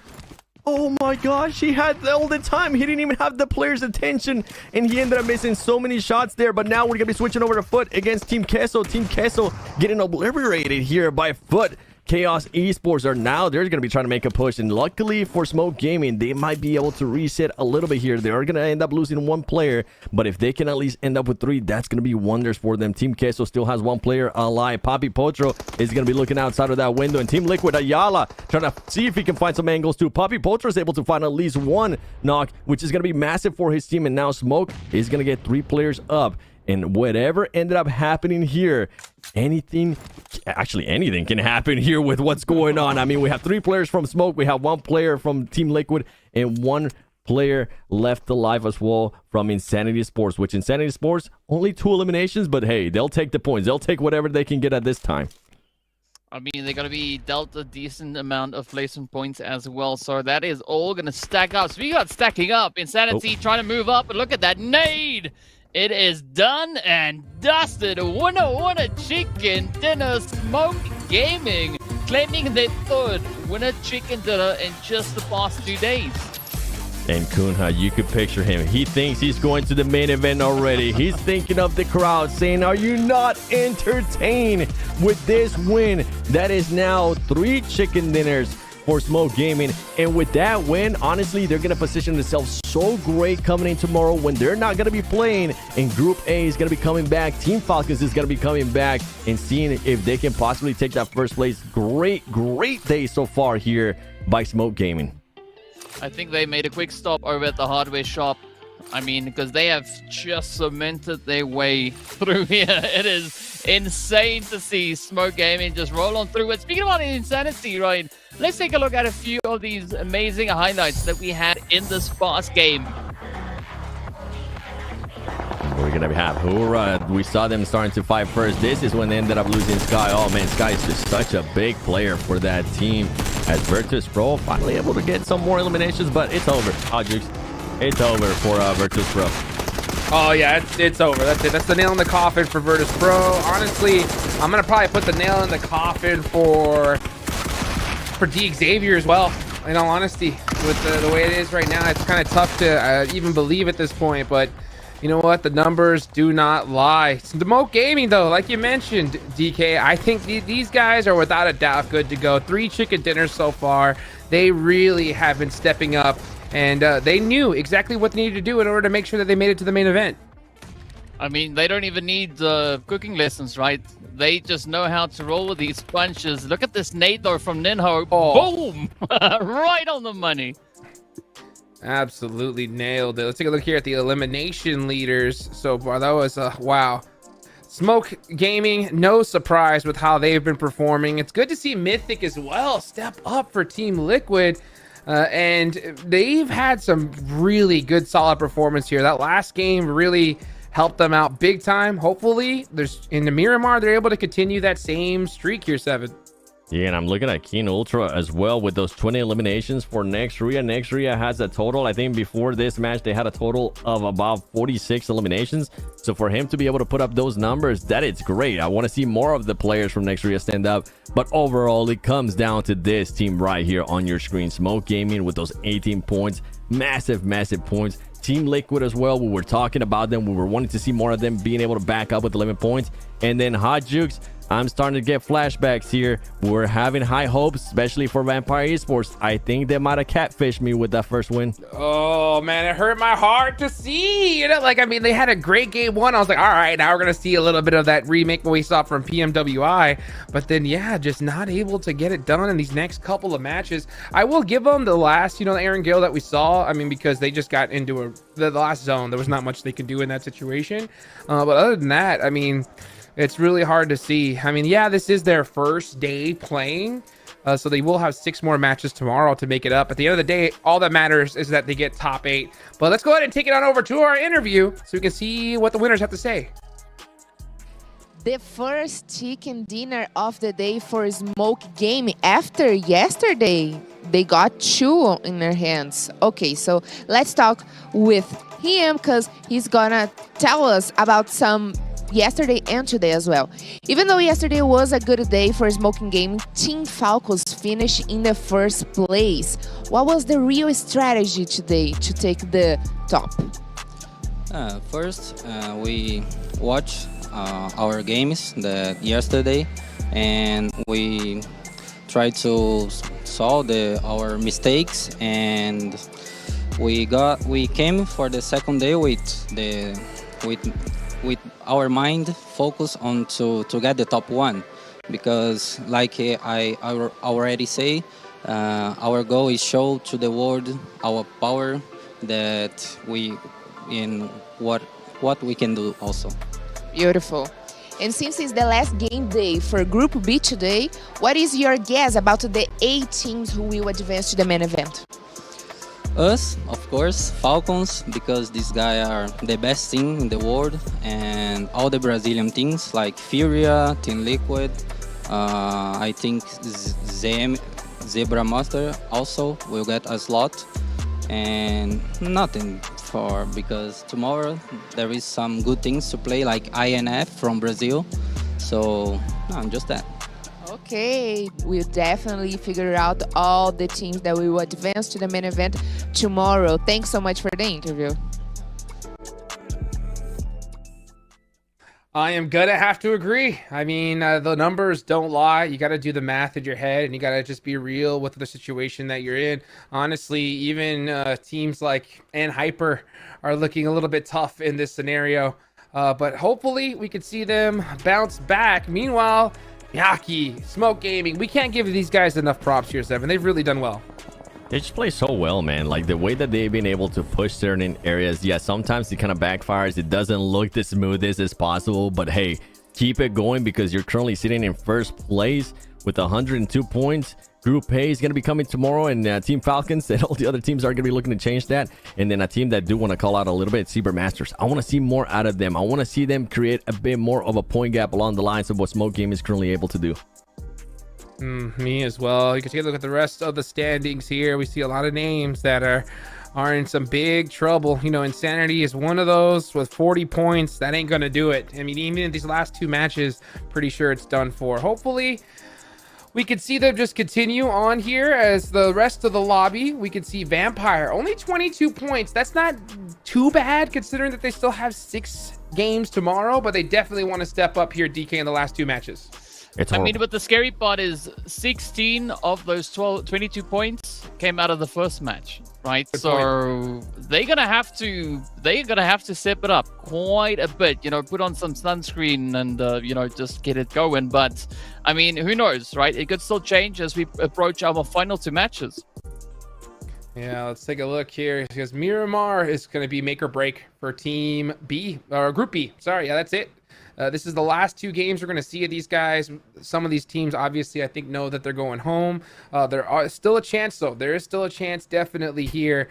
But one team in particular that I think that has a chance out of all of them, it's going to be N-Hyper. I think that's the only one, really. N-Hyper, you know, I mean, obviously Team Liquid, you know, Zebra, you know, all those teams we have a good feeling for. But those teams that need points, it's really up to here. They need to get 2 chicken dinners, I think, at the end if they want to stand a chance, 7. Yeah, they definitely do it. I mean, with N-Hyper, it just comes down to being able to hit those shots because, man, there was a player there at the end, dude, full health. The other player wasn't even looking his way. He just needed to get sneezed on and he was going to be getting sent back to the lobby for snow gaming, but he ended up missing every single shot. I hate to see it. By the way, guys, you saw that lower third there. PUBG Mobile's 6th anniversary is here. All kinds of new modes, new guns. Guys, go check it out as soon as you possibly can. Version 3.1 has been a blast so far. And, man, hopefully we could see some of these teams not have to worry about playing it as they'll have 3 more days to play coming up soon if they make it on into those finals. Because, DK, we haven't really got a chance to talk about it too much of what's coming up. But the finals, we got even more teams coming in here, and it's going to just take it up to another level. I mean, like we were talking about the top 8 moving through, right? So there's a reason why only 8 teams move up because we've got 7 teams joining, right? 7 teams coming in because, of course, we've got our team from the qualifiers that have already gotten a seat, plus these 8. I mean, you want to talk about tough competition? It is looming just around the corner. So whatever these teams can get done here, I think it would be some good preparation, you know, making it up in towards that final event, the main event itself. Got IHC, PMGC champions. You got Nova, Paraboy at the end of last PMGC. He was there. He wasn't playing. He was casting for the Chinese side, for the Chinese talent. He was like, you know what? I'm going to come back for what belongs to me this year. So he's going to be bringing it. Alpha 7 is going to be bringing it too. They're playing at home. They had a great performance in regards to the previous PMGC as well. Yeah, if we think this is a hard lobby, wait until we get to the main event of PMGO. That's going to be exciting, and I'm probably going to end up losing my voice. Oh, yeah, same here. I mean, I got to give a big shout out, you know, to Hi-Fi's and the qualifiers because they were able to snake Team Falcons at the last game. For those of you guys that missed the qualifiers, we thought Team Falcons were a lock. We thought that they had it, but Hi-Fi said, you know what? At the last second, they dropped on them, were able to take them out early, and were able to secure that slot to the main event. And I wonder what, you know, them and the rest of their, you know, fans are looking at this lobby here, and they're like, oh, you know, this is tough already as it is. Come main event time, it's going to be another level. So, you know, teams, especially like we mentioned so many times before in Group B, this is their last chance. But, you know, hopefully we could see them make it happen in Miramar and see their dreams come true. But we'll be right back right after this break.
welcome back everybody for the PMGO Brazil. Next game's about to come up, the first Miramar of the day, and it's going to be me and DK leading off you guys into that one. So Seven, since you're going to be sitting back watching, crunching the numbers, all right?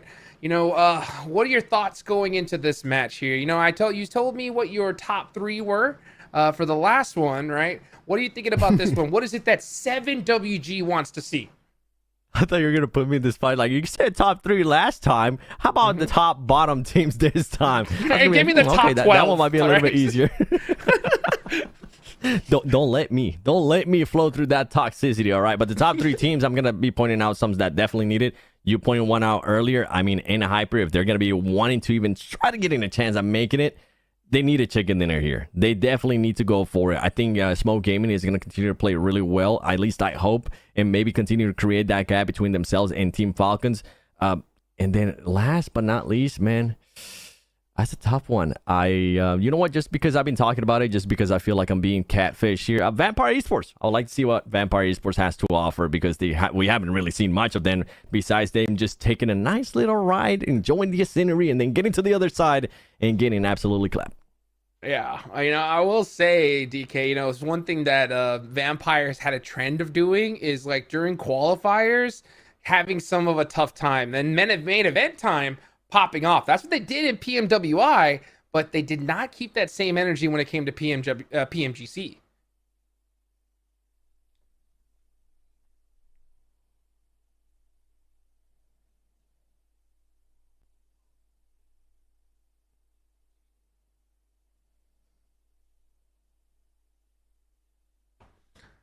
Oh, yeah, but Seven, what do you think about that? I think for Vampire, they just need to stop throwing, man. Like, so many people will get their hypes up, including myself. I'll put myself first in that line. I mean, like, okay, this is the one. This is the tournament where Vampire is just going to show them that it's not just PMWI. And then I just end up walking with, like, hoping the door doesn't hit me when I exit the building, because they just let me down. And I'm hoping that that's not the case here again, because come tomorrow, I mean, we've been seeing, by the way, all these teams winning. They're high-fiving. They're going after each other like, yeah, baby, we won. What happened when Team Falcons won? Yeah. just straight Stone Cold up killers. Stone cold, man. These guys got ice water in their veins. I mean, it's so crazy to see where they're at on the leaderboards. Guys, they only played 6 matches. They only played 6 matches, and they've held on for so long. So we'll definitely see them continue on here. But guys, here we go. Match number 5. First Miramar of the day. And the last 2 matches for Group B. Seven, thank you so much. We'll get back to you in a second as DK and I are going to take over this one. And oh, this is a very, very important match. That's for sure. Oh yes, sir. I mean, I think this is gonna be a crazy rumble, because I mean, yesterday around about this point as well, is where we saw a very strong increase in performances.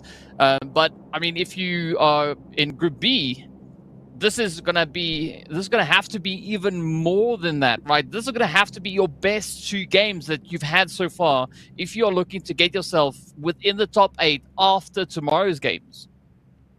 Yeah, 100%. And honestly, I think if you are Group B tomorrow, you're going to put on your Falcons t-shirt and you're going to hope they go off and soak up all the points. You know what I'm saying? Because it doesn't matter, right? If Team Falcons get first place, great for them. But, you know, you want them to soak up all the points as compared to the other teams that are going to possibly pass you up. So hopefully we can see that happen tomorrow. But, you know, for these teams right now, they got to do all they can to secure it. Like I mentioned, Xavier, Insanity, Virtus Pro, it's over. I mean, I just don't see it happening. And Hyper, where they stand at points-wise, there's still a chance. But like we've mentioned so many times, and we can't stress it enough, they need a crazy game here. And they really got a great start here, DK, because look where the zone is and look where they landed. Yeah, I mean, this is a good play, right? So they've got quite a bit of a run-up that they can make at this point. So, I mean, they can even decide where they want to run up, right? Do they want to go through Ladriera? Do they want to go through El Pozo? Do they want to go, I don't know, pick a spot, right? But it's all going to come down to how well they've studied the other teams, because I think that is going to determine how their rotation will go. Yeah, the hard part is that they didn't really get to study, you know, a lot of these teams here from Group C, because, you know, this is their first time they're playing against them. And so not a lot of data when it comes to Miramar from those squads, at least when it comes to this tournament, maybe in the past. But, you know, with a zone like this and Playing Path and Hyper definitely have their work cut out for them. And that knock, those two knocks on a D Xavier, if there wasn't a nail of coffin before, like I mentioned, that's going to be it right there. Yeah, that's a tough start to an interesting knock-knock joke, but I don't think it's a joke that they want to hear the punchline of. So let's see how this one is going to unravel. Ooh, little boy also getting hit here as Influence Rage are going to be feeling the pressures come through. His next Ria Keen now looks to step up, finding the elimination there, locking in those points. But this is where I'm curious to see as to how the zone is going to be shifting, because, I mean, Jukes, if I'm being honest, I'd love to see something a little bit up towards the north, you know, Ladriera, maybe up into Oasis even. How would that would be fun. I haven't seen an Oasis finish in a hot minute, you know. That hardship side could prove to be pretty interesting for sure. As now we're going to be taking a look at the calm before the storm. Remember, folks, it's top 8 that make it in. And you got to remember, there are still 16 teams going to be playing tomorrow. 6 matches. So yeah, it's going to be interesting to see. Smoke, they have to have secured a spot, no doubt, you know. First place, that's going to be, I mean, Team Falcons have so many points and games left that could definitely happen. But, you know, for them, they're good to go. So that limits the amount of, you know, placings that are going to be left. So those teams in that 8th place position are really going to have to be careful. Yeah, and I mean, it's not 8th place today, as we said, right? It's 8th place after tomorrow's matches, so it's going to be a very scary day to look at, though. So, yeah, I think teams sitting, like, from 4th position upwards could be somewhat secure in their positions come end of day tomorrow. But, as we know, anything can change here. It's good to see Smoke Gaming, though. They've hit the century, right? 102 points up. And they are really trying to end their play here, or end their day on a very, very strong note. So I'm looking forward to seeing what's going to be coming through on that. The rest of the teams, though, we are yet to see a bit of a play come through from Foot, for instance, right? I mean, yes, I know it's only their first day, but still, you want to end your first day on a strong note. Yeah, that's a good point. Yeah, I mean, we were talking about Group B because it's their last game, but I mean, we definitely got to mention these teams in Group C. I mean, for sure. I mean, Foot, Fire, Flux, even Vampire, right? Need to finish this day off strong, because let me tell you something. Now this just came into my head because I haven't even been really thinking about it too much. I've been so focused on Group B. But the problem is if you're a team like Vampire, let's be real. Oh my gosh, right? Let's be real here. Team Falcons did so well. They know they're top 8, pretty much with just one day alone, right? If you're a team like Team Falcons, you could spend your entire day tomorrow just hot dropping or making Vampire and the rest of these teams' days hard and make sure they don't make it in. Can you believe that? Imagine if we see that happen. Dude, make them sweat? I mean, come on. That'd be amazing. But I mean, that is definitely a strategy these teams could look to adopt coming into tomorrow's games. But in order to do that, right, you can't let stuff like this happen, right? Being Influence Rage. Because the Vampires, they just now out here hunting points. Vampire so strong. I mean, these guys, when they get hot, they're really hard to stop.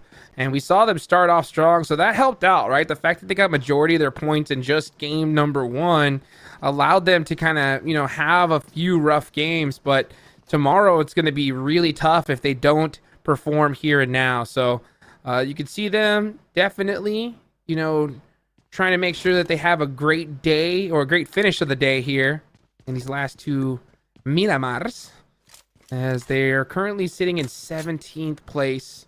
But, you know, if they have a good couple games here, they'll be set. So they got to make sure they make it into the final circle in this Miramar match. Yeah, that's going to be step one. And then they're going to have to bring in consistency come the last match of the day. I'm curious as to where these teams are going to be looking to get themselves situated, because if we're looking over onto the players here from Team Kesor, I mean, sure, they do have some kind of a positioning up close towards center zone, but we still have quite a few teams that are yet to rotate on up. I think Vampire Esports here also sitting with a decent spread. I mean, that 2-2 coverage. I think they're waiting for someone to dare step onto that road, and then they're just going to let it rip and just break into an insane performance. But I mean, again, only time will tell. Yeah, only time will tell for sure. The pressure's on, though, for teams like Hyper, because their time is about to run up. You know, teams like I mentioned, the Xavier, those other squads, it's already over. I don't see it happening at all. But Hyper have all 4 up still. 52 points. They're in that 6th place position. A chicken dinner here could rocket launch them definitely into that kind of 4th place spot. If you're a team like Team Liquid, you really, really want to have the same kind of performance. So I mean, I wouldn't be surprised. I mean, guys, for those of you watching, if you look at the leaderboards on that right, we see Smokin with 102 points. We see Zebra Master there with 78, Team Liquid with 68. We could see Zebra Master and Team Liquid end up in 7th and 8th place, barely make it in, with how many games are to be played tomorrow. Yeah, but I'd say it definitely depends on what the team's focus is coming into this game, right? Are they going to be trying to focus on placement points? Are they going to try and focus on a little bit of regression, maybe a bit of a strategic play? It's a tough call to make at this point, and I really hope that the teams make whatever is the best call for them, right? Because, I mean, it's so challenging to decide on what will be that exact approach to take here. I mean, that's why I'm so happy I'm not an IGL, because, I mean, there's so much hard. pressure. Yeah, it's definitely difficult for sure. I mean, there's a couple ways you could go about it, right? Like, you want to play it in a way. Well, the main thing that you have to think about at this point is you just got to think about trying to get to that end game and putting some major points on the board. You know, you don't have enough points to just sit back and just get like 4 or 5, right? You really do not. If you are even Zebra Master and Team Liquid, especially Team Liquid, I think that you're thinking, all right, we need at least 10 points each game here, you know? So if we can get at least 10 points, that would make them at 88, you know, in the last 2 games. I think 88 points will get them into top 8, you know? Yeah. But 68 is too scary. Way, way, way too scary. So that's where I personally, if I was their coach, set the mark. Like, hey, you need to get at least 10 points minimum each game. And you don't even know what's going to happen in the next one. So you want a good buffer in this match here.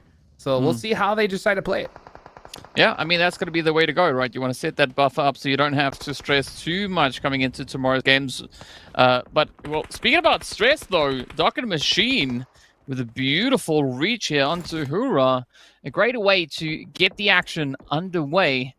But now, I mean, Foot, they seem to be coming through with a really decent pacing here. Just finding the one, alleviating that, moving up to the next threat, just taking it in a very strategic manner. So I think Foot looking pretty good on this one.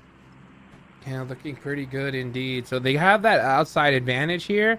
That's going to be great. You always want to be on the outside of the building in this kind of situation, because you know where they could possibly peek from. Plus, you could just throw all the utility you have directly in through those windows. And if you catch a knock, you're going to be pretty good to go. So far, so good. Hoorah, definitely you're going to have to play this one very carefully. You can see Kairos. Oh, that nade, though, onto Kairos is going to be pretty crucial. And they most likely going to get this thirst, and they get it. So now it's a 4v3 situation. Kairos pretty out of position there. And that's going to cost Foot for sure. Well, as we know, it is at least not the end of the road for either of these two teams, right? This is their first day of play. So they're going to have a bit of an opportunity to hopefully try and make up if not everything goes according to plan right here. But, I mean, looking at the zone, we've got quite a bit of a spread. And if you look up north, we've got someone lurking, right? In Hyper. Now trying to sneak up into that nice and quiet position. And we saw a very similar rotation to this come through in the previous Erangle. And I mean, they had a really good outcome with that. Yeah, they did, and I think they know the situation they're in. With only 52 points, that is definitely not going to be enough. So if I was talking that Team Liquid needs 10 per match, and Hyper need 15, literally. If they get 15, you know, in this one and 15 in the next, they might just be comfortable enough to make it on into the top 8. But even then, that's going to be pretty sketchy. So that's going to be their minimum, at least in when I'm doing the math in my head. So we'll see if that's going to happen. And if you got to think about it, to get 15 points, it's not going to be with eliminations only. You know what I'm saying? Yeah. It's going to take both eliminations and placement. So, I mean, the hard part about that is second place is only 6 placement points. So to get 15, you're going to have 9 eliminations in second place or 5 eliminations in first. And then it's not going to be easy to do in this lobby. So I wouldn't be surprised if we see Hyper, just especially in stage 3 here, try to catch a couple players off guard, maybe get, you know, a nice little squad wipe, a third party. They're going to need it for sure. I mean, you're going to have to be some kind of predator when it comes to hunting for those points, because, you know, relying on placement points alone, I think that is a very dangerous decision to make. You know, you've got more control when it comes to eliminations, right? You can focus all your effort on those elims, get those points secured, and then get blessed with whatever placement points accompany that come the end of the match. But now, it's still a tough call to make here as the teams are slowly getting themselves spread out all throughout the zone. I mean, just about every team has been able to make it in. Team Kesso are also going to be coming through from that far southern side. Liquid, though, they just big chilling over here, waiting to see if Zebra Masters maybe going to try something, or another team could potentially line up some action for them. Here we go, as Fireflux are going to get a thirst onto a player from Virtus Pro, but they do get a nice little knock back in return. But I tell you what, the second Fireflux realizes who this is, they're going to hard push. They do end up getting, oh, they know who it is now. Yeah, they got that thirst, so let's see. Fireflux are definitely going to push this one hard. And here they go. There's going to be a second knock coming from him. Oh, I thought it was guaranteed, but he jumped out of that vehicle just in time. This is still early, so they can eat a little bit of blue zone, but the second it closes, which it's about to do, that blue zone's going to start chunking a lot harder. I mean, at least it's good. The zone didn't shift too aggressively from here. Nice mellow play, and now there's an opportunity for Malloy to come through with a little bit of that repayment. But still got to look at that HP bar. Can't get all too distracted. But Virtus Pro still have quite a bit of a ways to go. And I like this gatekeep play coming through from Fireflux, though. They need to, yeah. They know who they're going up against. These are like, they were free points, but they lose 2 players in the process, which is definitely not optimal for Fireflux. So it's going to be pretty much a lose-lose in this scenario. The Xavier looking to third party this. I don't even know why they're standing where they're at. They need like 20 points per match, so they should be pushing this like without even thinking at this point. Well, let's see. Even if it's those 2 players. Yeah, I mean, it's a little bit of a tricky position they find themselves in. Luck's not going to be looking to see what opportunities could be available to them. We do see even more players also then starting to trickle on through that feed. But here we go, Furia, hoping to find a little bit of something. I would always say that is an ambush that they're looking to set up there, but it's going to be a 1v1. It's going to be Furia up against Lux. Reyes also just off away in the distance, but here we go. Furia got the nades at the ready. Come on, is he going to get the hit? Or, I mean, it seems like there's a little bit of hesitation. You can understand because, I mean, Virtus, they don't want to give it up. Well, I'll tell you what, Furia needs to start playing for himself at this point. He really does. Vampire go out. Wow. Another tough game for Vampire. Tomorrow's going to be a tough one for them. That's for sure. Oof, not the best scenario. But I'll tell you what, yeah, Furia needs to play for himself. He needs to just pop off, have a crazy gun skill performance, get as many eliminations as he can, and stand out. Because you never know, you know, like come main event time, you know, you maybe have some players that can't make it. And if you just show yourself out, you never know if you might get picked up for a game or 2. You know what I'm saying? So that's the only thing I think you can do at this scenario, because you know your team's not going to make it. It's your time to shine. Meanwhile, Insanity going up against an Hyper. Oh, and Hyper getting knocked. This is brutal. And thirsted. This is not what Hyper needed. It's only one player up left, and that should do it with the DBS in hand. Boom. And Hyper's dreams looking ever so slim after that finish. Yeah, but I mean, that is still a good play coming through for Insanity, as we do see moves being made. Oh, the nade. Oh! What was that, though? Team Queso. I mean, surely they saw that nade coming over the hill. Yeah, man, the perfectly placed too. Fireflux is eliminated. Fireflux having a really tough day. 5 matches, only 17 points for them. That's not the performance that they were looking for. They have 1 match left to go, though. Meanwhile, Team Liquid. Team Liquid, last day that they have to play here. Currently sitting in 4th place. Have all the players up. Looking pretty good in this scenario. Looking to camp out next Ruya here on this edge. Let's see where the zone's about to pop, though. 7 seconds left on the clock. That's going to make things interesting as we see All Glory Gaming on the Smoke, man. Smoke so consistent. Nice knock there, though, from Fran. Yeah, I mean, a good follow-up coming on that, but now All Glory, they're going to have to push it on forward. It's going to have to be All Glory or nothing, but now Miyaki is going to be just popping away. We also still see Malloy there. Convertus Pro off in the distance, looking to bring in their own contribution to the Carnage here, but Myth now starting to ride the ridge. They just need to crest that hill, and that could be the end of at least Fran, but it's not going to be end, though, for All Glory.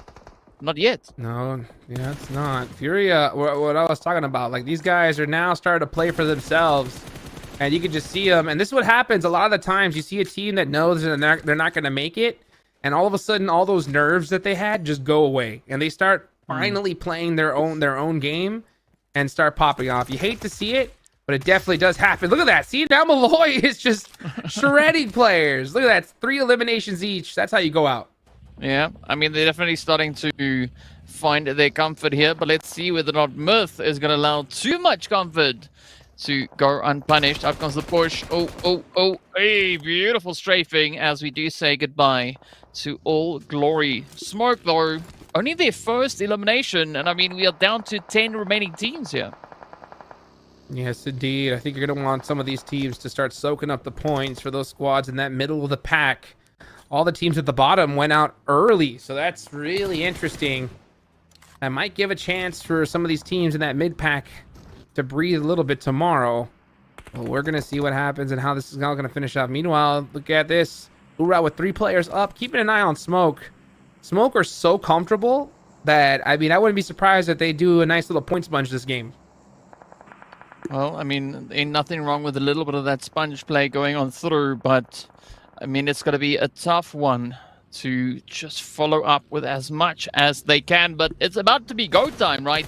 Team Liquid looking for a bit of a setup. Zebra Master also ready on the receiving end, but then next Rhea, they also still just lurking, and they know the teams could potentially be starting to move in their direction now.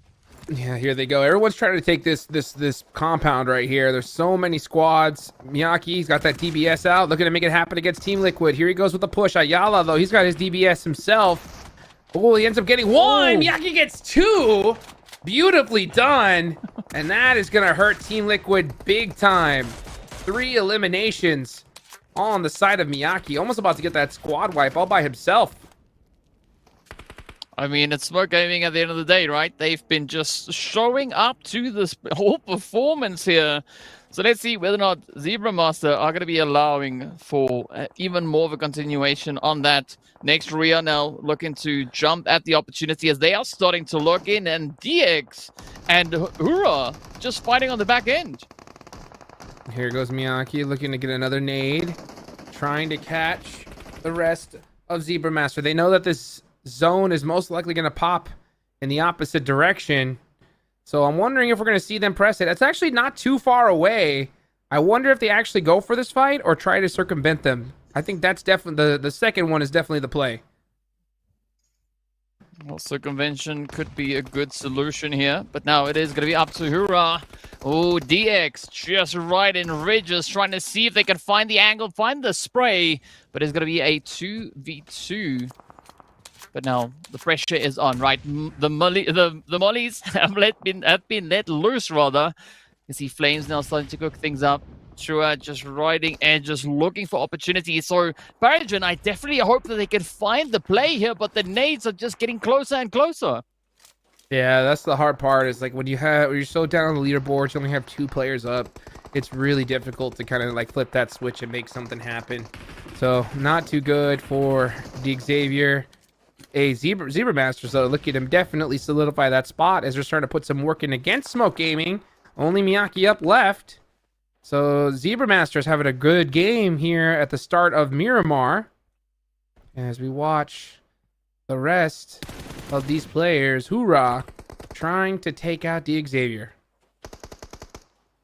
Well, they're trying. Let's see if they can succeed. A lot of movement.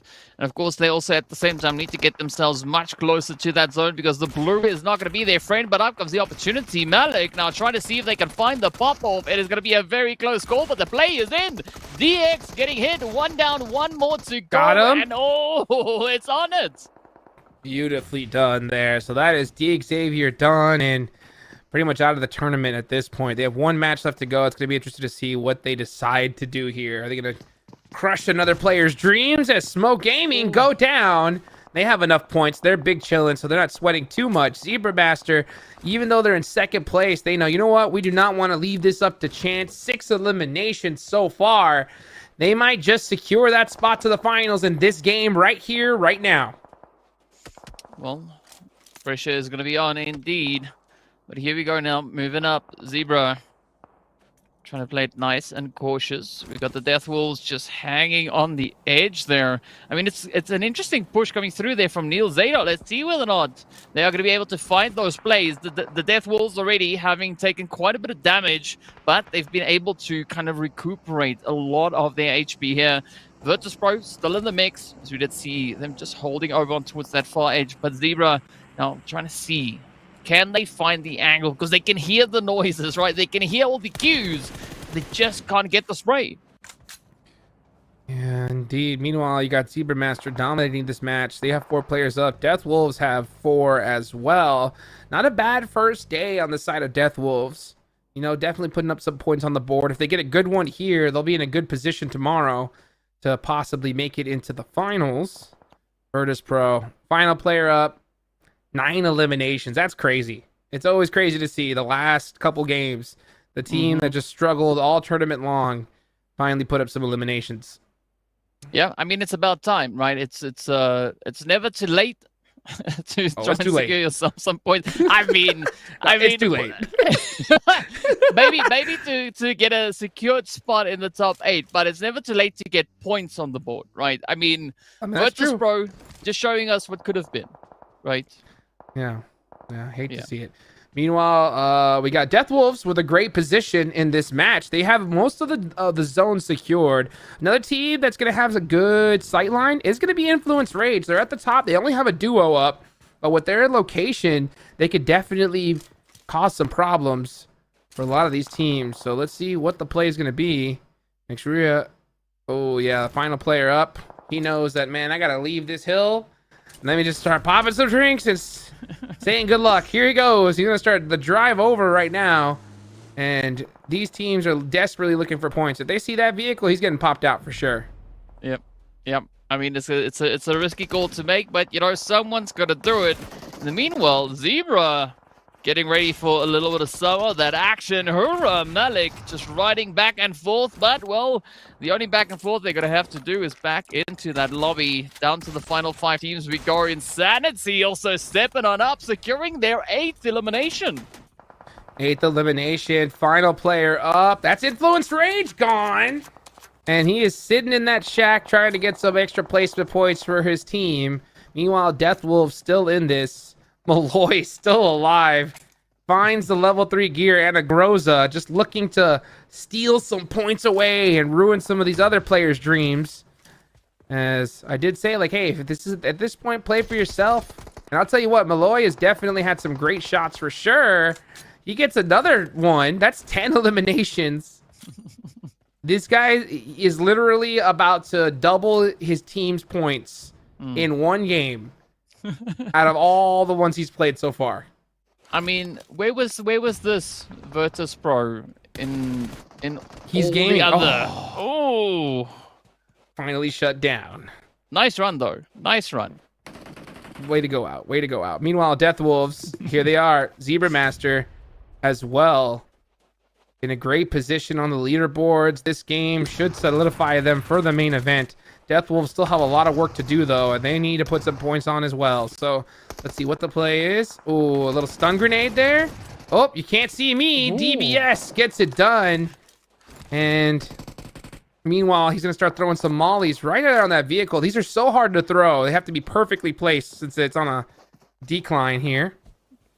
And let's see what they decide to do is... Oh, Talent's getting shot up from all angles. He's trying to hide. Get as many points as he can. When it's tough, it is super, super tough. So let's see whether or not Zebra are going to be hitting rather those double-digit elim count as the Death Wolves rather starts to move on up. But I love the spread 2-2 approach. 2 players on high, 2 players down low, and up comes the play now. It is going to be Zebra Master trying to fend off the advances, but unfortunately, it'll not suffice. Now, a 1v4, right? I mean, Insanity, Talent, this is going to take more than Talent to clutch out this game. You got to believe. He believes.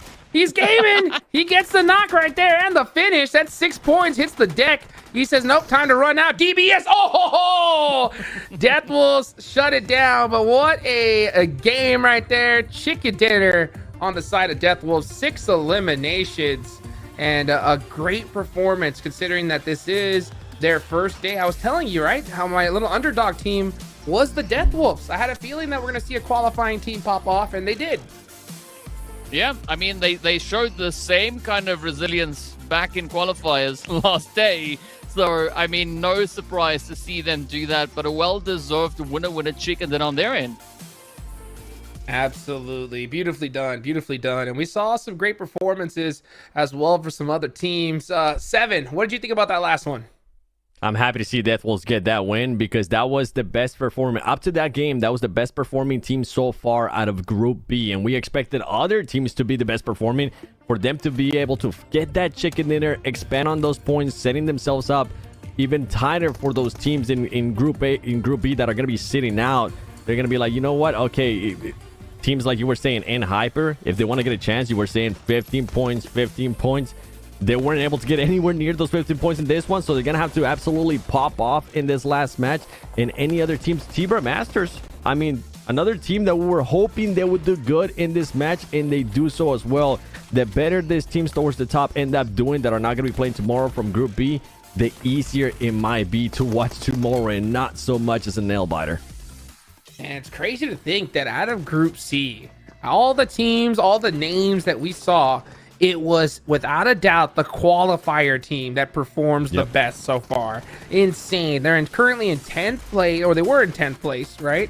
And it's going to be interesting to see where they end up here at the end of this game because, man, I mean, another performance like this, the 6 games they have tomorrow, they're going to have so much room to breathe for sure. Look at that. 1,200 damage, 6 eliminations. That's how you do it, DK. Oh yes, but I mean, they're not the only one on 1,200 damage, right? Insanity also back in the heat. Zebra Master reaching all the way into 1,700, and I mean, Virtus Pro, they woke up, they brought points on the board, right? Securing themselves those 10 eliminations, getting the placement points on board as well, but yeah, I would have loved to have seen that happen much sooner. Yeah, likewise here as we take a look at the second end of the damage graph. One team in particular that I'm starting to get a little bit nervous for, Seven. It's going to be Team Liquid. You know, I think they needed just a couple more points to feel comfortable for tomorrow. Yeah, I think for Team Liquid, they have played so far today really well, and I'm with you. I think this next match, they really need to close it out with hopefully a double-digit elimination match, even if they don't end up getting the chicken dinner. Because in my head, even though this is not mathematically correct, just from what I'm seeing when I was getting the chance to look at the overall leaderboards, looking at all the leaderboards when you guys were there, we'll have to wait and see. Death Wolf was the chicken dinner winner for this last match, and I'm here with the player Igor that's going to talk with us about this last match. It's been a tough match for you guys. What's the feeling to get the first chicken dinner here? As últimas partidas foram realmente muito difíceis para vocês desde o dia de ontem. Qual que é o sentimento de conseguir o primeiro chicken dinner? Olha, não foi nenhuma surpresa, sabe? Mas a gente se sente um pouco aliviado. E a gente vai manter o nosso jogo como tá. Sem nenhuma surpresa. Perfeito.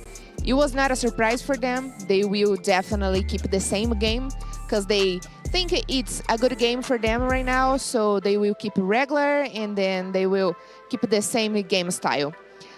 What is the strategy now to make to the main event among the 8 teams that will definitely advance the next week? Qual que é a maior estratégia de vocês agora para conseguir se classificar para o evento da semana que vem, para o grande evento, a grande final entre os 8 classificados? Agressividade, sem dúvida. Agressividade, a gente não conseguiu aplicar muito essa partida porque a safe voltou muito pra gente, mas agressividade, sem dúvida, é o nosso diferencial. He said the difference, the thing that is different for the team, it's because they have an aggressive game style, so they will keep being aggressive. This last match, it didn't work for them because the safe zone keep tricking them, but they will keep being aggressive and they probably will make the cut for next week main event. Thanks so much for the interview. Well, they definitely started off strong here. I mean, they are the best performing team in Group C. They have 6 more matches tomorrow, and I think they're going to be feeling pretty comfortable going into it. Let's take a look and see who the MVP was, though, for that last match. And it was actually Talent from Insanity Esports. I don't think I would have had that one pegged here, 7. Yeah, I'm checking my bingo card. Yeah, that was definitely not on my bingo card. Not even close, and I think we're seeing why, as he was able to use that DBS just to his advantage, not only against Foot, but also towards the end. He gave us a glimmer of hope, and look at that. He ended up using the DBS to just take over this spot that ultimately ended up getting him an extra elimination point at the end. Yeah, we're starting to see some highlight plays for some names, right? Meanwhile, let's take a look here at the match ranking. 16 total points on the side of Deathwolf's going to feel pretty good. Insanity 15. Wish you would have seen some of that a little bit earlier. And Zebra Masters, man, these guys have been very, very consistent so far. 14 points. They're going to be feeling really good going into tomorrow. Yep, I mean, a good feel. That is definitely something that you want to try and have as much of. But as we look down onto the rest of the board, Hyper, a little bit of a tough run as we had in this one. But you know what? At some point, we need to draw the line and say there's only so much we can do. And I mean, it's all going to come down to what ends up on this first page. Oof. Wow, Insanity Sports actually passed up Hyper. And Hyper there at 7th place. Remember, folks, it is top 8 that move on. Right now, the current cutoff is 49 points. The problem, though, is we're going to have a lot of teams play tomorrow, and they're going to play 6 matches. So that's going to make things very interesting. You're going to have teams like Nigma Galaxy coming back, some other big names as well.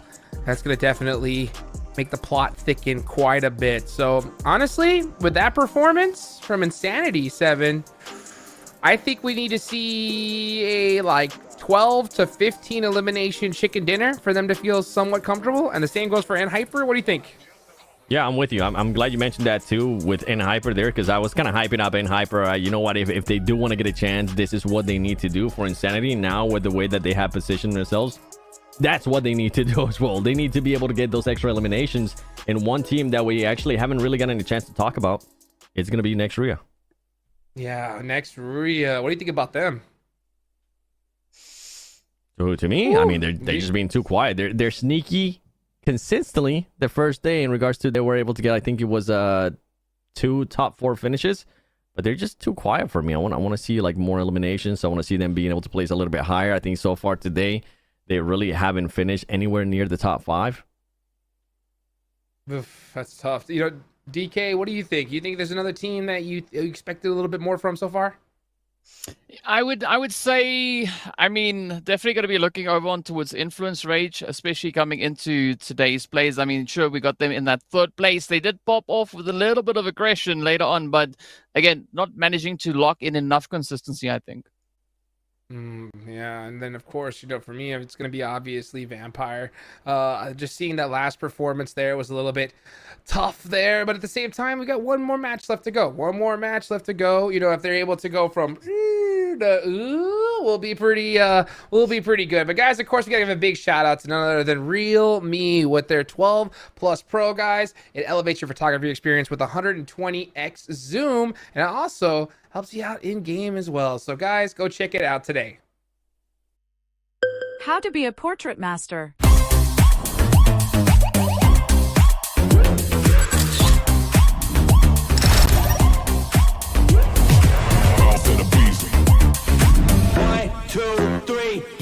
Boss in the streets, I'm a boss till I call. Boss in the beast, I'm a boss till I fall. I'm a boss on the beat, I'm a boss, spit it raw. I'm a boss, keep it G, and I walk in the talk. I'm a boss.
You are now in the presence of a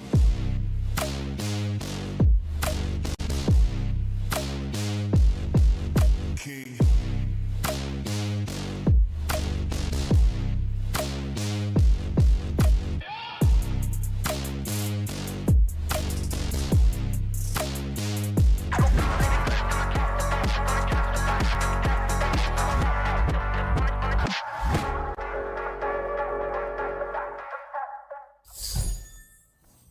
What's up, everybody? We're back. I'm Hot Jukes here with 7WG and DK Casts. This is the final game of day number 2 and the last game for Group B. So hopefully we can go beyond the top and see some insane plays here. And it has to be on the side of Hyper or Insanity, or they are going home. DK, what are the odds that we see one of these teams get 20 plus points in this match? Give it to me. Oh, based on what we've had, yeah, I think what Seven is saying over there, I'm into my eye. I don't know what you're talking about, brother. You ignore me. It's gonna be low to slim, I would say. I mean, unless of course it's gonna be an insane clutch up like they've not yet clutched up before. It's gonna be really tough for them to pull that one out of the hat.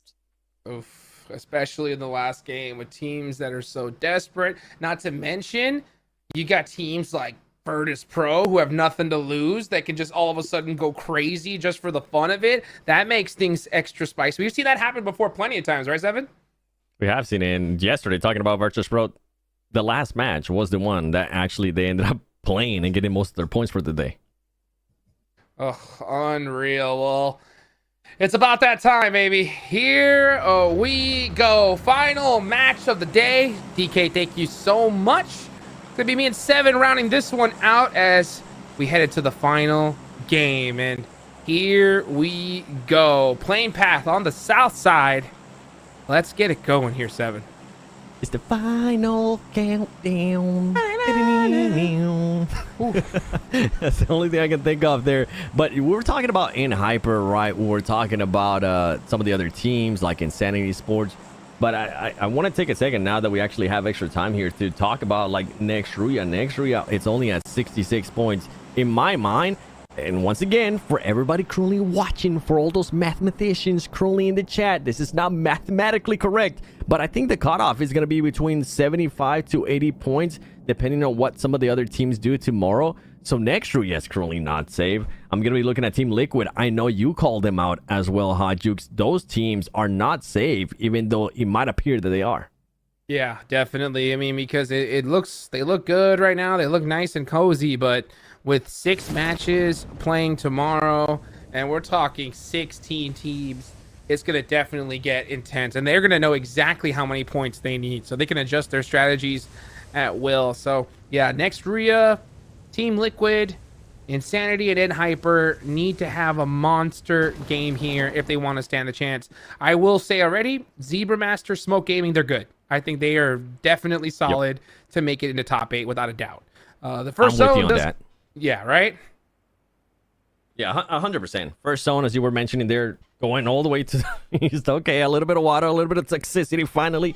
Thank you, Miramar. This is what I've been asking for. But yeah, I'm with you. Smoke Gaming, I mean, they have played so well for a team that a lot of people, when we speak globally, have no idea who they are. We kind of mentioned them at the beginning of the show yesterday. They are just a bunch of misfits players from Brazil, from the Brazil region, that have been waiting for the chance, and this is why I was kind of picking them as my black horse, because I felt like they were going to be taking just full advantage, finally being able to be in a global event, finally being able to get their chance, and also, hey, even if for some reason it doesn't end up working out for them, they're at least putting themselves in a lot of eyes for a lot of the other orgs that could possibly end up picking them up when it comes down to Smoke Gaming. And then Zebra Masters, they have been a big surprise for me too, because that team being able to start off with the chicken dinner. Usually I'm like, okay, am I going to be getting catfish here like Vampire Sports has been doing?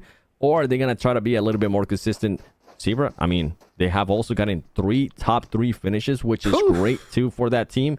Consistency is key, and that is what Nextria, that's the biggest question mark for me, Hot Jukes. That's we're going to be waiting here to see what some of these teams are doing. I get a chance to talk about them a little bit more. They haven't had any like pop-off wins, right?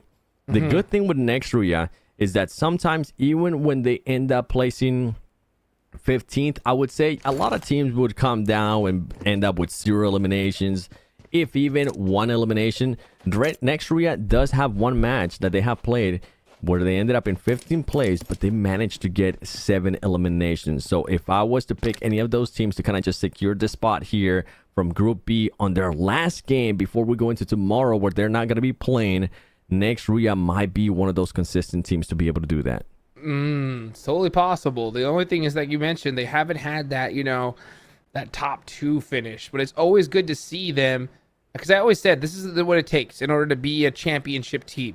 When you don't have a good placement or just the zone's not favoring you, you got to put up some points. And Nextria did that, right? 15th place, 7 eliminations, 7 points is nothing to shake your head at.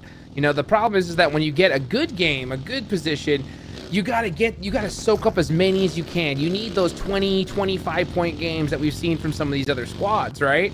And that's not something we've seen yet from a team like Nextria. So this is their final opportunity to do that.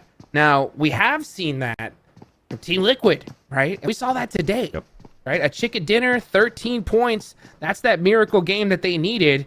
And I think they could definitely use 1 more for sure here. And, you know, you were talking about earlier, Zebra Master. These guys, man, it's the first game of the day of the whole tournament, 15 elimination chicken dinner. I think that after they got that, their confidence just shot so high, and they've just been riding that train ever since.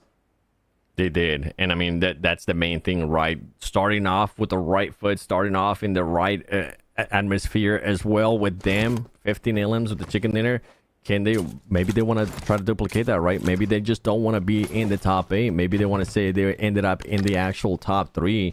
for prelims, and have some teams, whenever they do end up going to main event, a little bit scared to try to make him as a feeder team, because that's going to end up happening at some point, right? Even though all these good teams, we're going to have so many amazing teams when we get to main event. Some teams are just bound to not be able to perform well, and you don't want to be that team. And if you do end up being that team, you want to kind of send a reminder, hey, remember, back in prelims, when we played up against all these teams, we were in the top 3, so you might want to think about pushing us if you do decide to do that. And you were talking about Team Liquid.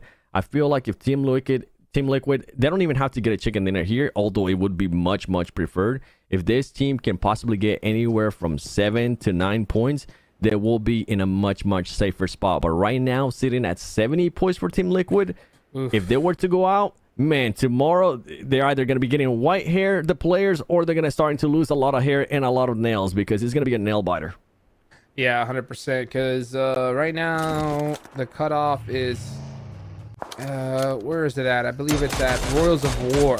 Yeah, in 8th place with 49 points. Yeah, that's not gonna do it. 70 is gonna be a little bit too scary for sure. So let's see what happens here. Is 2 teams that we know for sure are not gonna make it are gonna be going at it here for their final run. The Xavier and Virtus Pro having some fun. As we see Lil Levis try to throw that molly on the Milky Way. And these guys are gonna just keep on pushing. So nothing really too crazy happening so far just yet. But like you mentioned, you said 7, 8. Honestly, if I'm Team Liquid, I'm thinking we need at least 10 to 15 to feel comfortable. You know what I'm saying? Because tomorrow is going to be just so sketchy. There's so many still monster squads, even though some of them haven't really performed as well as we expected. I mean, who knows?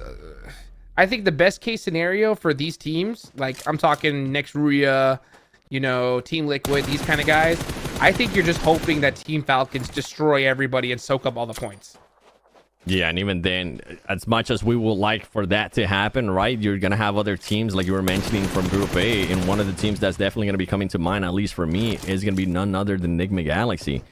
They're not going to have to worry about DX. They're going to have 3 Erangles. Hopefully, nobody ends up challenging them in Pochinki, and they're going to be able to set their games up. They're going to be able to play a lot better and not just play without knowing what the heck was going on, as Nate just destroys that player from Virtus Pro. And even though the Xavier didn't give us a hot drop in this last match, they are starting to take an early fight, which I'm okay with. You know what? Try to get those points. It is going to be looking very, very unlikely for this team to even make it, unless Dukes, they end up with like 25 plus points. It could be possible. And they might be trying to go for the urgency, but it's going to be a lot harder considering that they already lost 1 player. Yeah, you said it right there. You know, losing a player like that is going to pretty much ruin that chance. So, real tough one there. I mean, man, it's so crazy. We saw this team perform so well at PMGC, but come prelims time, that those hot drops with Enigma Galaxy did not help them by any means. So, we'll see what ends up happening here as the next zone is about to pop. Oh, I thought it went all the way to the right for a second. I was like, oh, water circle? But hey, we still got a little bit of water in play as we head towards Minas Generales. And La Bendita is going to be in there. I thought for some reason we're going to end up in Los Leones. But you know what? I'll take this. I'll take this because it's going to force so many teams there to push up. We're going to be probably seeing a little bit of action there as their rotations are going to be coming down. And Smoke Gaming, even though we could say that they are pretty much secure in the top 8, even if they don't end up playing tomorrow, I'm sure that this team is gonna also be looking to get those extra points, hopefully trying to create an even bigger gap, because imagine how much of a confidence booster that would be for that team, right? If they end up being first place in this and they end up beating the Falcons, we don't know what the Falcons are going to be doing tomorrow. We can definitely speculate and do all this and that. Yeah. But if for some reason Smoke Gaming can finish off the day here with the chicken dinner, that will set them up even better for being able to get that first place in qualifying for that main event. For sure. We don't even know. Yeah, you're right. Team Falcons could go off, soak up all the points, and ruin some of the teams at the bottom. Or they could decide, hey, you know what? We don't even need points. We know we're getting top 8. Let's just start destroying some of the teams that we don't even want to see in the finals, right? So that's something that a lot of these squads have to consider as well. I think that's why we're seeing teams like Death Wolves press the issue so well here. They have a really good position in this circle too. They're a qualifying team. They already have 40 points on the board. A good game here. They're going to have a pretty smooth ride tomorrow because there are those last day shenanigans, especially towards the last few games, 7, where teams know they're not going to make it, and that's not a place where you need points. But meanwhile, oh, Team Liquid going against Vampire. This is a huge fight, and Team Liquid lose one. That's going to hurt, and they know it's against Vampire, so I wouldn't be surprised if the rest of Team Liquid just take off, and it looks like that's exactly what they're trying to do. That is going to be a massive fight there, even though it was just one player. Vampire Esports taking at least one of the players from a team that needs to do something to secure, make it a little bit safer for themselves tomorrow when they're not going to be playing Team Liquid. Vampire Esports, you know what? A lackluster performance here in day one. Most of their points are coming in from that first chicken dinner in Sanhok, where it seems like, okay, we're getting flashes, the way that they were playing, the way that they were positioning themselves, spreading out too. Nothing was working. Everything was working out their way, but so far here, it's looking a lot different. Now we got a fight here coming up against DX and Virtus Pro. Two teams that at this point, we know that they're going to end up going home with the way that they've been able to put up those points. But you know what? Why not? Let's get something for the highlight. And DX Chu is not able to clutch up. You know who is able to clutch up? Virtus Pro, because Virtus Pro is trying to do exactly what they did yesterday in the last match. Get as many points as possible and stop those teams that actually need the points at the top from getting them. Hey, you know what? Play spoiler, right? That's all you can do at this point, because you know you're not making it to the main event. So, hey, play spoiler, get some nice eliminations, maybe put something on the highlight reel for yourself, because who knows? There's plenty of times where we see a team that doesn't make it like this, 7, but they had one standout performer do so well, and then we see that player get picked up by a different squad. That's what I'm saying. Leave a lasting impression on the crowd too. They might be able to pump up their numbers on social media for all the players out there. Make sure you guys give them a follow if you do end up having a favorite player after this tournament. And Smoke Gaming is going to be giving us one more. Oh, I thought it was. Oh man, I was ready. I was ready for that blooper, Jukes. I was ready for the car to just keep on rolling, but it didn't end up happening. The team that I was talking about, Next Ruya, here we go. Next Ruya being able to connect on some shots there, getting those eliminations, and then we switch over to DX, and DX is just trying to finish Virtus Pro after only just one player. This is the last player for DX right here. Yeah, this is the last player, last game we're going to see for DX for this tournament.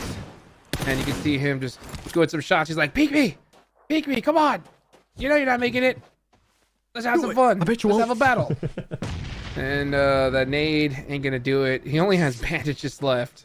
So yeah, that's going to be a GG for both of these squads. I really want to see, you know, I want to keep an eye on some of these teams that are going to be on that cutoff. I'm talking about, you know, in Hyper, Insanity, Nexruya, Team Liquid.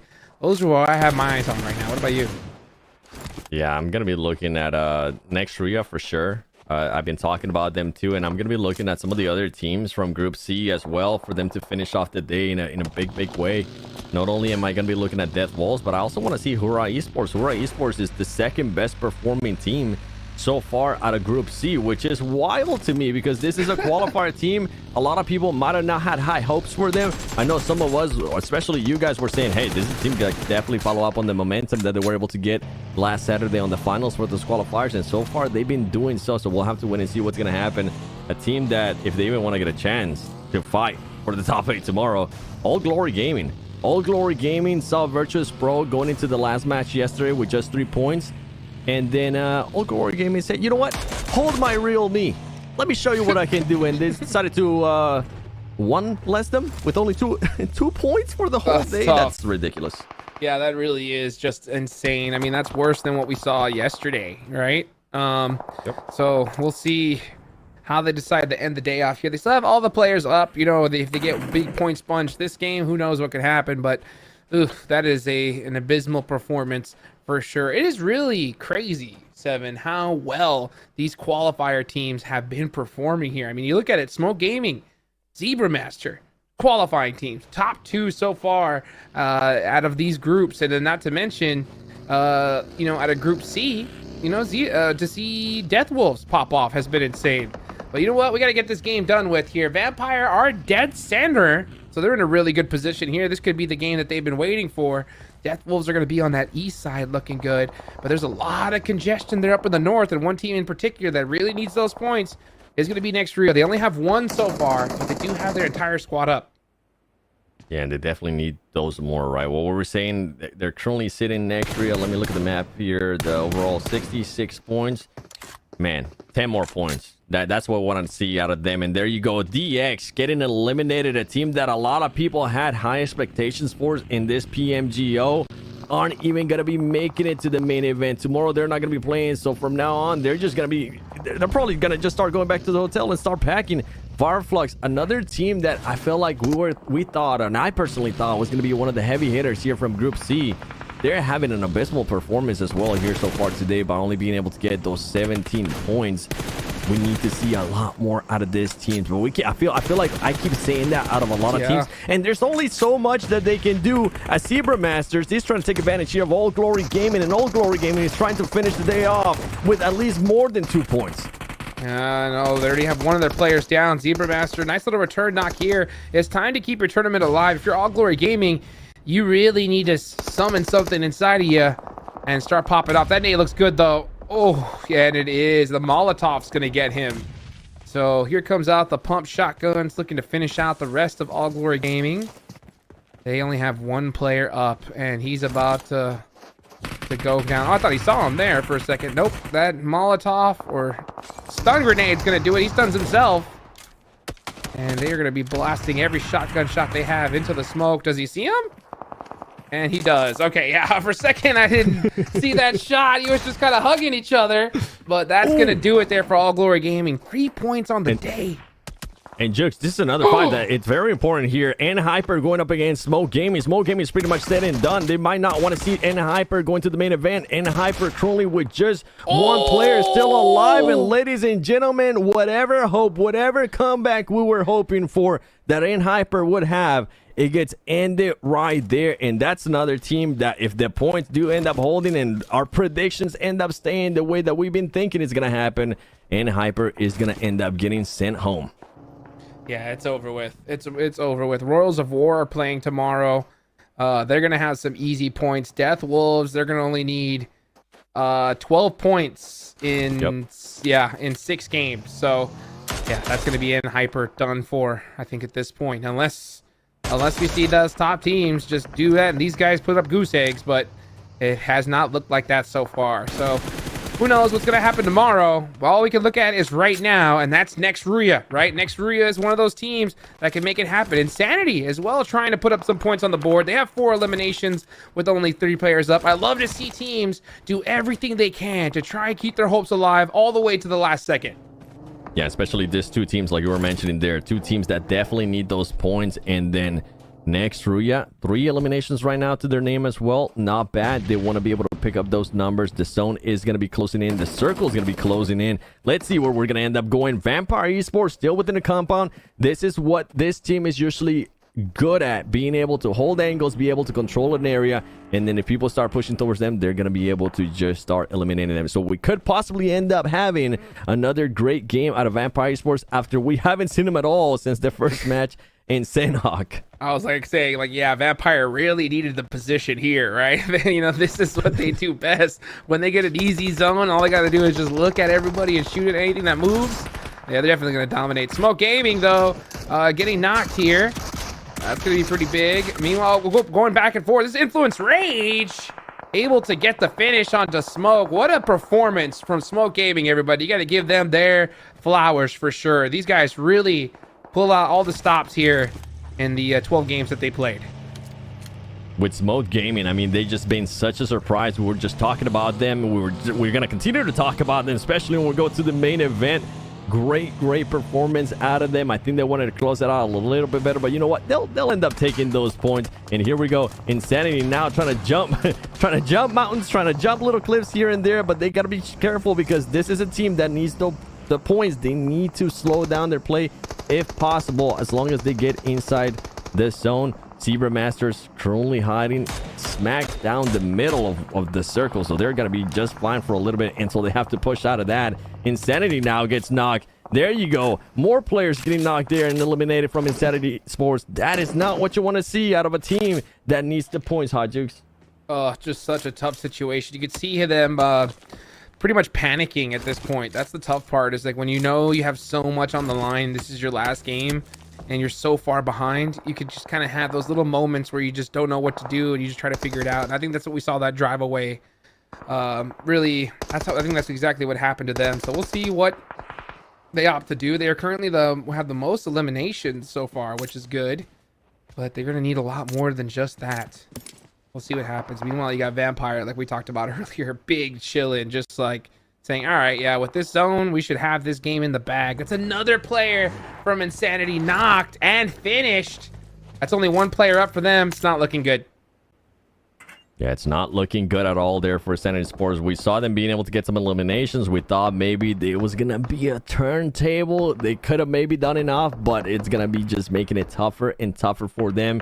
One team that's looking to secure those extra points, Team Liquid. You see them there towards the bottom. They're chilling. They're waiting to see what's going to be happening between all these teams. And earlier we saw Influence Rage. We saw Influence Rage being out in the open, and one of the Vampire Esports player, Newsy, trying to see if he could possibly get an angle on them because they were wide out in the open. So Influence Rage, if they are going to be staying where they are currently, they need to be careful. They need to have their eyes absolutely everywhere. Vampire Esports trying to figure out if they're going to be staying here in this spot or what's going to happen when the next circle closes, as it's getting closer and closer to shutting down and showing us what the new zone it's going to be. Where are we going? Very much on the side of Vampire. So you can see them now going to start heading towards Newsy, as he's going to have a pretty good position in this match. And Federal from Influence Rage centered up. Maybe the rest of the team can try to get to him. It's going to be hard. Zebra Masters also dead center. We'll see how this all ends up, as next Ruya are going to most likely have to battle out Hoorah for that northern position. Nice little knock there from Newsy on a little boy, but look at this location. They have all the sight lines in the world, Seven. Yeah, and this is what I was talking about in regards to Newsy and Vampire Esports and Influence Rage just being out there in the open, even though they do have a shack now. That's exactly what I was scared about with Influence Rage, just being a little bit too overexposed. If Vampire Esports was going to have to push out of that compound that they were next, we are having some players knocked there. Hura Esports, they're trying to close it out in a good day here. They're trying to finish off with some extra points as well. Trying to find next Ruya. This is a team that they're probably going to end up challenging tomorrow when it gets to the points. And when we talk about the top 8, so if they can actually make them disappear, why not? Insanity Sports, that is it for them. They get eliminated 10th. Oh, that's tough. For a second, I had a lot of hope because it was talent that was up left. You know, we've seen him make it happen by himself, but unfortunately, it looks like that was only going to happen one time. So Insanity, not doing well on the leaderboards either, but that's a good thing for these teams like Team Liquid and Next Ruya. They have a big opportunity here. Let's see if they can take advantage of it, as Next Ruya forced out in the open. Frozen gets knocked, most likely going to get thirsted. Here they come with the push, though, trying to take out this last player from Hoorah, and they do at a perfect time. That was absolutely beautiful, because not only do they end up getting that player, they're going to be able to fully reset here with the player that was knocked and now get full control of that compound and give them a little bit extra cover too. Now we have Vampire Esports. This is when they get the scariest. This is when Tony K can actually shine, as he's going to be looking at everything and anything. Just give me a pixel. Give me a tiny bit of that head so I can start hitting them headshots, Hot Jukes. And That's nobody right. is doing that for him. Luckily for the other team. 100%. Let's take a look here at Death Wolves starting to keep eyes on Team Kessel. Honestly, in this position, they either need to push them out or just kind of work as neighbors, but instead they head... Oh, they're splitting. This is dangerous. They are starting to focus on a lot of different teams, and that can make things tough for them, because now Team Kessel realized that, hey, you know what? They're in trouble. Let's third party this. They are going to try to third party that too. And you know what? Team Liquid finally ended up coming out of where they were. They end up getting eliminated, but I think they ended up with some points there. And Team Queso making sure that they make Wolves pay as they're eliminating all these players here. I keep thinking about Dancing Wolves, man. That's just stuck in my head. I know it's not. I know it's Death Wolves. There you go. Death Wolves getting eliminated by Team Queso. And now next we are trying to find their next position. Fireflux, Death Wolves fighting. Everybody's just starting to fight here, as Vampire Esports ended up losing one player as well while all this madness is happening, Hajux. Oh, it's an absolute war right now, but I'll tell you who's on top. It's Next Ruya. Next Ruya with 6 eliminations, all 4 players up. They're doing exactly what they need to do to try and keep their tournament hopes alive. They want to be able to do at least a double elimination chicken dinner with this nade. If it's able to thread the needle, that could do it, and he does get a 1. That's Zwolf. able to get a double nade, and that's a finish. So beautiful play. He's going to try to get back to his team, and those points are going to be critical at this time. Meanwhile, you got Fireflux on the other end, just outside the zone. They got to get moving.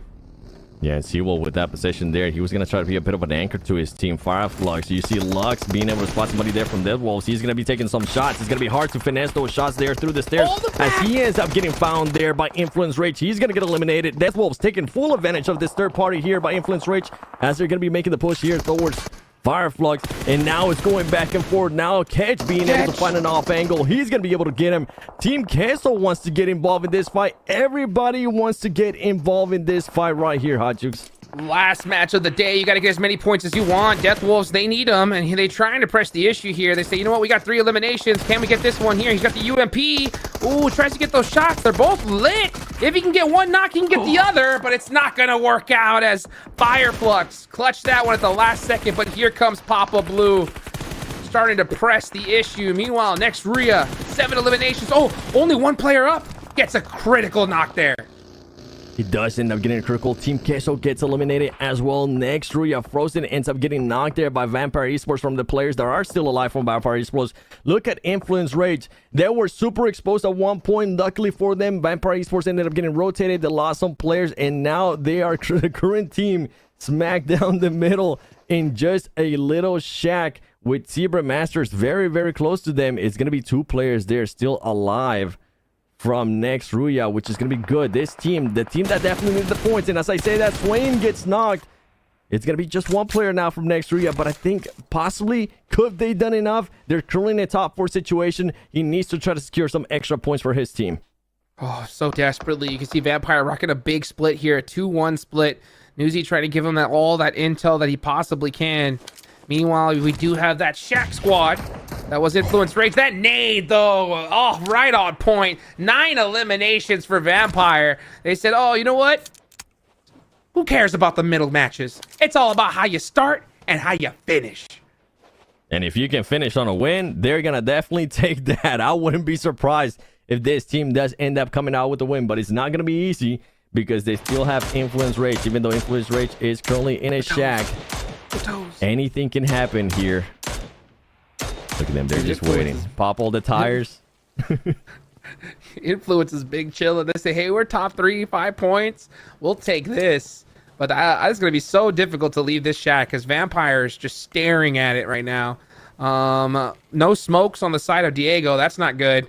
But we do see one of their teammates has one in hand already. Meanwhile, next Rio with only a single player up, just trying to secure possibly an extra placement, any little point that they can get, because where they're currently standing on the leaderboard 7, I mean, this could be the difference. Literally, 1 elimination here could be the difference between 8th and 9th place.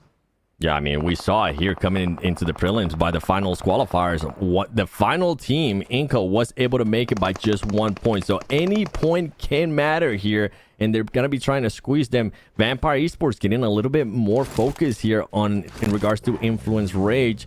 But this is the time. This is the time when if you are the next real player that's still alive, you try to move up a little bit closer. You try to get those angles. You try to set yourself up that if you are able to possibly knock somebody, confirm that into elimination and get those extra points as Tony K has to hit the floor there because he's starting to get shot by Influence Rage. It looks like we're going to go down to the final circle here. Stage number 9. 8 seconds left on the clock, guys. You better start having your plays in your mind because, yeah, here come the smokes. This zone is about to go into nothing. And Vampire Esports now letting go of all those smokes that they have. Luckily for them, they still had a vehicle.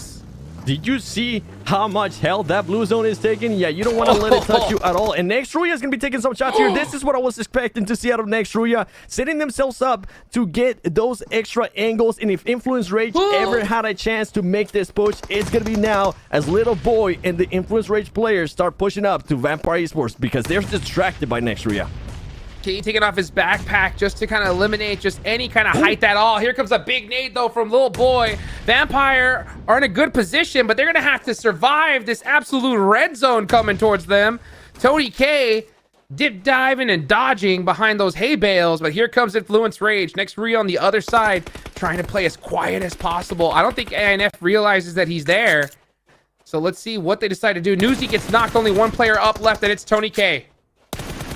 And Vampires, for something that looked easy, like they were going to be able to close out the match, it's not going to be looking like that anymore, especially after this new circle. Tony K, we know what he's on fire. able to do, but he is going to be on fire. His health's going to be going down. Influence Rage currently getting themselves set up perfectly here, and he is just stuck. Look at where this Next Ruya player is at. And Next Ruya, ladies and gentlemen, we asked for them to show us something in this last match, and they're showing us everything, even if it's just one player. He's going to be taking some shots there to Little Boy. Little Boy is able to spot him. He's going to make him sit back, and it's going to come down to Influence Rage in this engagement. There you go. He's going to get that. Tony K is going to come down to Next Ruya and Influence Rage. Hajux. He's going for the toes. He gets the knock. What a critical knock. He goes for the second player. He has the cover. He has to hit the shots. He almost gets them, but it's Diego that wins that one. You can just see that sigh of relief there. 9 eliminations. What a finish, though, from Next Ruya. To be able to get that done at the last second, it could be just enough to hold them onto the main event. But of course, you cannot take the flowers away from Influence Rage. It's about time we see one of these partnership teams put in work here. We do, and this is a team that definitely needed a chicken dinner. They started off the day awful. They were able to get some points here and there, but we wanted to see more. We wanted to see the Influence Rage that we are used to. And yeah, point at it. Point at the logo, because this is the team that we were expecting. But overall, man, even though Influence Rage won there, that Next Ruya player, Kane, my goodness. That was absolutely beautiful. The peaks he was doing, if he would have just stayed a little bit longer with those peaks, I think he would have been able to clutch that 2v1 at the end. Imagine if he had just one extra piece of utility. DK, I know you were watching this one. What'd you think about that last match? All I can say is boom, boom, boom. It was action, it was hits, it was insanity all over the place. But what a play, though. I mean, Vampires, right? We saw them hit that high ground into the later stages. They just hung on there. They just stuck there and being an absolute nuisance. But you gotta give the respect to where it's due, right? Next Ruya holding steady, playing such a strong game. And, I mean, Kine, it came so close. Oh, you saw there, and Hyper getting finished out. It was comeback day. They had a great start, but just weren't able to get the finishes that they want. So they are not looking good at all. They're going to need pretty much a miracle if they want to make it into the main event tomorrow. You're going to have a bunch of teams put up absolute goose eggs, and that is very unlikely because we see teams like Vampire popping off here at the end. They tried to get that main position, but when they took it so early, it's just so hard to hold on. These shots, though, like you mentioned, Seven, they were so close. I thought he had it. Right there, dude. Right there. That was so beautiful. And he ended up getting the shots. He just had lower health. And you know what? Let's go to the match rankings. Influence Rage able to take it with 19 points. But Next Ruya reacting like we wanted to. 17 points. And finally, we get some signs of life. Did somebody hit him with the defibrillator? Vampire Esports. They ended up getting a beautiful spot. They were able to take full advantage of it. 14 points for them. That is a good little bounce back there from what we've seen in the previous 4 matches. Absolutely. I mean, they started off so strong and they ended with a solid match as well. They'll have 6 more matches tomorrow to be able to make it on. Of course, we got to give a big shout out to all the teams that made it here in the first place. You know, for all the teams in Group B, this is going to be it for them. And unfortunately, there's quite a few of them that we know for sure are not going to make it into the main event. So big ups for them. Great effort. Hopefully we could see them put in some work, and, you know, we might see some of these players here in the future, Seven. Oh, for sure. I'm looking at Hyper. I know a lot of us were like having any hopes, but it is a brand new team, right? I feel like they're going to need a little bit more time. They were thrown into the wolves here at a PMGO, at a global event. I don't think they were quite ready for that. Give them some time. Let them cook. Maybe we'll end up going back to the NA hopes that they used to be. The dream. DK, any teams that stood out to you here before we get into the next one? But you know what? Before we get to you, we're going to go ahead and take it to a quick interview, and we'll be right back. The last chicken dinner winner for today was Influence Rage, and I'm here with Federal, the player from Influence Rage. And today was a quite hard day and quite aggressive for the team. And I want to know, everything your team prepared for today work as planned? Hoje foi um dia muito difícil também para o time da Influência Rage e também é um dia muito agressivo de forma geral aqui no campeonato. Tudo que vocês planejaram deu certo? Pode falar? Bom, a gente não conseguiu encaixar nosso jogo nas 5 primeiras partidas, né? Teve trocação de spot, teve várias coisas, mas nessa última a gente veio com tudo aí e é isso. Not that everything that we plan for the day work as we would like that have worked, but in the last match we fixed all the things and we came all the way for the chicken dinner. What is the main thing you have to change before tomorrow matches? Quais são as coisas que vocês definitivamente precisam mudar para amanhã vir diferente no jogo? Cara, teve safes muito difíceis, mas creio que o maior ponto disso tudo foi erro individual. Spot e erro individual que a gente mais pecou. E é só isso mesmo. We definitely have worked out our rotations and the last safe zones and also individual mistakes, but we're gonna fix that with the coach and the team and we'll come back tomorrow even better. Thanks for the interview and congratulations for the last chicken dinner, and tomorrow we'll see you again. Always great to be able to hear from Federal, right? I mean, man, these guys, they're definitely a team that we want to see in the main event for sure, right? So to see them be able to pop off, get that chicken dinner right there towards the end is definitely exciting. But of course, guys, it's time we take a look at the MVP, and man, this was right on time, DK. Yeah, I mean, next Ria, they were cooking, and it was, as you said, about time for them to bring in those plays, bring in those performances. But, of course, now we got to see whether or not that is going to be enough to solidify their performances coming into tomorrow. I mean, they brought it in, though, locking in a bucket load of those eliminations. So I think this is a very well-deserved play coming through here onto Skyne. And, I mean, we already saw those clutch-up plays coming right here at the end, finding the play. Bringing a beautiful contribution in onto Sony K. What a day. Those peaks are just so absolutely disgusting as we look over to the performer of the day, none other than Miyaki from Smoke Gaming. 12 eliminations, 3,100 damage. That's what you want to see out of the top player from the top team of today. Honestly, Smoke Gaming had just such an amazing day. They weren't able to mimic those 2 chicken dinners that they got the first day, but a much more consistent day here on day 2. Whew, I mean, a qualifying team, right? Doing so well here. I love to see some new names, new monsters coming on in here. It definitely elevates the whole scene as a whole. And look at this, you can see right here the overall standings. Smoke Gaming on top with 110 points, Zebramaster in second, all the way down to the cutoff, and that is 8th place, Royals of War. They're going to be playing 6 matches tomorrow, and they only have a 4-point difference between them and N-Hyper. So a lot of these teams we're going to see just go down, down, down as the time goes off here. 7.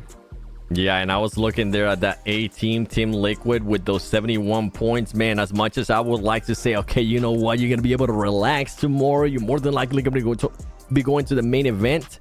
It's going to be tough. It's going to be a nerve-wracking watch for them because they're not going to be able to decide their future tomorrow. It's going to come down to how Group A and how Group C teams end up performing and who's going to be bringing it and who's going to be wanting to be in those top 8. For sure. There's a lot of other teams that are going to be coming back tomorrow. Na'Vi, we can see right there. They have 20 points, but with 6 matches, that's a lot that could happen. But you know what, guys? We got another interview coming right up. Let's go ahead and take it on over to Carol Bombshell. Performer of the day in the hands of Miyaki from Smoke Gaming. Congratulations, Miyaki, and welcome. And we want to know if everything that you planned for today worked out as you wanted, and what's your feelings and thoughts about today. Miyaki, eu quero saber se tudo que vocês planejaram para o dia de hoje funcionou como vocês esperavam e também quais são os seus sentimentos. Com certeza, né? O dever foi feito dentro do tempo que tínhamos, né? Nós traçamos as estratégias de ontem para hoje, então executamos. É muito corrido, né? São 3 grupos, então com o conteúdo que tínhamos, nós conseguimos sim. O sentimento é com certeza de dever cumprido, querendo ou não, estamos no top 1, né? Classificados para o main stage, então, felicidade. They are very happy that they can They are relaxed actually because they feel like they are qualified for the main event next week. So far so good. Right now they have done everything they needed. They apply everything they wanted, and they feel like the mission is accomplished. And right now, do you have any guess for us to say which are the other teams that will qualify for the main event? Sorry. Você tem alguma... Se você consegue falar quais são os outros times que vão conseguir se classificar também para a próxima semana? Com certeza, a expectativa é muito alta nos times brasileiros, né? Com certeza, até porque é um evento em casa, mas acho que alguns vão ficar de fora. Mas eu torço para que a maioria seja dos brasileiros, né? Com certeza, representar dentro de casa é algo que muitos sonham e hoje podem realizar, então ficaria feliz. Of course, he said he's cheering for Brazilian teams, and he want all of them to go to the main event with them as well because they are playing at home. Thanks so much, Miyaki, and congratulations, and we will see Smoke Game in the next week in the main event. Muito obrigado, Miyaki, a gente vai se encontrar nas próximas semanas. Oh boy, some more Brazilian monsters have entered the arena. And who knows? I mean, this could be just the first time of many times, you know? We see Smoke Gaming and Squad just start tearing up the battleground. These guys really did well. I mean, they outfragged so many different squads that we've seen perform at the highest stage, DK. I mean, what a day, though. I mean, and aside from Smoke Gaming, we also did see quite a performance come through from the Zebra Masters, right? I mean, for me, they had also a really good performance coming into this last match, you know, made it all the way up into those late phases. And I think out of those two teams, you know, it's so interesting to take into consideration that they've come through all the way from the qualifiers, right? They're not one of the partner teams, and they've been playing, as you've said already, just rubbing their shoulders, pacing with those partnership teams. So I think there's a lot of excitement coming through from the Brazilian region. Absolutely, absolutely. Well, guys, that is going to be it for Group B7. Any final thoughts before we go into tomorrow? Group A is gonna bring it, baby. I'm ready. I'm ready for this final day. DK, what about you? I'm right there with you. I am excited. I think I'm gonna bring a seatbelt in tomorrow as well because I might as well just need it. Get locked, get loaded, folks. Guys, a lot more action left to go. That is it for Group B, but we got 6 team heaters coming in tomorrow. Don't go anywhere. We will see you guys mañana.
I am number one, not number two. If I'm not the one, I'm uncomfortable. See the competition I've been running through. Leveled up, I only see them in my rear view. Yeah, I'm ballin', yeah, I'm ballin', been ballin'. Yeah, I'm ballin', yeah, I'm ballin', been ballin'. I'm winning, get buckets from the court side to the nosebleeds, yeah, they love it. I'm winning, get buckets from the first in and the last out, see me coming. shake, I'm hotter than hot. Hotter than some boiling water, I bubble the pot. Team full of ballers, baby, we winning a lot. I'm like Curry with the rock when I get to my spot. I'm tapping in, I'm passionate. This is what passion is. This here, nah, this is no accident. From the start to the finish, I'm cashing in. I am number one, not number two. If I'm not the one, I'm uncomfortable. See the competition I've been running through. Leveled up, I only see him in my rear view. Yeah, I'm ballin', yeah, I'm all in, been ballin'. Yeah, I'm all in, yeah, I'm all in, been ballin'. I'm winning, get buckets from the court side to the nosebleeds, yeah, they love it. I'm winning, get buckets from the first in and the last out, see me coming. Been poppin', Sports Center from a little I was watching. Spin a bag like I'm Rafa, call that top spin. How could I not win? This is top 10. From the bottom, gotta sniff out the top wins. I sit back, reflect, and do it again. Hardest milli is the first, now we got 10. Talking 10, 10, 10, 10 times 10 and again. I am number one, not number two. If I'm not the one, I'm uncomfortable. See the competition I've been running through. Leveled up, I only see him in my rear view. Yeah, I'm ballin', yeah, I'm all in, been ballin'. Yeah, I'm all in, yeah, I'm all in, been ballin'. I'm winning, get buckets from the court side to the nosebleeds, yeah, they love it. I'm winning, get buckets from the first in and the last out, see me coming.